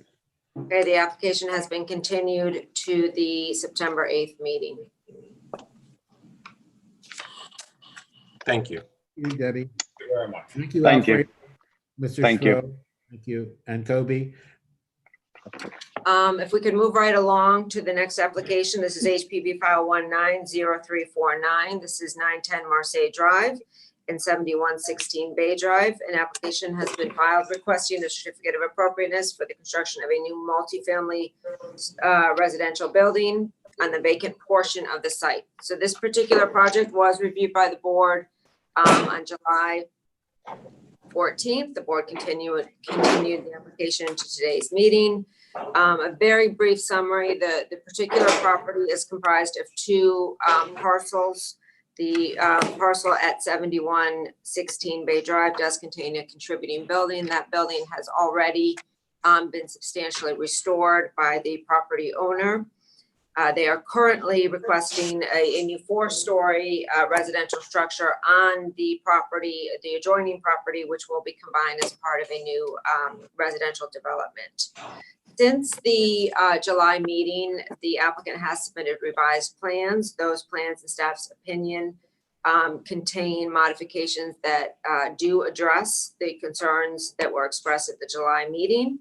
I'm just going to briefly run through those. The elevator and the elevator vestibule have been set back an additional 4'8" at all levels, thus reducing the massing of the building. The 4th and 5th floors have also been set back an additional 4 feet 8 inches. The roof deck has been eliminated. All of these elements, in staff's opinion, substantially reduced the mass. The stepping was very successful in doing so. They have also submitted plans that show the projecting vertical fin at the northwest corner of the building eliminated. That was one of staff's earlier recommendations. So the plans that you are viewing for today's hearing now reflect that change. We're supportive of the project. Only have one remaining concern with regarding that secondary fin feature. With the removal of the larger one, we've evaluated it. We think that feature is becoming a little too prominent at this point. So our recommendations would be either to change the angle to reduce the impact of that, or another option would be to incorporate openings into that architectural feature in order to lighten it up and have it less heavy feeling. That is our recommendation. I believe Carly Grimm is here on behalf of the applicant to introduce her presentation.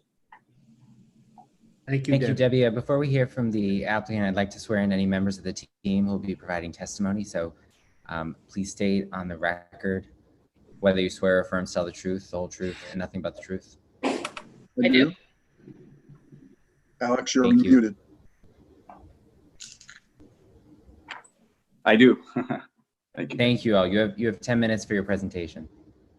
Okay, good afternoon. I know you still have many agenda items ahead of you, so I will not belabor any of the points Debbie already covered. But as you know, we were here before you last month with a project for a multifamily residential building to be built on a vacant lot located in the Normandy Isles Historic District. And actually, I'll just walk you through a couple of the slides just to make sure we understand the changes that were made. So you start the PowerPoint on slide 2.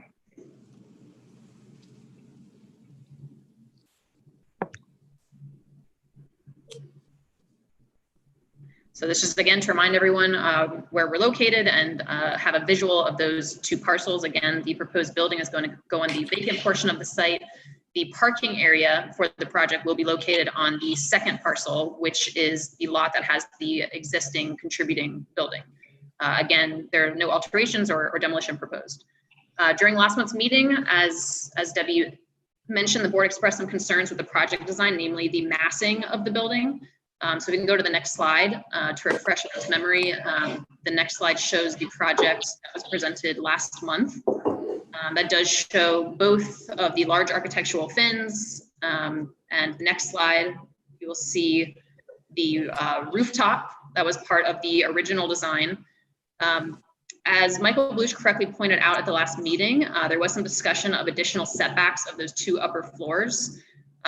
Originally, there was contemplation of that kind of requirement in this overlay district. However, that was not ultimately adopted. So there is no code requirements that there be an additional step back for those upper floors.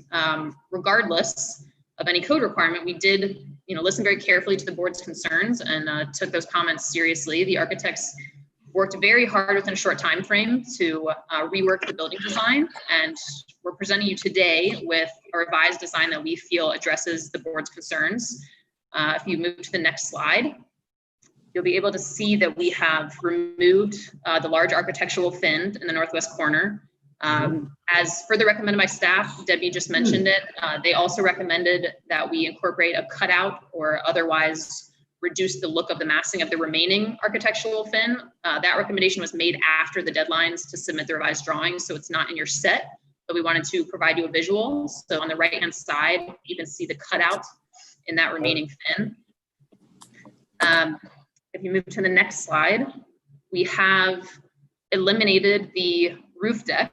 So there is no longer any residential access to that rooftop. So we've essentially eliminated an entire accessible floor from the project for all intents and purposes. This allowed us to push the elevator and the vestibule back almost an additional 5 feet. So we've removed that massing from the front of the rooftop. Most significantly, obviously, we have then reconfigured the 4th and 5th floors to incorporate an additional setback. So those two top floors now do step back from the front of the property even more. So again, to refresh, the applicant is not requesting any variances. There are no variances as a part of this design. No alterations or demolitions are being proposed. We do agree with all conditions in the draft order as proposed by staff. With that, I'll turn it over to our architects to briefly walk you through the rest of the details of the revised design. Our team is here to answer any questions you may have, and we'd like to reserve time for rebuttal as necessary. But Alex, you just want to take it away from there. Thank you, Carly. I just want to start off by saying that staff has been very helpful, and I want to thank them for that. They've been extremely responsive, taking into consideration everything that is happening with COVID, obviously, so thank you. As Carly already mentioned, in the original submittal, we were in our right, but we still decided to make those adjustments, and turns out we're really happy with it, to be honest. It turns out that it did bring a better impact to the project the way it is now. If we can go to the next slide, which is the site plan. This is the way it was originally submitted. If you can go to the next slide, we're doing a kind of a before and after for you guys. As you can see, I want to start off by saying that we have moved our FPL transformer and backflow preventers also within our setback behind our building line. And also the staircase shaft and the elevator shaft and the vestibule have been shifted back on all floors to accommodate for the changes on the 4th and 5th, which will be presented on other slides. We spread the lost square footage within our layout throughout all the floors, and we can notice a significant setback on the whole width of the building, more specifically on the 4th and 5th, and we can feel it on the side-by-side comparison that we'll present to you later on. You can go to the next slide. This is an enlarged site plan, so you can see better. We have reduced setback of about 4'8", the building on the whole front facade. So when you go to the next slide, you're going to see that shift back. There you go. We had typical floors 2, 3, and 4, and now because of this change, floors 2 and 3 are 4 and 5 different because of that. So you can go.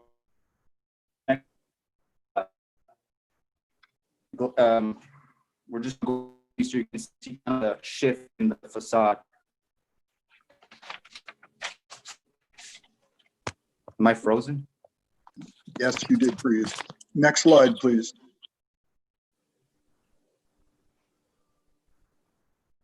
Was I?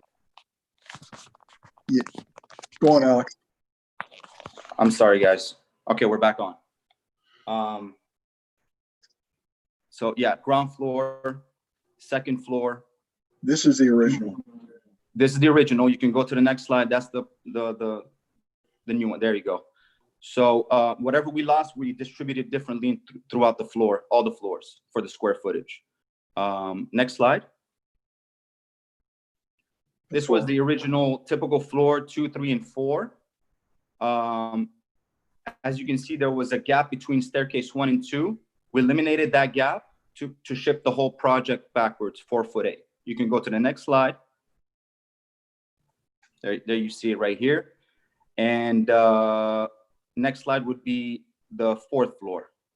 There you go. So as you can tell, there was a significant, due to the size of the building, there's a significant setback that we still implemented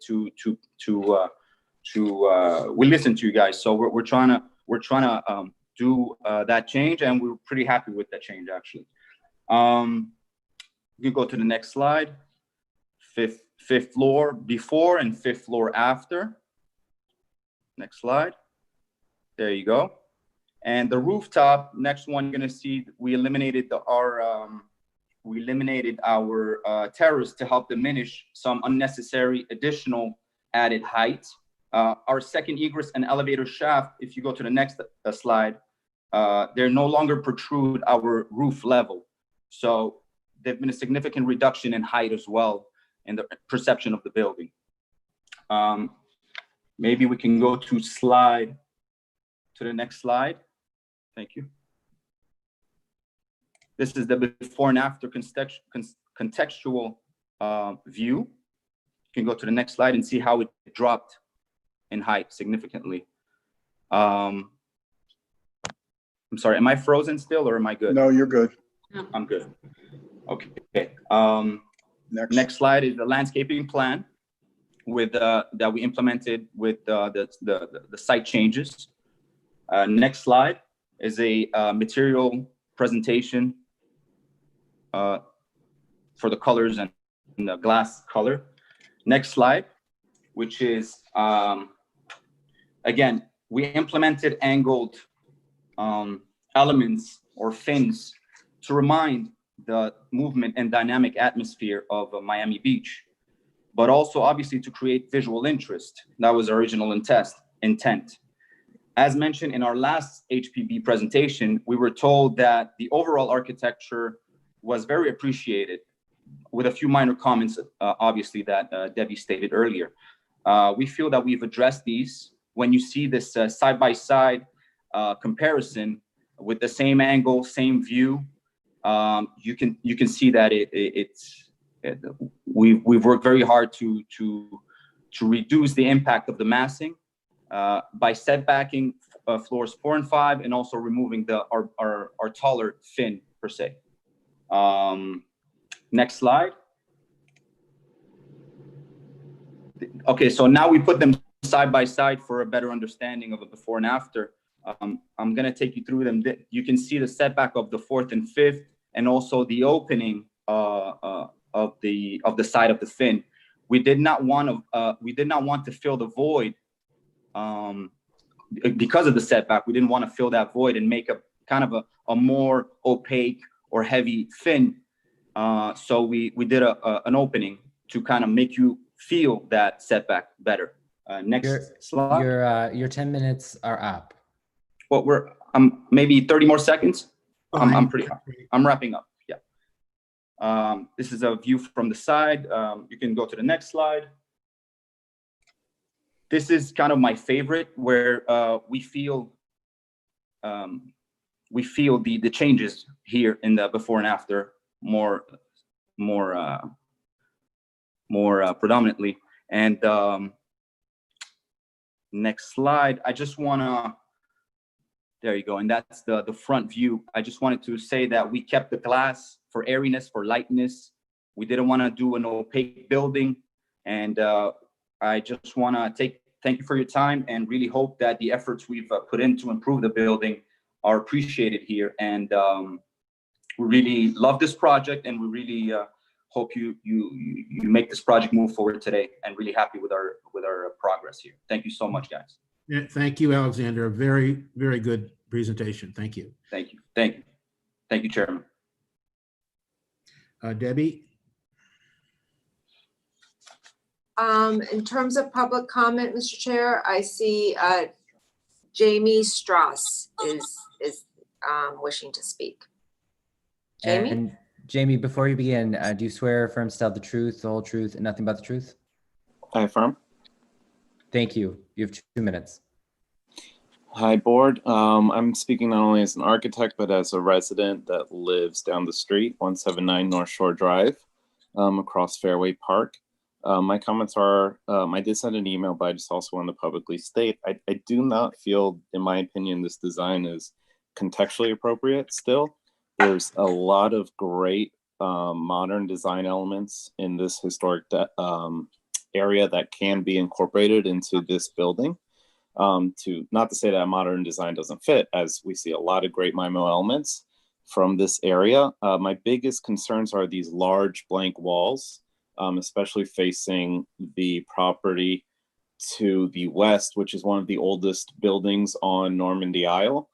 This angular stucco pattern doesn't really seem to fit, and also to fit from there. And then my other concerns are you have this large plain base at the base of the building.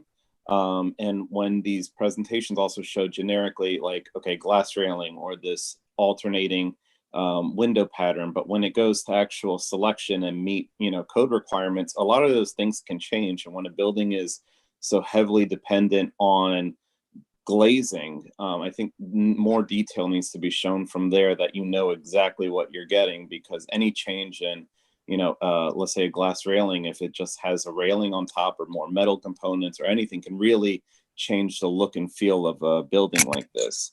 But I do think, there's interesting opportunity, but this being the first project on Normandy in this historic district, we should take more ownership on the onus on the ownership to show the contextual appropriateness and show where the reason for the design and the solutions to come into play for it. Thank you.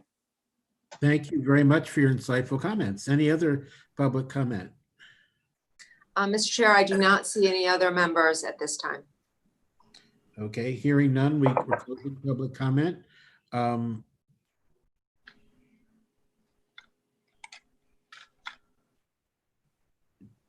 would like to add I would like to add that in the 3D rendering, obviously the 3D photorealistic context rendering, we tried to show you the true feel of those balconies.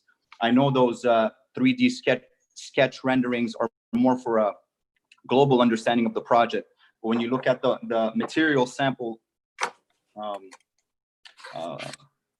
sheet, you get a better understanding of those materials, and hopefully the 3D also will show you a better representation of what it is really. Okay, thank you. Any other comment from you all? That's okay. We're here to answer questions, Mr. Chair. We asked the board for approval. We believe we've made significant changes in response to the board's comments. We did make these significant changes. We ask for approval, please. Okay, thank you so much. Debbie, should we do disclosures now? Yes, I think that would be good. Any members wishing to disclose communications? Okay, hearing none, and we move on. Next. I think Kirk is waiting. Okay. Okay, we're moving on to board comment, and Kirk wants to go first. Kirk? You muted yourself. Sorry. First of all, I want to say for one of the first projects to be happening in the newish North Beach National Register districts, you know, I value the proposal, and I want this project to be successful. I want to see these historic districts be successful. That said, you know, we've got a letter that came in from MDPL about this project. I also really appreciate Jamie Strauss taking the time to write and to speak. I know as an architect and as a resident, he was also very involved and invested, as all of North Beach was, in planning this overlay in coordination with staff and Dover Cole. A couple of points I want to make because, you know, it was Tom Mooney and our planning department themselves that spent just an exorbitant amount of time writing this zoning overlay and presentation after presentation after presentation to the North Beach community and to the North Beach Steering Committee on which I served. And I just have to touch on a couple of things because first of all,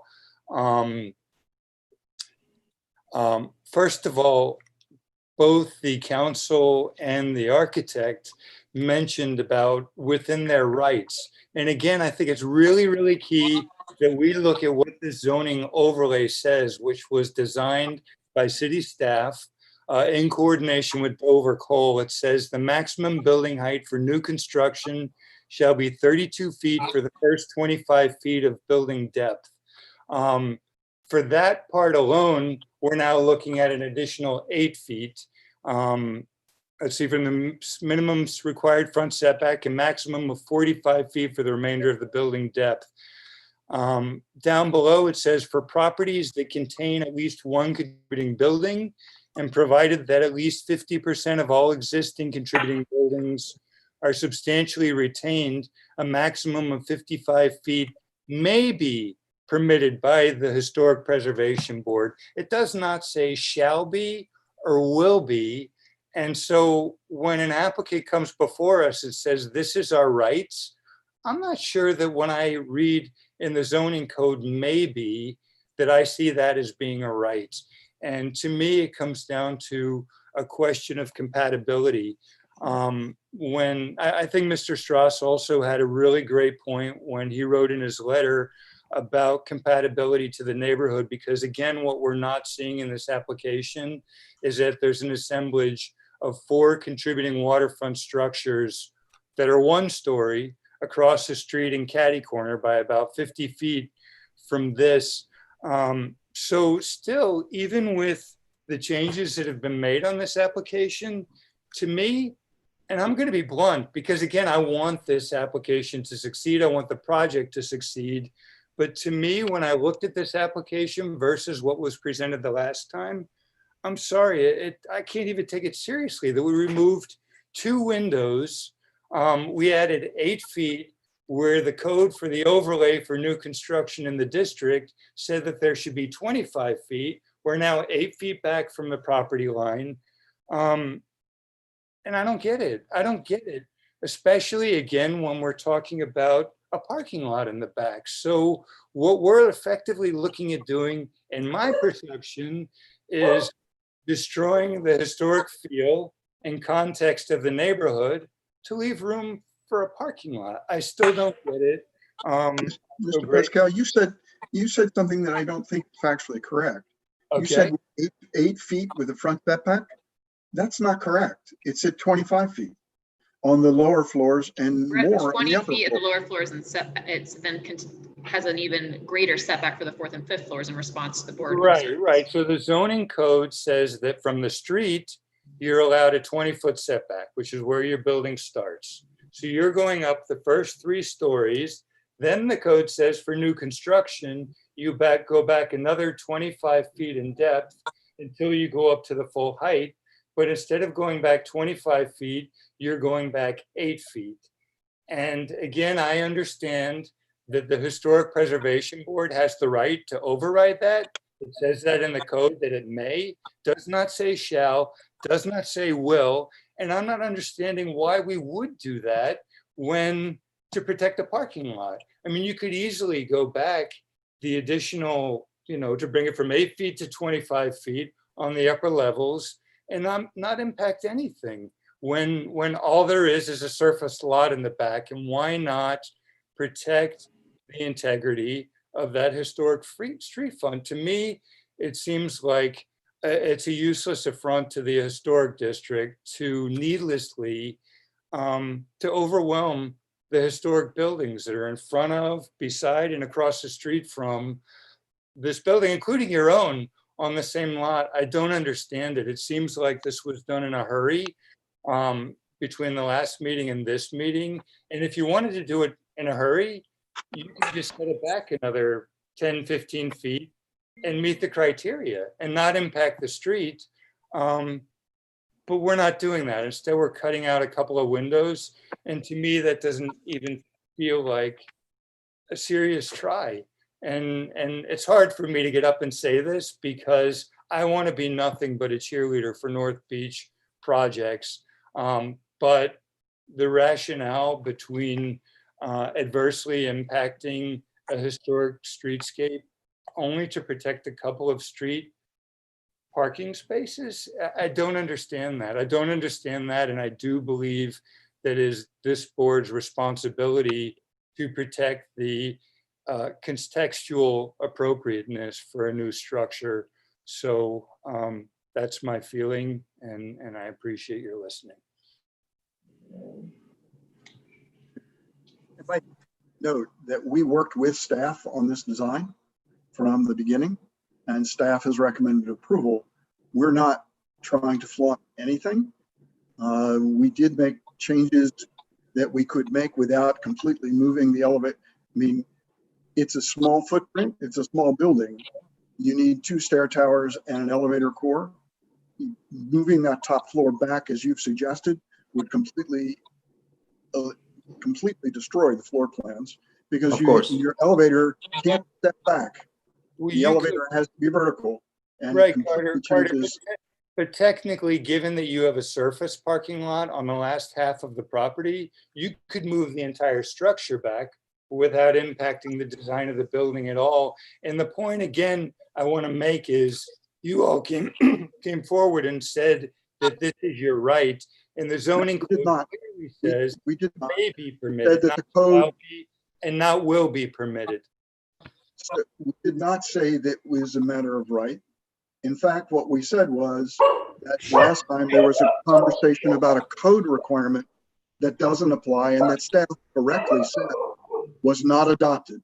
What we said was, even though the code was not adopted as you had discussed it with the mandatory setback, that we had moved to make that setback above the 3rd floor in any case, because we respected the fact that the board asked for those changes. And so we were responsive to your concerns, even though the code didn't, as far as we understand from our conversations with the staff and otherwise, require that setback. So we weren't trying to say we were entitled. In fact, we were saying anything but that. Right. So just to clarify, because you're saying it was not adopted with the mandatory setback, it was discretionary. It's not that it is in there at all. It says may be permitted by the Historic Preservation Board. It's not as if that language was entirely removed from the code. And it's not as if the zoning code is not clear in terms of the intent for appropriate massing within this historic district. That's my point. And Mr. Chair, I think we're moving on to board discussion, right? I don't want to keep going back and forth. Carter, and it's no offense to you. I've said what I had to say here, and I want your project to be successful. I just want it to be compatible with the neighborhood, and I don't see any reason why we need to rush to get it through rather than do it the right way, since it is the first new construction project falling within this overlay. I think it's important for us to get it right as a board.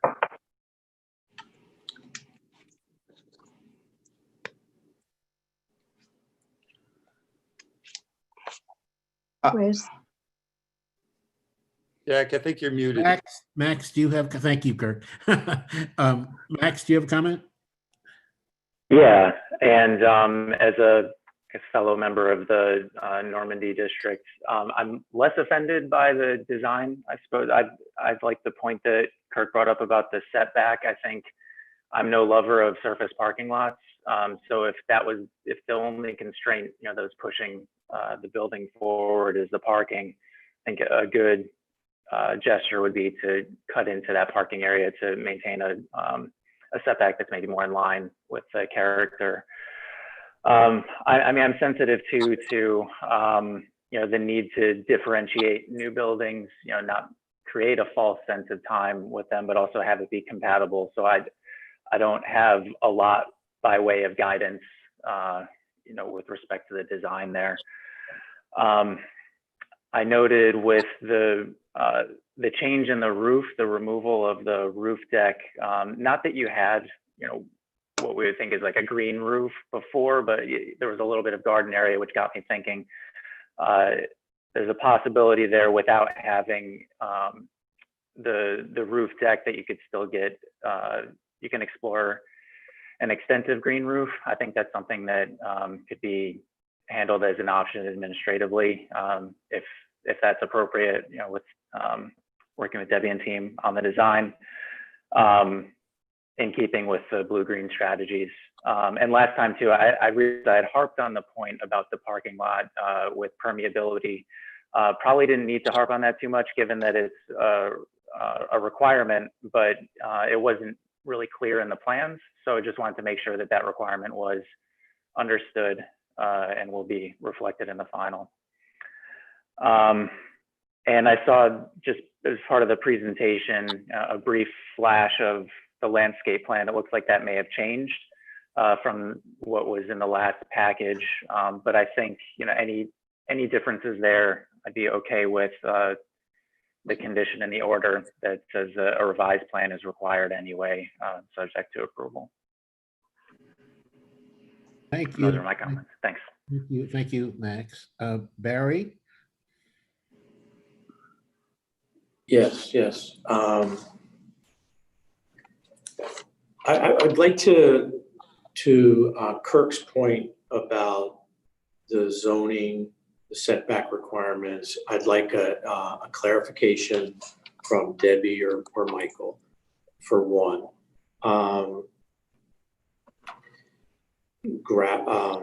The massing wise, I think I'm okay with the building. The comment brought up by the person speaking about the complexities that can happen in storefront type design, window glazing, ring true to heart. I would say that at this point, the architect needs to be real clear. What I'm seeing is I'm interpreting that I have these glass rails without a cap. So that's what I would expect to be built.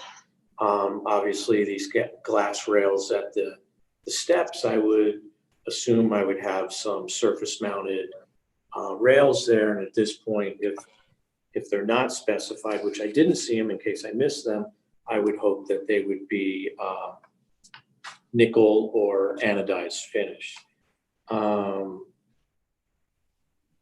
But my main concern was, because I'm pretty okay with the massing, I appreciated that opening in that fin. The other thing is if it was allowed, if this was something we could throw on to staff to coordinate with the the applicant is some punctuations on that western wall into the stair openings, just to break that up, as opposed to some random angled lines of, you know, some plastic reglets and stucco. And I'm sorry, I do note, I make correction. I do note that there's clear glass aluminum railing. So I think it's really important at this point to, you know, when you're coming to us and saying, oh, we have aluminum railing, but really it's kind of showing up so minuscule. I mean, it's going to make this night and day if we have some big cap on there versus some, you know, inch and a half little rectangle that sits on there. It's, you know, we need to be, at this point, we need to be very clear. Sorry. So I think that's my real comments. Sorry, the cat gets in the way. A new board member. Yeah, but she doesn't vote. Thank you, Barry. Rick is gone, right? Is Rick gone? That's correct, Mr. Chair. Okay. He had to depart the meeting. Okay, Scott? Yes. I do think this is an improvement from what we saw last time. I guess the only concern, I mean, looking at the building now, is that and it was mentioned by the person who spoke, is that four-story high, just a stucco wall with some different the design to it. That I think that's going to be very kind of really stand out, especially with it facing the property. I believe it's to the west, if I'm not if I'm correct. So I don't know if anything can be done with that. I mean, I don't know, I'd leave it to the architect, but I'd like to see some kind of something a little bit more done on there to break it up a little bit. The question I had, and this goes back to what Kirk mentioned, you know, whether or not, you know, you're following the design guidelines to the T, I'm not going to be concerned about that. But as far as the setbacks, you have a good sized lot. You have a 8-space parking lot behind the building. My question to the applicant is, what was the reasoning behind maybe going up higher or building the building like you did, and maybe not putting a portion of the building over the parking? We can kind of set it back a little bit, and maybe lower it on the front, or bring back or increase those setbacks on the upper floors. Why leave that parking lot out in the open? I mean, we always hear from staff that, you know, surface parking lots usually not the best use for a piece of property. So I'm just wondering why that's kind of remaining as a parking lot. We don't build, and you didn't design, maybe put the parking under the building. I don't know if that changes the requirements, or that adds something, or if that can be done. But I'm just wondering why didn't you go in that direction? We've tried overlaying. Am I on? I'm sorry. Yes. Sure. Quickly. We've tried overlaying different options, and quite honestly, the fact that the site is so restrictive, it's so tight with the structural system that is going to be implemented, it's gonna impact the driveway. It's going to impact the width that is required by zoning for parking spots, the driveway alley, and it was really complex to get that all fitted all together on the backside. We tried to keep a vertical for structural reason. I understand your comment about the parking lot. We did paver all of it. We have a nice, I believe we have a nice yard, nice landscaping. This is kind of the direction we're going with this. It's really a complex site the way it's set up right now. We tried that option, and it makes it really complex with the the grid lines and the driveway for the parking lot. If I may comment, in the early stages of the design, it was something that we explored, but there was a real problem with the backing turn ratio of the cars under the building and the radius, yeah. The radius, yeah, and it was sort of impossible because of that. You know, the size of the building, the size of the lot, and the width of the lot. We could not make it fit in there. So that's a hardship. Yeah. Yes. Okay. Thank you. Thank you. Nancy, we want to hear your comments. Right. Am I on? Yes. Am I on? Okay. Yes. I don't understand quite a lot of this. It looks better. If you take a fast look, it looks better than the first one. But then I think because you've taken all of the glitz off it, it shows up other things. For example, what is the height of the base where the steps are going up? Why is that base so large? I don't know the size, but surely the architects would know. There's all those steps going up. I'm on page, I think, 30.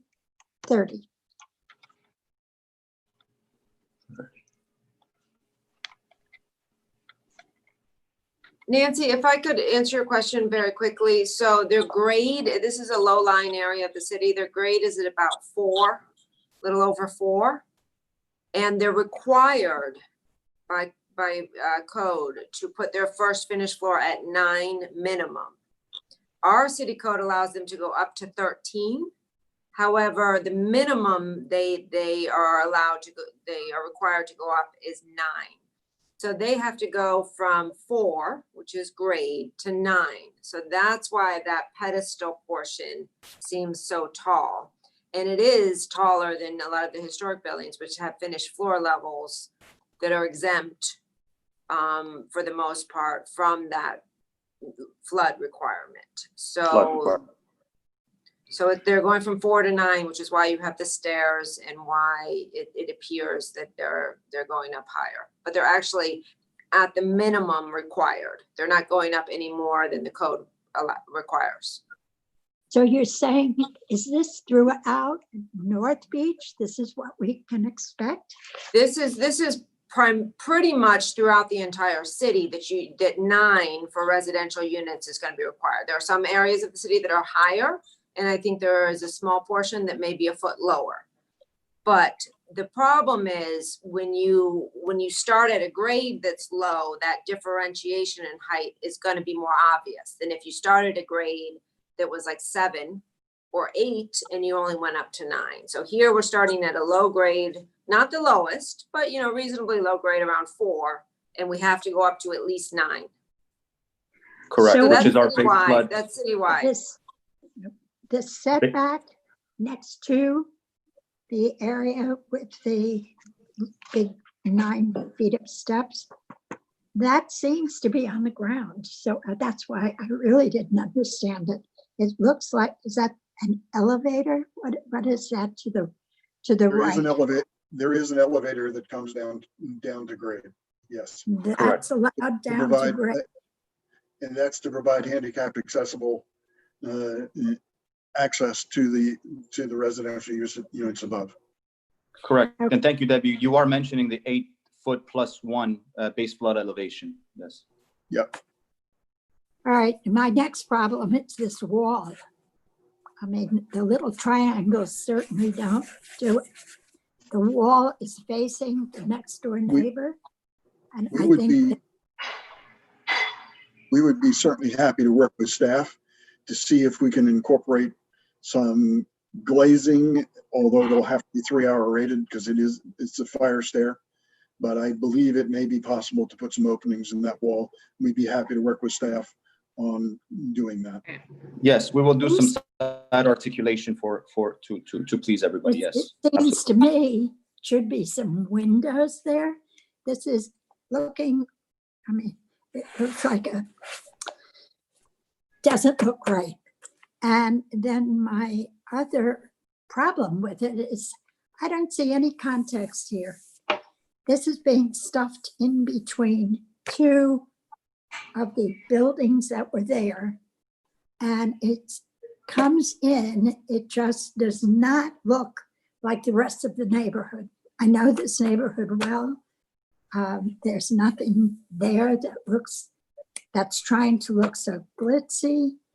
And it just has no character. It just looks dead. So I have no better way to describe it. And it's because of the wall, because of the staircase. But Hi. other than I would that, like. it's better than it was. Yes. There is a lot of I want to say, what's the word? Opaque content around it. Yes.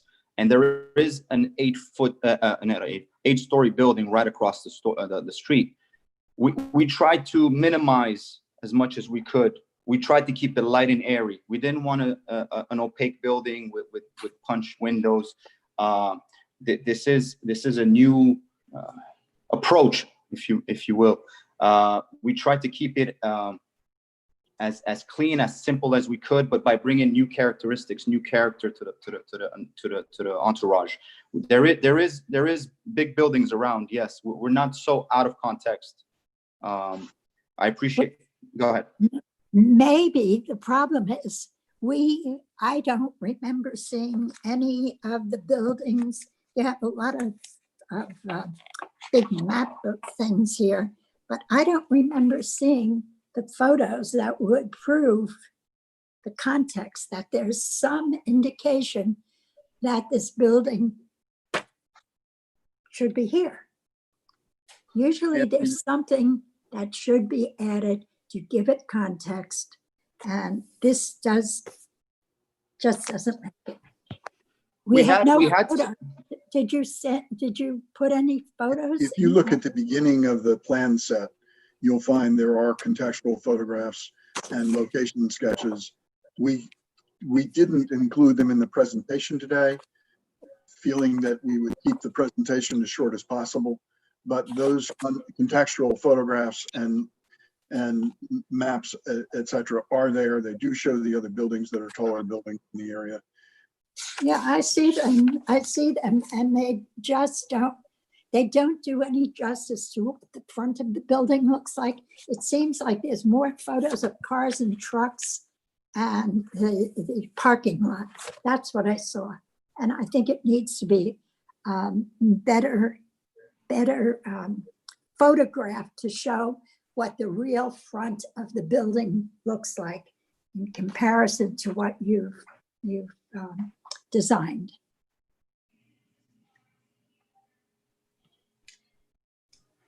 I'm finished. Understood. Thank you, Nancy. Thank you. Thank you, Nancy. Let's see. I think I'm the only one left.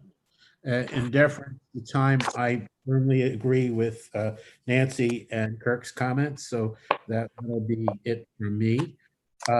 Apparently, people have many suggestions for you, so I think, unfortunately, we should strive for a continuance. Could I ask a question, please? That's right, Kirk.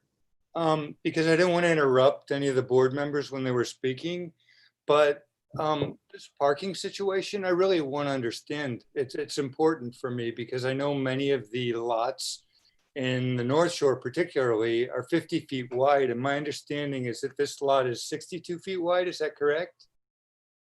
This lot.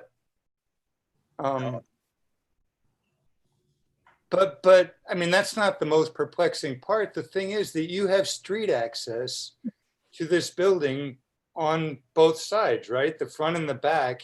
And so when you talk about parking radius problems, I don't understand what that means for the future if we can't devise parking where you could, particularly, I mean, how often do you have like a street frontage on the front and a street frontage on the back where you could actually pass right through? And I'm not sure I'm following why, if it was a 50-foot lot, with one street side, I get the radius thing. I've seen people deal with that, but when you could pass right under the building from one street to the other, I'm perplexed at why that is a challenge that can't be overcome when you know, presumably you could have a parking lane going all the way through, right? A access point and an exit point. The, You could the, increase your the parking. turning radius issue has to do with the size of the parking spaces. It is true that we do have a street in front and an alley in back. We very intentionally did not put a curb cut on the front street to maintain the street frontage, since we have access from the alley, and staff traditionally has asked people who have alley access to not use the frontage for vehicular access, where we would have a drive cut crossing a public sidewalk.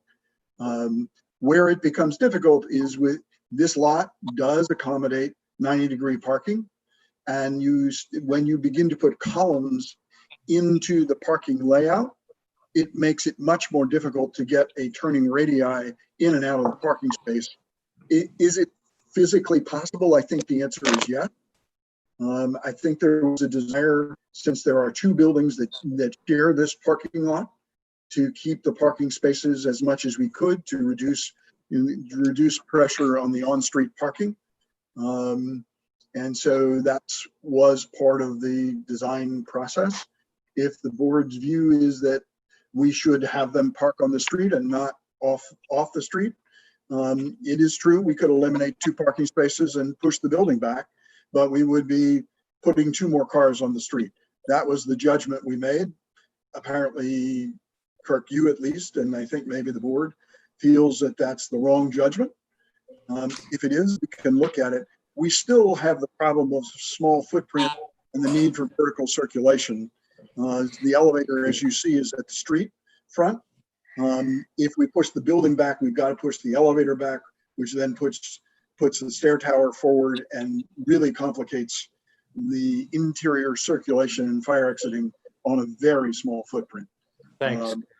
It just seems like to me you have you have so many options with this lot, right? The way that it's laid out, and with half of it being protected for a parking lot. You know, I know that you get a lot of incentives because you're preserving a building in the overlay, including height, which you're not fully taking advantage of, right? You're going to 50 feet when you could technically go to 55 feet. I'm just, again, not sure, and I've already said it, why we're not protecting the streetscape first and foremost, rather than sacrificing for parking lot. That's all I had to say. I just wanted clarification. Thank you. Thank you, Kirk.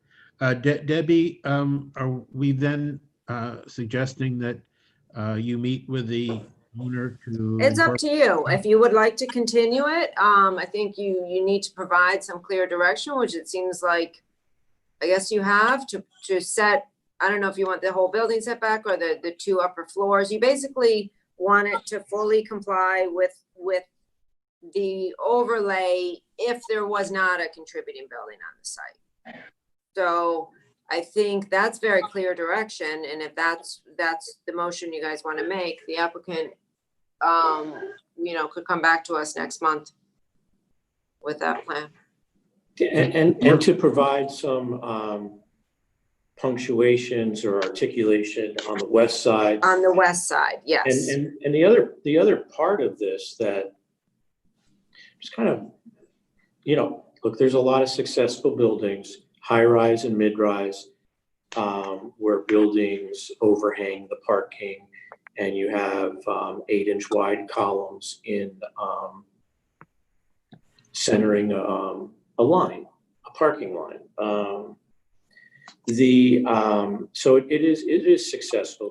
So to say that, you know, oh, sure, we'll move it back, but you're going to add 2 cars to the street, like it's your fault, not like it's our fault, not yours.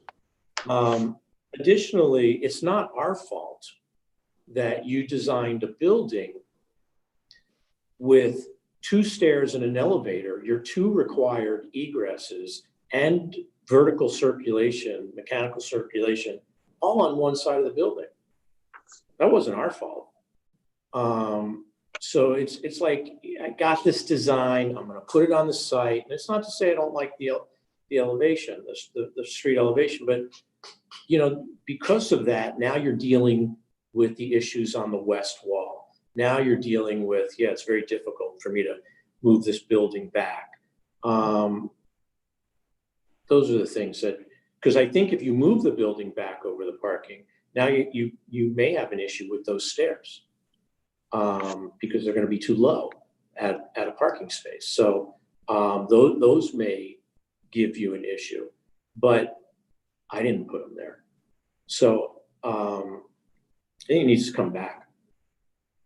But from my perspective, for the applicant to kind of put that on us is just, it's not right. No, nobody is putting it on you. It was just a question about the priorities, that's all. And I would ask, because the way Debbie phrased it is that we are to comply with the regulations as if there was no historic building, which has been restored. And I'm asking the board, honestly, if we work to try to meet those requirements, but don't meet them completely, is that something that you're willing to consider? Because we're not trying to take advantage, but we have a tight tight. Can I jump in, Mr. Chair? Yeah, sure. So I would make that motion. I mean, you know, my feeling, if the board supports it, would be, you know, to comply with the overlay guidelines as they exist for new construction, whether there's a restored building or not. I don't, again, there's incentives for the fact that they're restoring a building.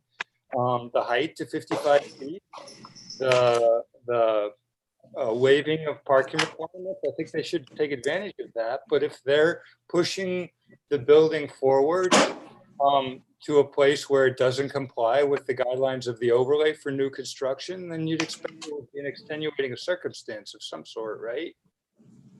I mean, does that sound like a way forward?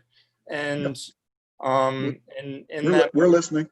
So the motion would be to continue, and I also want to incorporate in that motion to explore the what was it, the northern elevation? It's the western elevation. Sorry, the western Wow. elevation. And also to include contextual drawings of the neighborhood when it comes back, including the contributing structures on both sides of the street, if that's okay with the board, so that we could see this in its context. So I would move that. And what is the date we're continuing to? I mean, since we've already continued this once before, I would say let's give them a chance to go to the September meeting. The plans would be due, Carter, on Monday.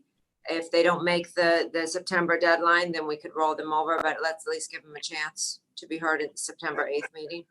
So I'm continuing to the September 8th meeting with I'll those. second the motion. Good for you, Nancy. All those in favor? Aye. Aye. Aye. Opposed? Hearing none, so moved. Thank you. Thank you very much. Thank you very much. Debbie, can we take a 10-minute break? Yes, we can, but we may not be able to get through the next application if we take a break, just to Wait, advise the applicants. And this is we've only gotten through 2 applications today. Are we having to end at 3 o'clock? We should end at 3 or shortly thereafter, yes. Well, can we wait? That's like, what is it? It's after 2 already. Correct. So it's up to 2. Jack, Can do we you go want till to take 3? a 5 or 10 minute break? It's up to you. How about a I think- 5-minute break? Okay, let's take a 5-minute break. So we'll see you at 10 after 2. Okay. I'll be thank you. here.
Hi, are we ready to come back?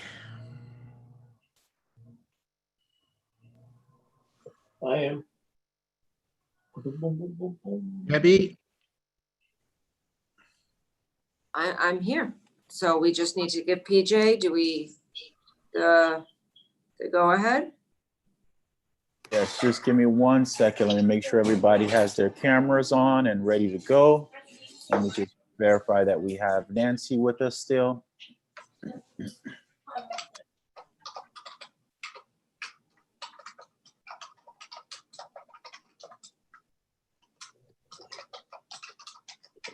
All right, seems like we have everybody back with us. So, Mr. Chair, whenever you're ready, you can go ahead and start the meeting. We're ready now. Thank you. Debbie, the next project?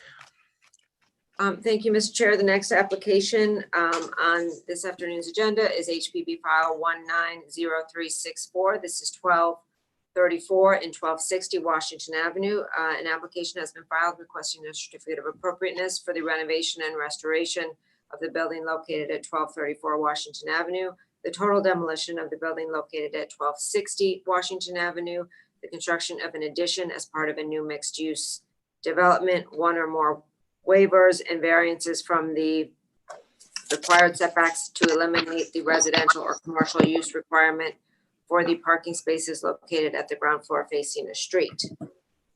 This application was presented and discussed by the board at the February 11th, 2020 meeting. At that time, the board provided comments to the applicant. They have since submitted revised plans.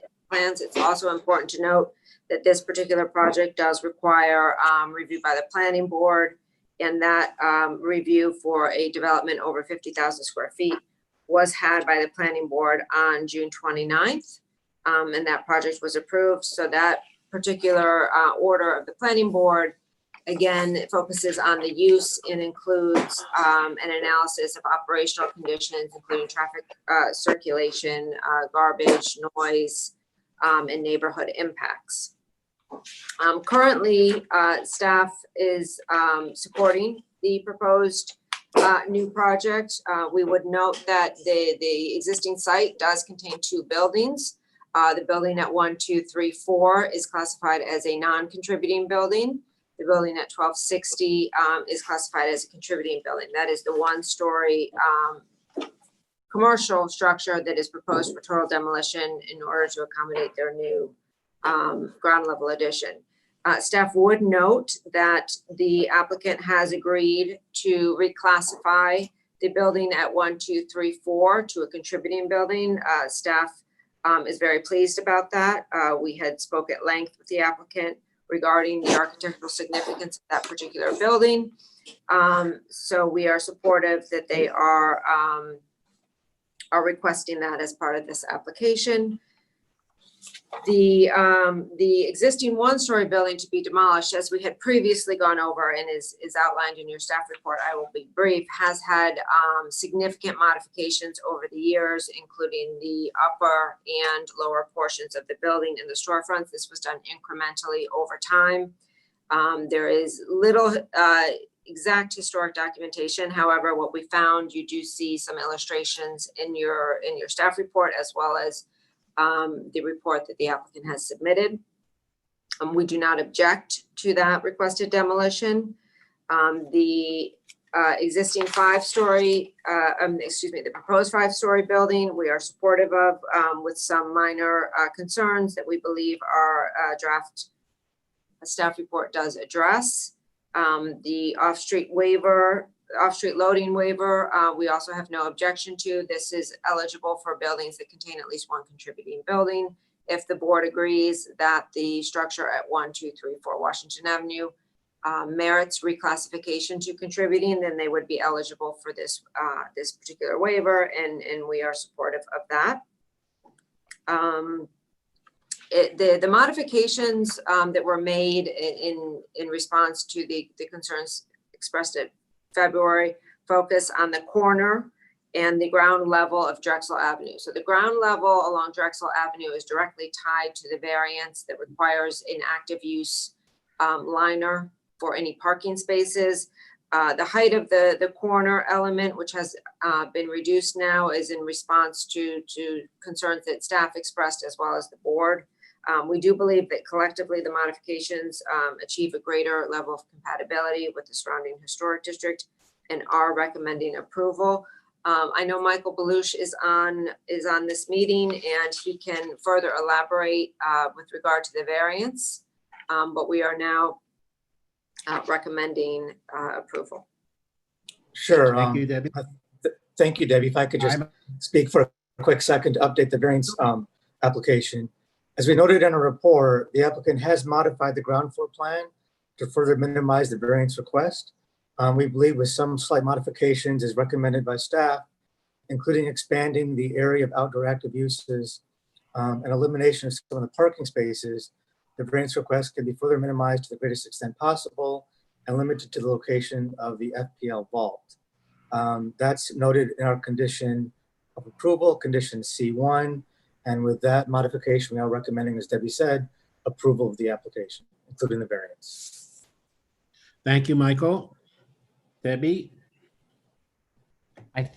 Thank you, Mr. Chair. I believe the applicant is Jackie Toussey is here to present. Yes, and I think Michael Larkin needs to be moved over. He's got his hand up. This is Kirk. Can I be on my video's blocked as well? Can we fix that? Is it off, Kirk, or are you? It wasn't. Oh, there you are. Okay. Let me enable it. Thank you. So I see Michael is still on the other side.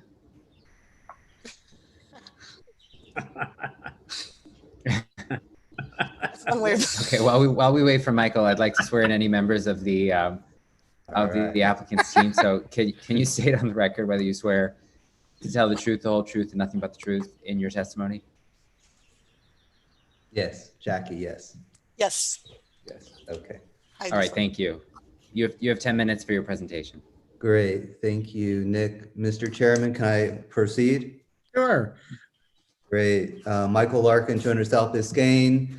We're here on behalf of Urban Miami Beach Partners with Rishi Kapoor as a principal, Jackie Toussey as our architect. We have our landscape architect, Gage Couch, and my colleague, Emily Balter. And Mr. Chairman, I didn't mind that you took a break. It gave me an opportunity to fix my hair and remove. You're perfect. You don't need to fix anything. And I put on a decent shirt. So thank you for that quick change opportunity. So since the February meeting, we've been eager to come back to you all again. But of course, as you know, the pandemic began in mid-March and you all have had some large agendas which prevented our reappearance until today. But we're delighted to be here today. Our goal is to quickly reintroduce you all to the project and discuss how we addressed your comments. Debbie did a good job of summarizing our application requests. I'm not going to be repetitive and say them again. But it is a really interesting project in that we are combining together so many different uses of office, hotel, micro units, co-living units, micro retail, and cafe, all within one single project. MDPL was supportive of our application back in February. They've been strangely silent today. I guess Daniel has escaped to the Berkshires, but I wish him well up there, but I have not heard from them today. But as you all know, Washington Avenue is slowly reviving. It has started down south with the Anglers Hotel, with an addition there that they're just about to reopen again. And you have 550 Washington Avenue on your agenda today. That's the Paris Theater is coming back as a restaurant. It's going to be a great use there. 600 block of Washington Avenue, the whole block will be a hotel use with retail facing Washington. And you have the 900 block with the Moxie Hotel. And now we're moving up even farther to the southwest corner of 13th Street and Washington Avenue. We feel excited to be one more of the projects that's revitalizing Washington Avenue. And what I'm going to do now is turn it over to Jackie, and she's going to walk you all through the design. Thanks, Jackie. Good afternoon, everybody. Can you hear me? Sure. Hi. Well, I know that we presented before, but I don't know if everyone was there for the last presentation. Was anyone not there? Barry? Okay. So I'm going to just go briefly through it. I've had my Cuban coffee. I'm ready to rumble. I know I know we're the last presentation and I appreciate your time today. I'm very excited to share the project. Let's see. Can everybody see my screen?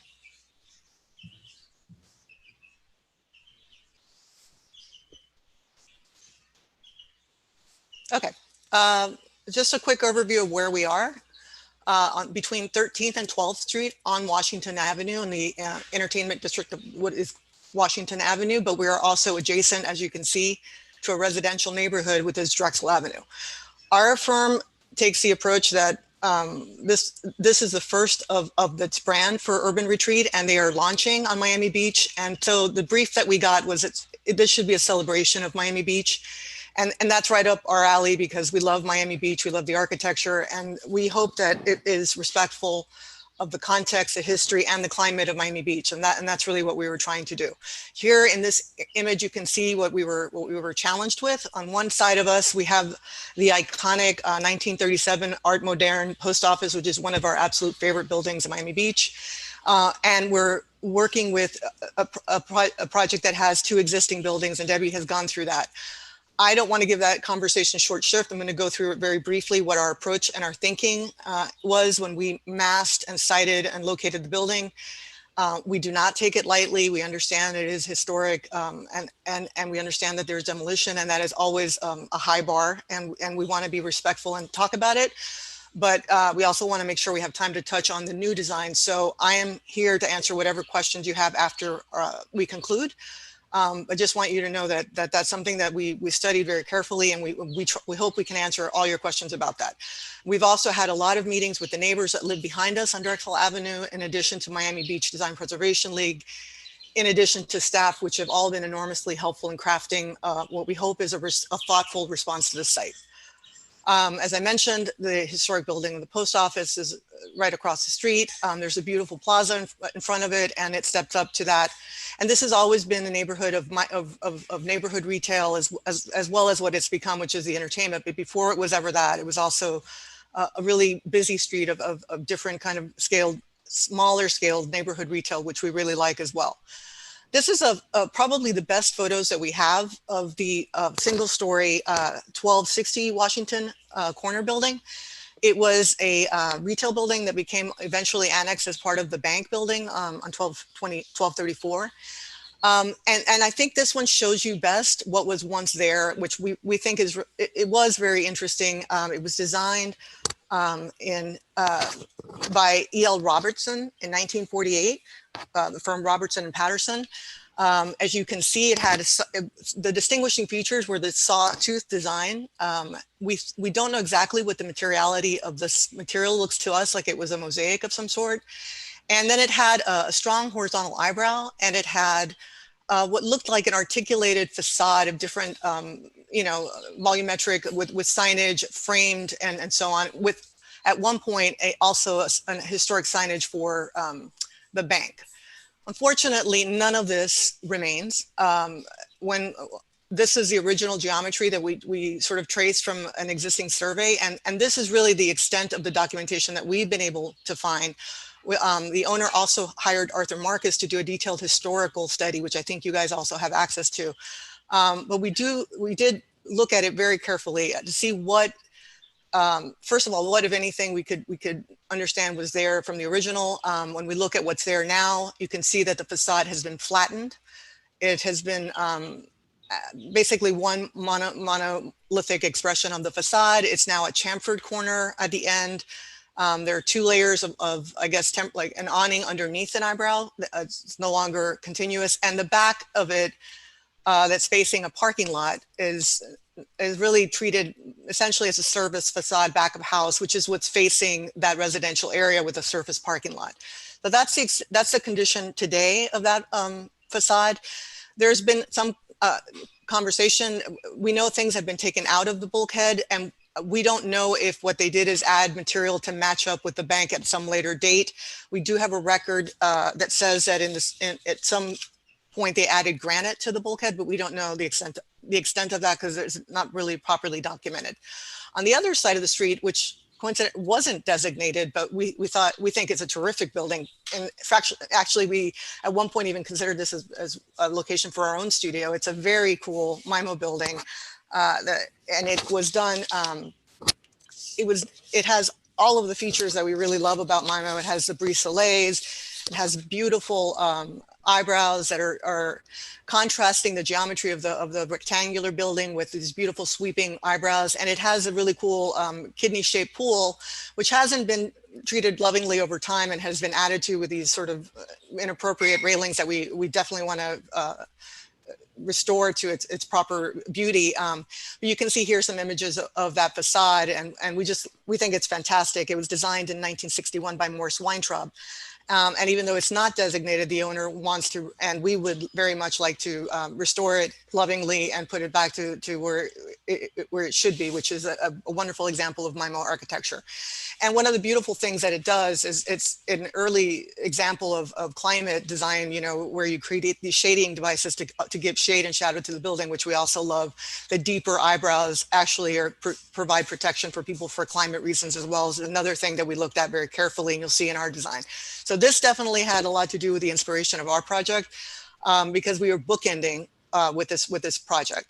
The rest I'm not going to go through all of this. I can answer questions, but we don't have that much time. But really, it is a very faithful restoration that we're proposing. There's some elements of the skin that are not to code, that are plastic, and would not that actually are concerning us just from a safety and structural envelope standpoint, that we definitely want to put glazing in that is compatible with the existing historical intention, but that is meets the criteria that we need for hurricanes. One of the things I want to point out, and you'll see it reflected in some of the design that we're looking at across the way, is that this is sort of a bracket with a glazed corner at top, a higher volume, and then the eyebrow with the kidney pool. We're going to restore that front with flagpoles. That was and a landscape moment that the landscape architect will get into, hopefully, if we have time. And then here's the site of what we had to deal with and what we looked at. There is an existing surface parking lot facing the Drexel Avenue residence. And you can see that there's the kidney pool, and there's the beautiful Art Moderne post office just across the way. What we're proposing was we looked at introducing a higher volume. How is that dealt with historically and contextually on this side of Washington Avenue, which is very different than if you look at the east side of Washington Avenue to the west. In the west side of Washington Avenue, what you'll find is that there is a pattern on it starts all the way over here.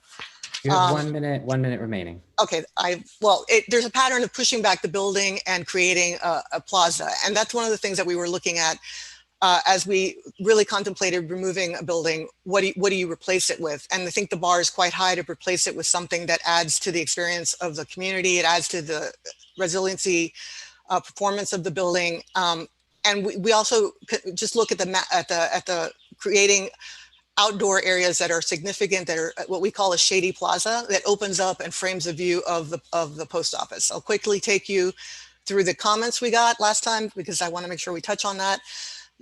The community of residents, we've met with them several times. They were concerned about, even though they understand that Washington Avenue is an entertainment district and that we were proposing all of our active uses facing onto Washington Avenue, they wanted to have measures of control of access, and we provided them by putting doors that can close so that people don't perforate to the residential area. All the dark walls that you see are intended to be walls that kind of screen all of the parking. The other reason we cited the building as we did is that all of the queuing for this new project comes into our own site. We retain the service on our own site to minimally impact the neighbors, so that as you're getting dropped off to the hotel, the lobby of the hotel is tucked away, and all of the drop off that is now a part of every residential or hotel project is taken care of on our own site, instead of stacking here and impacting the neighbors and impacting the street. You'll see that 10 minutes are up. I'm sorry, this is a kind of a dense project. If I could just have a couple extra minutes. Sure, please go ahead. Sorry. So one of the things we're doing is we're taking the design to include rainwater harvesting. We have cisterns under the front porch, and we've retained that sawtooth pattern as an homage to that early building in the way that we did the planning and the greenery. You can see that we were kind of prescient. I can't really talk about this because I don't have time, but when we thought about what use would be compatible with residential and yet give us some green buffering, what we came up with is a series of outdoor rooms that could be used for bicycle parking, outdoor conference areas, a little water, and then a solar canopy that people could in the neighborhood could charge their phones if there's an outage. So almost like a mini oasis on this side. Over here, we're restoring the original kidney-shaped pool and doing a palm oasis that's consistent with the original photographs. We restore it and bring it into our lobby. And now we have micro retail that's neighborhood scaled, a little shop, a little bodega, and then an outdoor front porch bar. Quickly, just again, the cistern, we're taking a full advantage of that freeboard. We gave an additional height to that ground floor, which is one of the reasons we wanted to rebuild that single story building, because this if we're going to add something new, we want to make sure that it gives back to the street. And in this case, the trees work as a system. They collect water, and this cisterns that we're proposing under the porch, which we can answer more questions about later. We have a landscape architect on standby to show you how the resiliency of this building is working. And then more importantly is, what does that street feel like? In an age of climate where we're getting hotter and hotter, how do we provide livable, walkable streets that people want to spend time in, that people want to sit under? And I think this was actually post-COVID kind of prescient that people would want to feel, you know, like they have a lot of different opportunities to have cafes outside or to have an outside porch and a bar. And the way that we treated the volumes, the mosaic on the stair volume had to do with just an homage to the first building that was here, trying to kind of break up the materiality and the colors of the building. This is the plans. I won't go through them because we don't have time. The co-living, the hotel, up and up. And then I just want to spend a little time on this roof.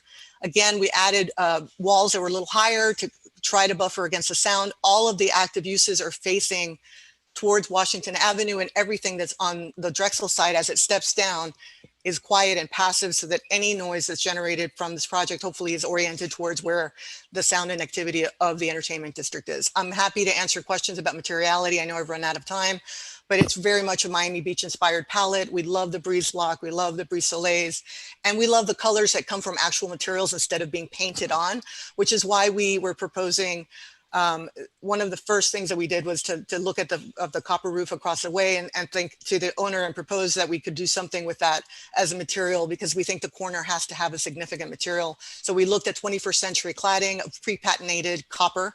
This was the original scheme that we did. On the comment that we got back, we love the design, it's too big, can you drop it?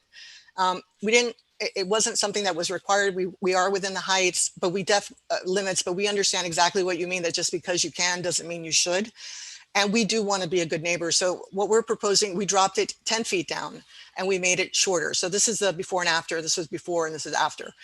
The after is we drop it down. That edge is now the railing height. The roof of that outdoor bar area is now it's a retractable roof. So it can be just the bar part's covered and then it retracts open.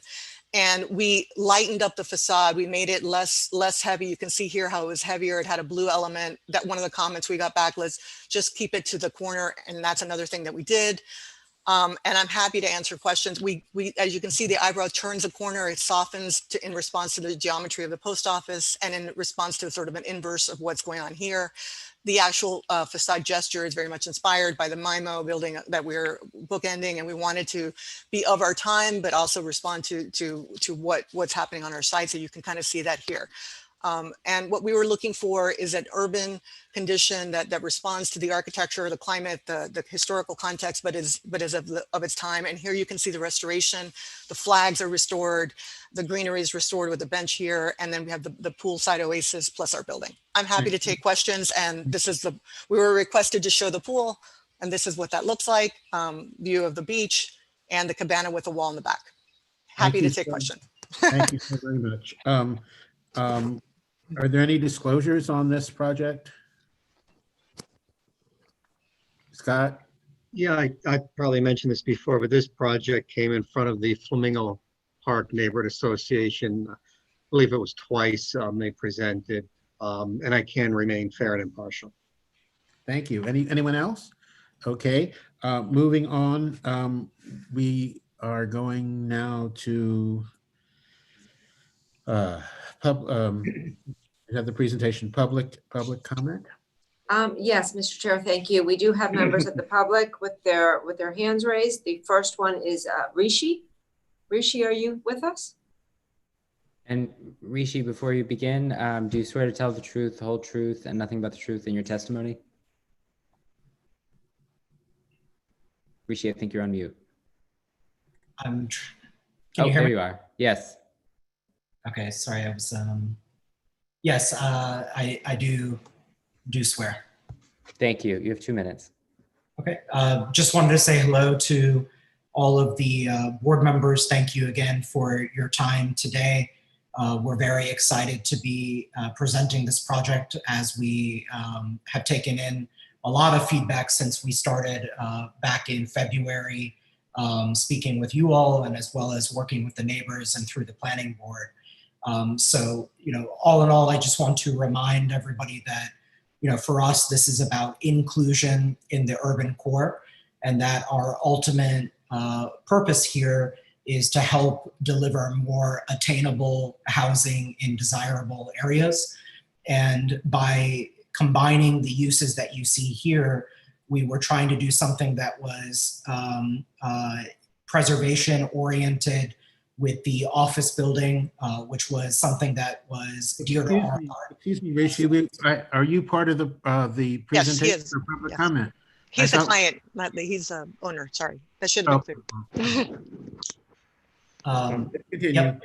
Yeah, I'm sorry. I use Zoom all the time, but I can't see where they have put the video on here. Can you hear me still? Yes. Okay, perfect. So ultimately for us, the objective is to preserve the office building, being a fabric member of the community and restoring that to a place that we think will carry it forward for many decades to come. And then with the new construction, obviously we've been very sensitive to feedback from the various boards, as well as, a number, probably close to 10 working sessions with the community, incorporating feedback. So I hope you see that we've made a significant effort to be a compliant and friendly neighbor, while also trying to deliver a diversified product to the city of Miami Beach. And I think especially in today's climate, that's ever more important to have additional locals living in Miami Beach, contributing to the city's economy, that are not as predicated on tourism. And ultimately, I feel like we deliver on not only that, but also helping people, what we call lead happier lives, by living in neighborhoods that they are otherwise priced out being a part of. So thank you again so Your much. 2 minutes are up. Thank Just you. off time. Moving, any other, okay, we're on. Yes, the next member of the public is David McKinney. David? And David, before you begin, do you swear to tell the truth, the whole truth, and nothing but the truth? I do. Thank you. You have 2 minutes. Thank you. I'm David McKinney, and I'm representing the Miami Design Preservation League this afternoon. Well, I'll be brief. We appreciate the applicants' their continuous dialogue with us, and we think that he's satisfied most of our concerns. We particularly appreciate the designation of the building as contributing. We have been very vocal in how we think this is such an important aspect of updating their designations. We very much like how he's linked the greenery in front of the post office with the outdoor space of the building.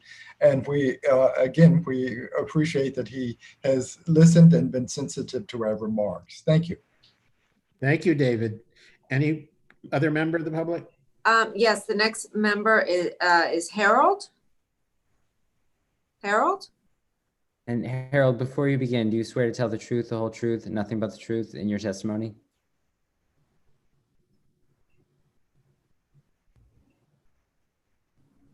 Harold?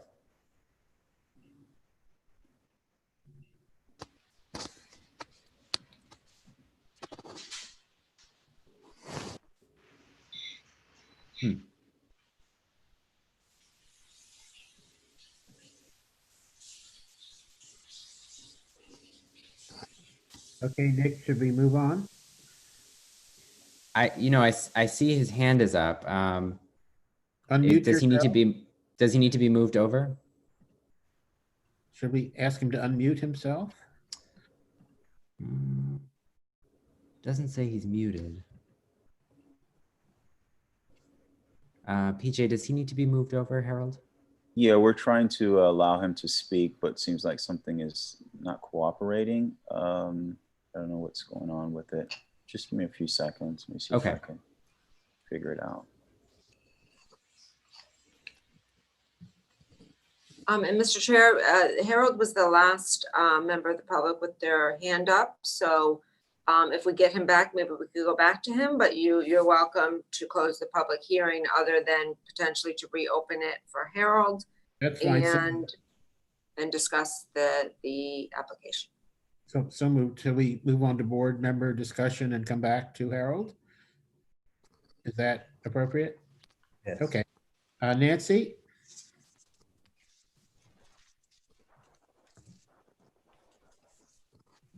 Nancy? Okay, Kirk? Okay. So, yeah, I was supportive of this project the last time it came forward, and I appreciate the changes.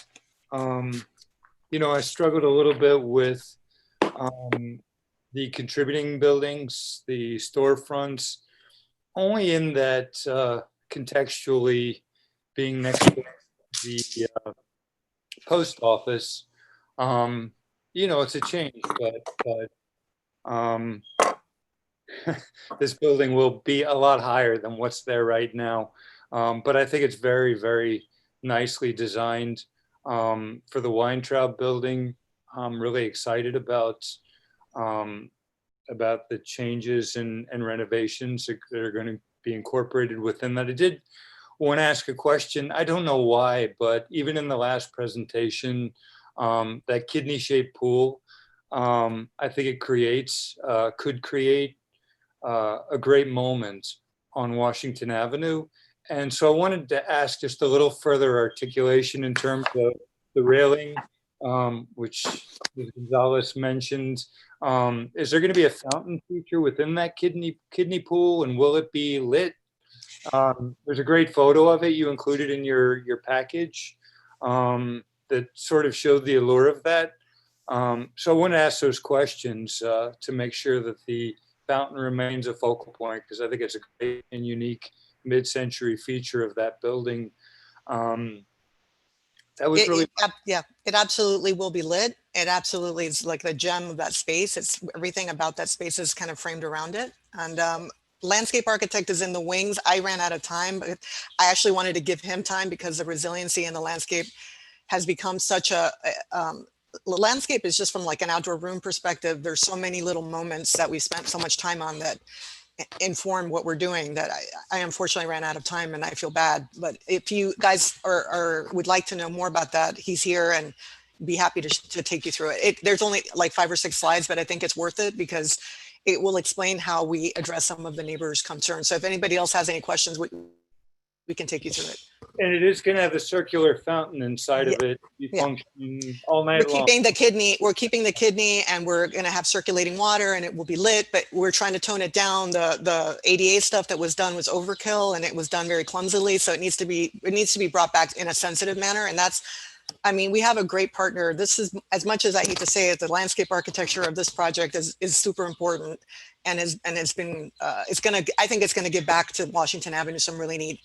And to Drexel some pretty important things. So. And you also mentioned the rail on the little bridge. Mm-hmm. That needs to be much more minimal. That we're looking at either getting rid of it, or if we do it as a cable rail or something that it disappears. It wasn't original, but they didn't have ADA to deal with, and we have code requirements. So I can't answer precisely if I can get rid of it. But if we can, we'd like to get rid of it. But there's an issue with code that we have to dialogue with the building department on. And if you do, the material would be something that was appropriate for 100%. Yeah, it will be. That's going to be a major focus of design. Okay, then I'll be short. I'm supportive of the project. The only other thing I want to mention, I know there was a lot of, as I recall, a lot of concern from the community about the activation, right? The rooftop activation, noise. Have those been addressed?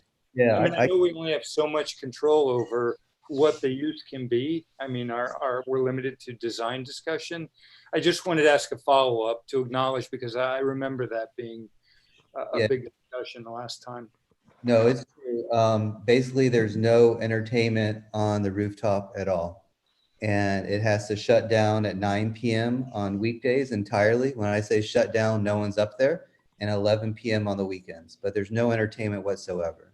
Okay. All right. Thank you so much. You're welcome. Thank you, Kirk.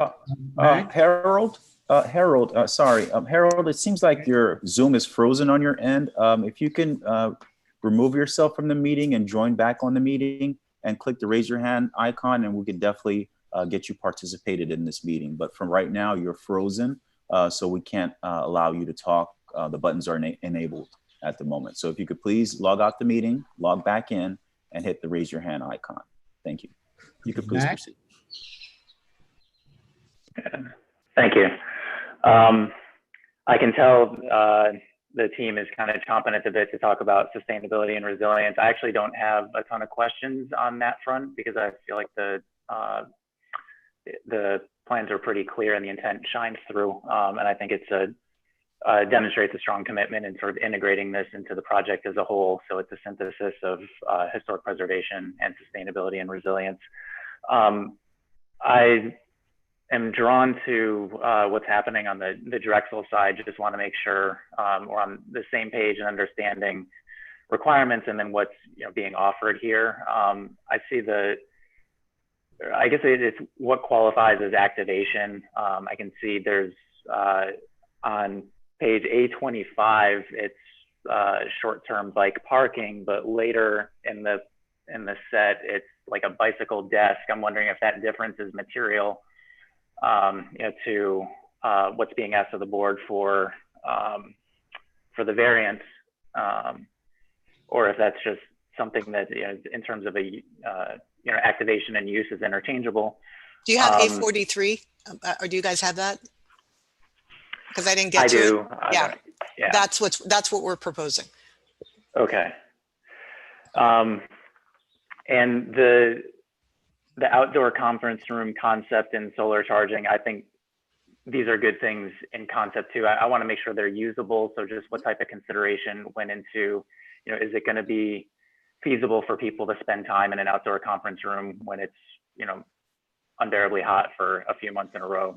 What does that mean for the activation of that space, if it's usable, and how that fits in with the overall sustainability picture? And the last thing I wanted to mention was just there was a note in the staff analysis about the electric shuttle spot, and whatever changes in configuration happen, I would hope that we don't lose an EV charging station, if that could just be relocated instead of removed altogether. So the issue was, just for everybody that wasn't part of the conversation last time, what the planning board wanted, which is an activation, and one of the things that drove the variance, the neighbors didn't necessarily want an active use that was going to make what is essentially a quiet street for them noisy or have too many people there. So what we really struggled is, what can we do that is an amenity that is actually not going to create a lot of traffic and a lot of noise for them, and it could really be buffered by the green that we provide. So the question of whether it's going to be usable year round, would I go there in August? Maybe not, but there's many months of the year in Miami that we can, if we shade things properly and provide fans and we provide access, that you could definitely be enjoying that. I also would say that we had a project where we interviewed a lot of neighborhood, like joggers and bikers and people are walking their dogs. And one of the things that we kept hearing about is that's a really surprising, simple amenity to provide is access to cold water.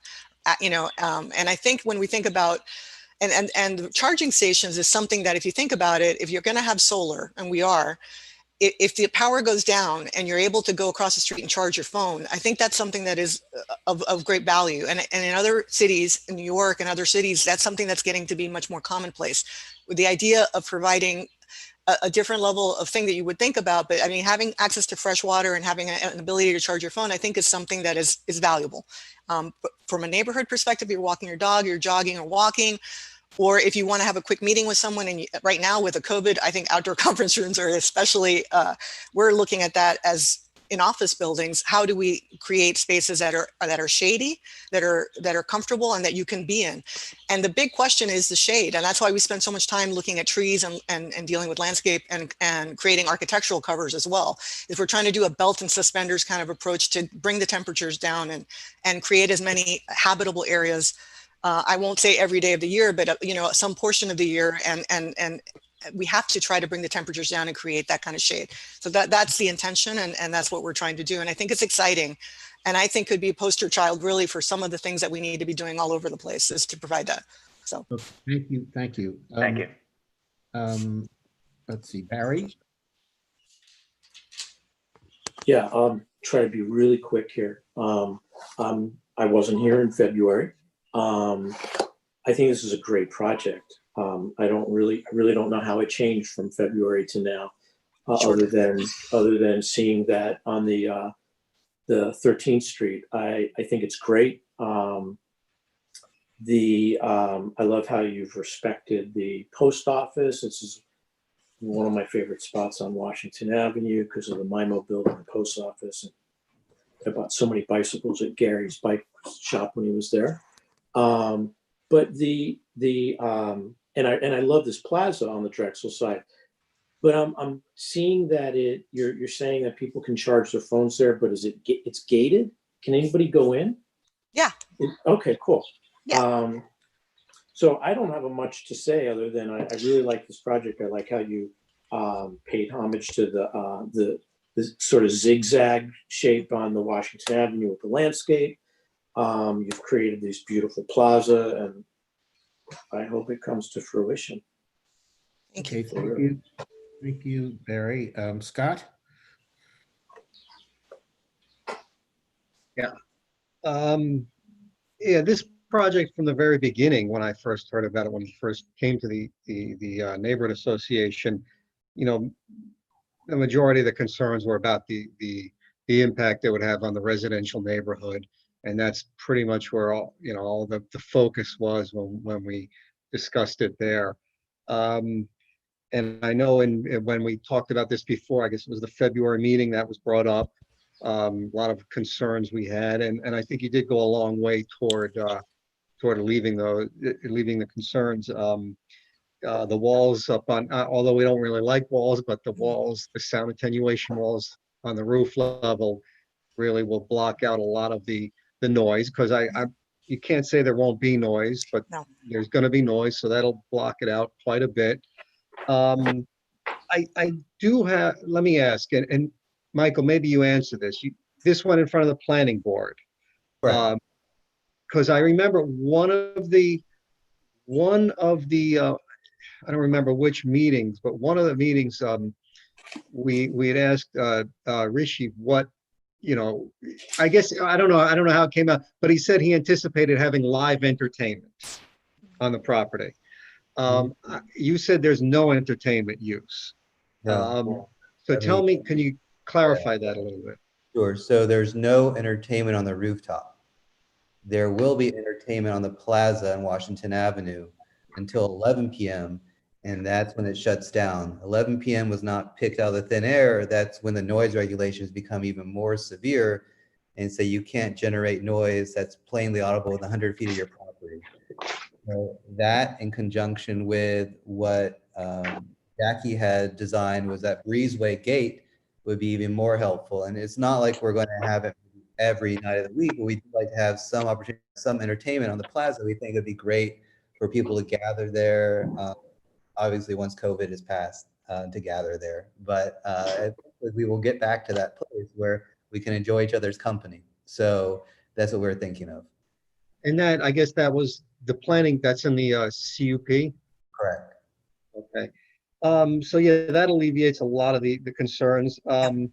Although there is, I guess, one that does remain, and on the Drexel side, I'm okay with the design, the variance for what you're doing there, but there is that outdoor, rather large balcony, plaza, whatever you want to call it there, and that faces the neighborhood directly. Obviously, that's going to be a gathering place for people. What's your anticipated use of that space? Do you anticipate having any kind of entertainment there, or is it just on the plaza on Washington Avenue? Yeah, no, that's very much a passive community space. Not we had discussions with the neighbors, and that's not for entertainment at all. It's like an outdoor living room because we don't have the FAR for indoor spaces, so we want to provide every floor to have a little bit of community space, but not. It's intended to be sort of a passive, recreational space for the residents to use, not entertainment. Right, and it's connected to our residential floor, not the hotel floor, correct? Yes, that's correct. Was that discussed at all at the planning board, that space or use or in any way? I don't think it came up, Scott, because we weren't proposing any entertainment in that area, so we didn't have a cause to talk about it. But we've had like very detailed conversations about seating and speaker locations and anything like that, or anything entertainment. And we've been very, thorough about showing every little thing like that, because that is a concern. We know we live between two worlds, and we want to be a good neighbor. So that's definitely So there are no speakers or anything on that outdoor area? No. I mean, not. Okay. Yeah, and I guess it does provide some shade for some of those uses there. Yeah, I mean, this project's been through the ringer, so you've really come a long way, and I'm good moving forward. I just, I don't want to say it's going to be a test case, but considering the uses in the building, you talk about shared spaces, micro units and things like that. In addition to office and the other uses, there is always going to be that little concern that, that it could spill over into Drexel and, or at least that little portion of the building have an adverse impact, but I'm willing to move forward. I mean, we could always, there is the CUP approval, so I think we can always go back that way if generally it becomes an issue. So I'm okay moving forward. Thank you, Scott. Nancy? Nancy?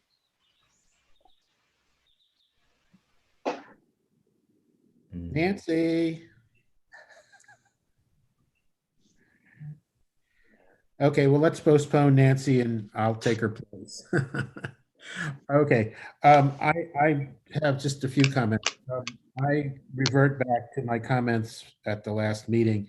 I think the whole concept for this project should be revised. I think your building is magnificent. My only concern is I do not like historical designations, and that's what we're playing with here. I'm greatly for certifying 1, 2, 3, 4. It's a very important building, but I'm very hesitant to go along with removing designations just because they may have gone through changes throughout their life. If you look at the 600, 900 blocks of Washington Avenue, what was done there could be easily replicated here. You have a mass of a building that could be pushed back from the sidewalk and preserve the historic fronts along Washington Avenue, which are historic. They are a streetscape. They have been there for a long time, and they can easily be restored back to the zigzag fronts, and you could use that as the entrance to your beautiful building, and you would conform to the streetscape. And you would preserve their contributing status. I'm not for removing contributing statuses just because the building has gone through changes. That really annoys me. And I think, in addition, this project does not comply at all with the Secretary of Interior standards. In fact, it voids most of them because you're taking a certified building and obliterating it for a new building that could easily exist with the historic building in partnership. And I think we've jumped through hoops to get this thing done, and concerned about the neighbors and noise, which are very important. But the basic problem here is historic preservation. And this project, except for the bank building, basically throws historic preservation out the window. And I'm very much opposed to giving up the certification and the existence of the streetscape buildings as they exist when there are other alternatives proven by 600 and 900 Washington Avenue, which has done exactly what I am suggesting. This is, I don't know if it's arrogance on the part of the owner or the architect or both, but there's no reason why you can't have there's no reason why you can't have your cake and eat it too, and keep preservation in the forefront of this discussion, which it just isn't at all. That's all I have to say. Nancy? Nancy, please Nancy's come on back. I'm here. I Okay. am here. Now, Good. okay.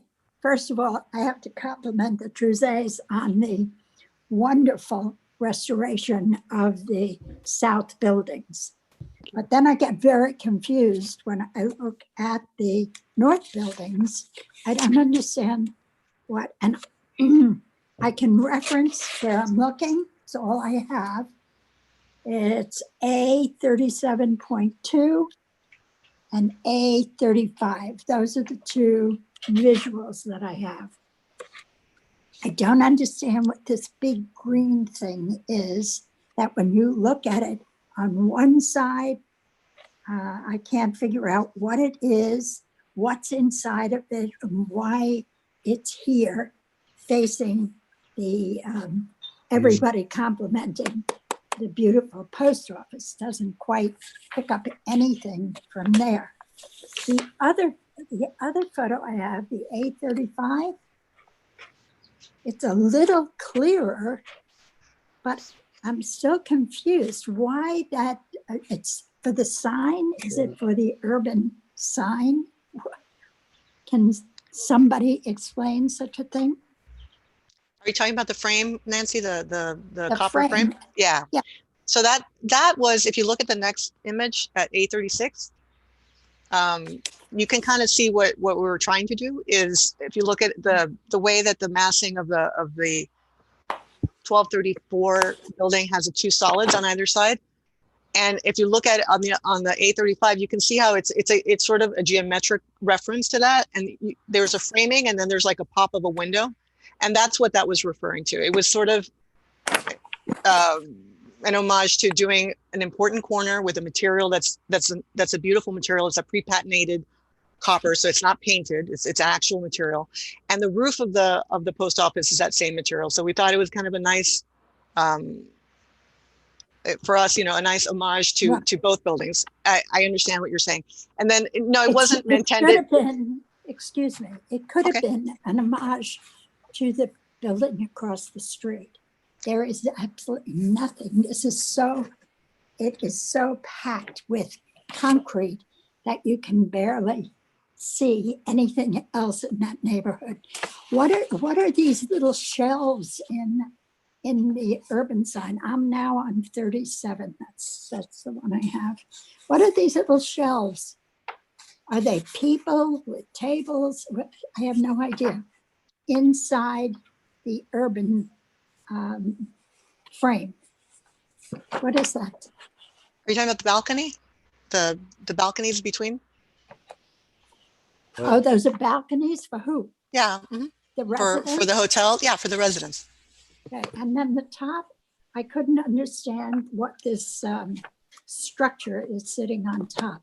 If there's a axle on A50, and if you look at, I think maybe A37 after A50, if you keep going, there's I think a very good axle that shows a project, maybe explains it a little bit better. Okay. You can Well, see. there, I'm looking at a pool. Right. So you see how you see the blue frame, and then there's so one of the comments we got, Nancy, was that the height of the building, we wanted to drop it. So what we did is we disengaged the roof of that bar structure. So that just the blue only goes up to the height of the balcony, so that the volume is lower. That's one of the things we did from last time to this time. So we reduced the height of that corner element by making that parapet height. And what you see is just the volume of where the elevators come up. And then we have two levels of deck. The higher know where one you are now. on A37.2. Right before the sheet that says landscape. Here. Oh, okay, yeah. I think that maybe shows the project a little clearer.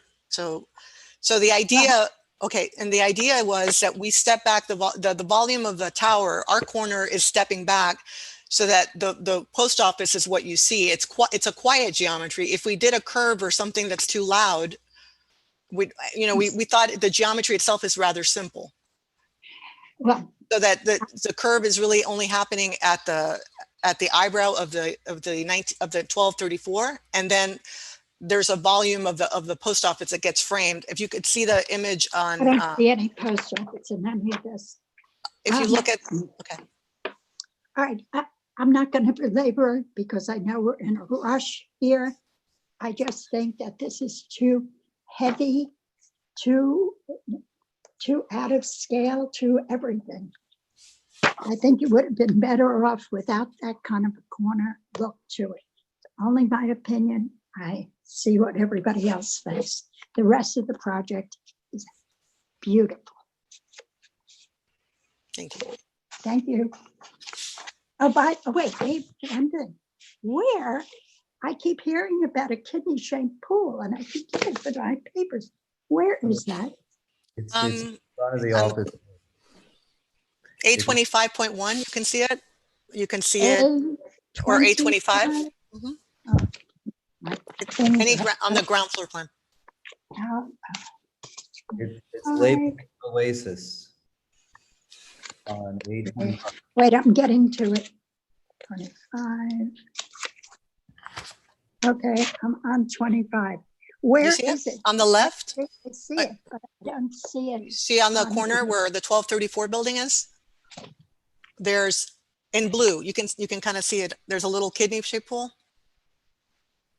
No, I'll keep looking. I'm not worried about it. It's on Washington Avenue to the left. I'm just concerned with the bulk that you have on the corner. I understand that. We actually have been trying to reduce the massing to what, as much as possible. And we did that voluntarily because we did want to fit in as much as we can. I know it's a high building, but the massing is aligned back to the setback. It's so to give way to the view of the post office. And we did not want to mass towards Drexel because the scale of those buildings is shorter. We could have pushed closer to Drexel, but then we're not being sensitive to the neighbors. So the idea was to put the massing at the setback of Washington Avenue, frame the view of the post office, and let the little L shape kind of step down as we go down towards Drexel. We thought urbanistically that was the most sensitive approach to, we're not maxing out the height. We are trying to be as sensitive. I understand your concern. It's never, as an architect, easy to align next to something as gorgeous as that post office. And it's one of our favorite buildings. Oh. It's sad to hear that you don't like what we're No, proposing. I like everything you've done except that. Yeah. And I'll save the rest of my comments till you have it built and I come over there and look at it. But we do. I want you to know we take it very seriously. It's a huge honor for any architect to build next to that building, and I can promise you this: it will be as well crafted and as well designed as we can make it. Okay. Good luck. Okay. Thank you, Nancy. Are you done? Done. Done. Okay. I just have one last question because it's never been answered, and I just will not walk away from here until I have an answer. Why, if it's good enough for hotels 600 and 900 Washington Avenue, why did you take this approach which negates the street? I just, the life of me as an architect cannot understand the justification for your move when you could build your building as it is on top and slightly behind the historic building that they wanted to de-designate. I frankly don't understand it, and I have not heard an answer. I'd like to answer that, and with all due respect, and I really honestly believe it's definitely not from an arrogant standpoint. I understand where you're coming from. This is the reason we don't have, and I know you. In our opinion, what would be instead of a restoration, it would be a reconstruction.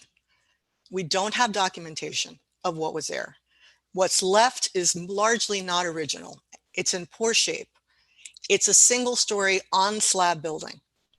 If we were to restore it, pour the resources necessary into fixing it, what we're essentially doing is the word you used earlier, which is a facotomy of dubious parentage, our best guess of what that was. and for what purpose? And I think it's an important conversation to have, and I'm not shrinking from it. And I want to take your opinion very seriously because it's something that matters a lot to us. We turn down a lot of work in Miami Beach if there's a contributing building, because if we feel that it can be saved or there's enough there that we can do a good restoration. We spent 3 years restoring a Pancoast building. So I want you to know that it's not something we do lightly. It's not.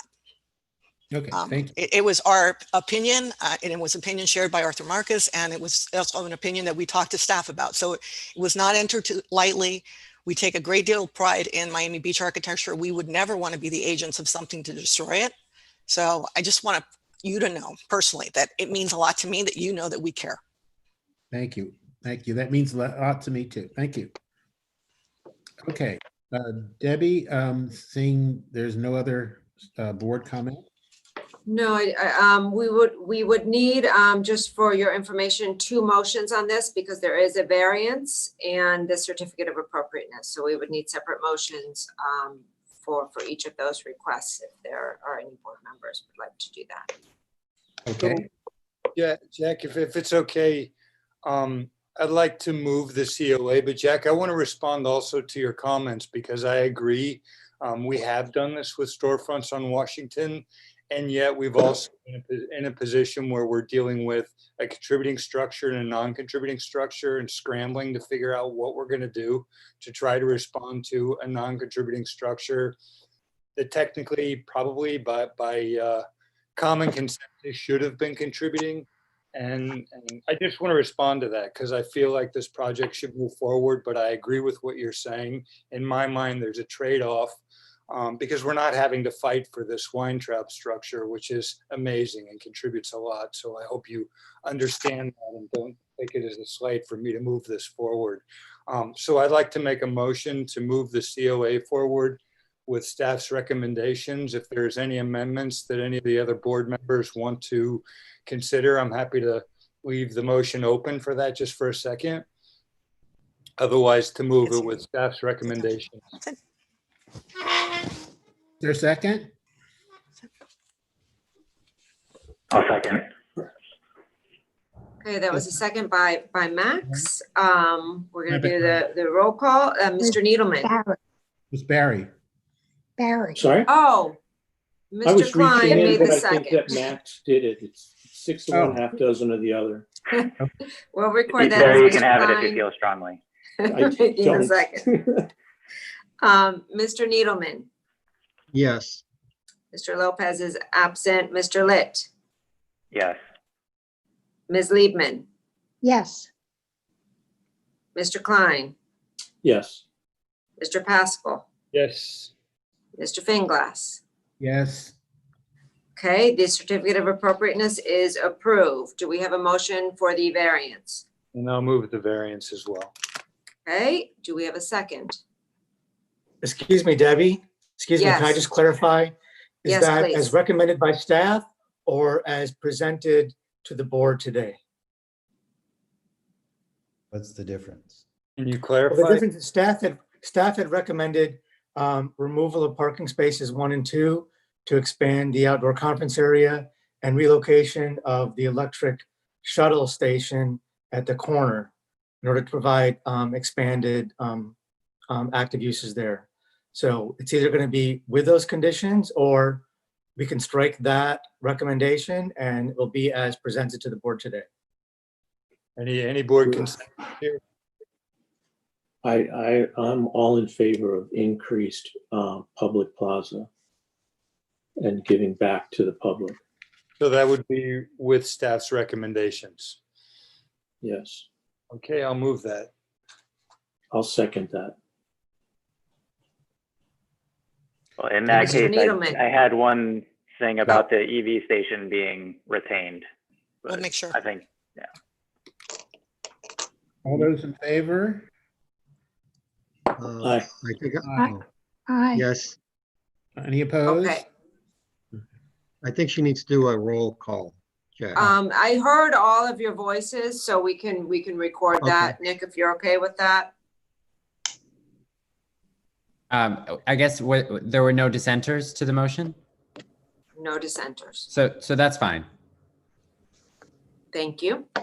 Mr. Chair, if we could do one, we have a very, very brief application for an extension of time. And I know we're running a little past 3, but I think we can do that in less than 5 minutes.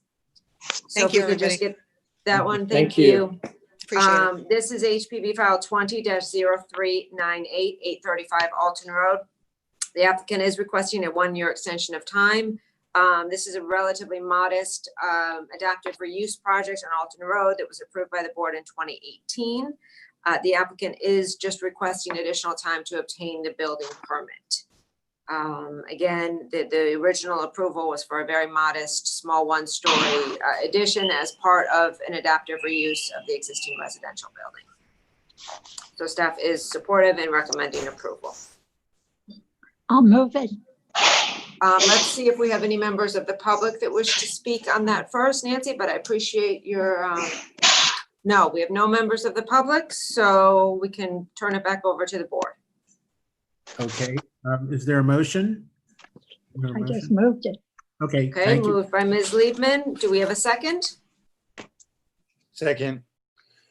Second by Mr. Pascal. Mr. Klein? Yes. Mr. Licht? Yes. Mr. Needleman? Yes. Mr. Pascal? Yes. Ms. Liebman? Yes. Mr. Finglas? Yes. And Mr. Lopez is absent. Motion passes. That extension of time is approved. I believe that is all we have time for today. So the balance of the agenda, I think we need a motion to continue the balance of the agenda to the September 8th meeting. Could I have a motion for that? I'll move it. Moved by Nancy. Do I have a second? Second. Mr. Pascal, all those in favor? Aye. Aye. Okay, there are no dissents. Thank you very much. Right. Debbie, We will see you. Yes. Thank you. can we review what we still have left? I want to be Correct. sure. Okay, so you want to keep the staff reports and the plans for 550 Washington Avenue.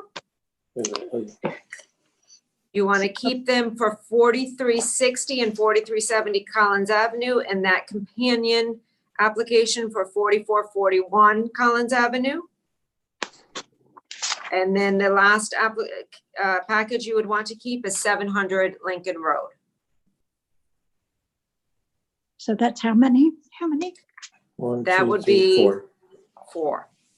1, 2, 3, 4. Looks like I have a pile like that. Okay. Okay, thank you all, and thank you to city staff for hanging in there with us. Thank Much you, Deb. appreciated. Bye-bye. You. Thank you. Thank you.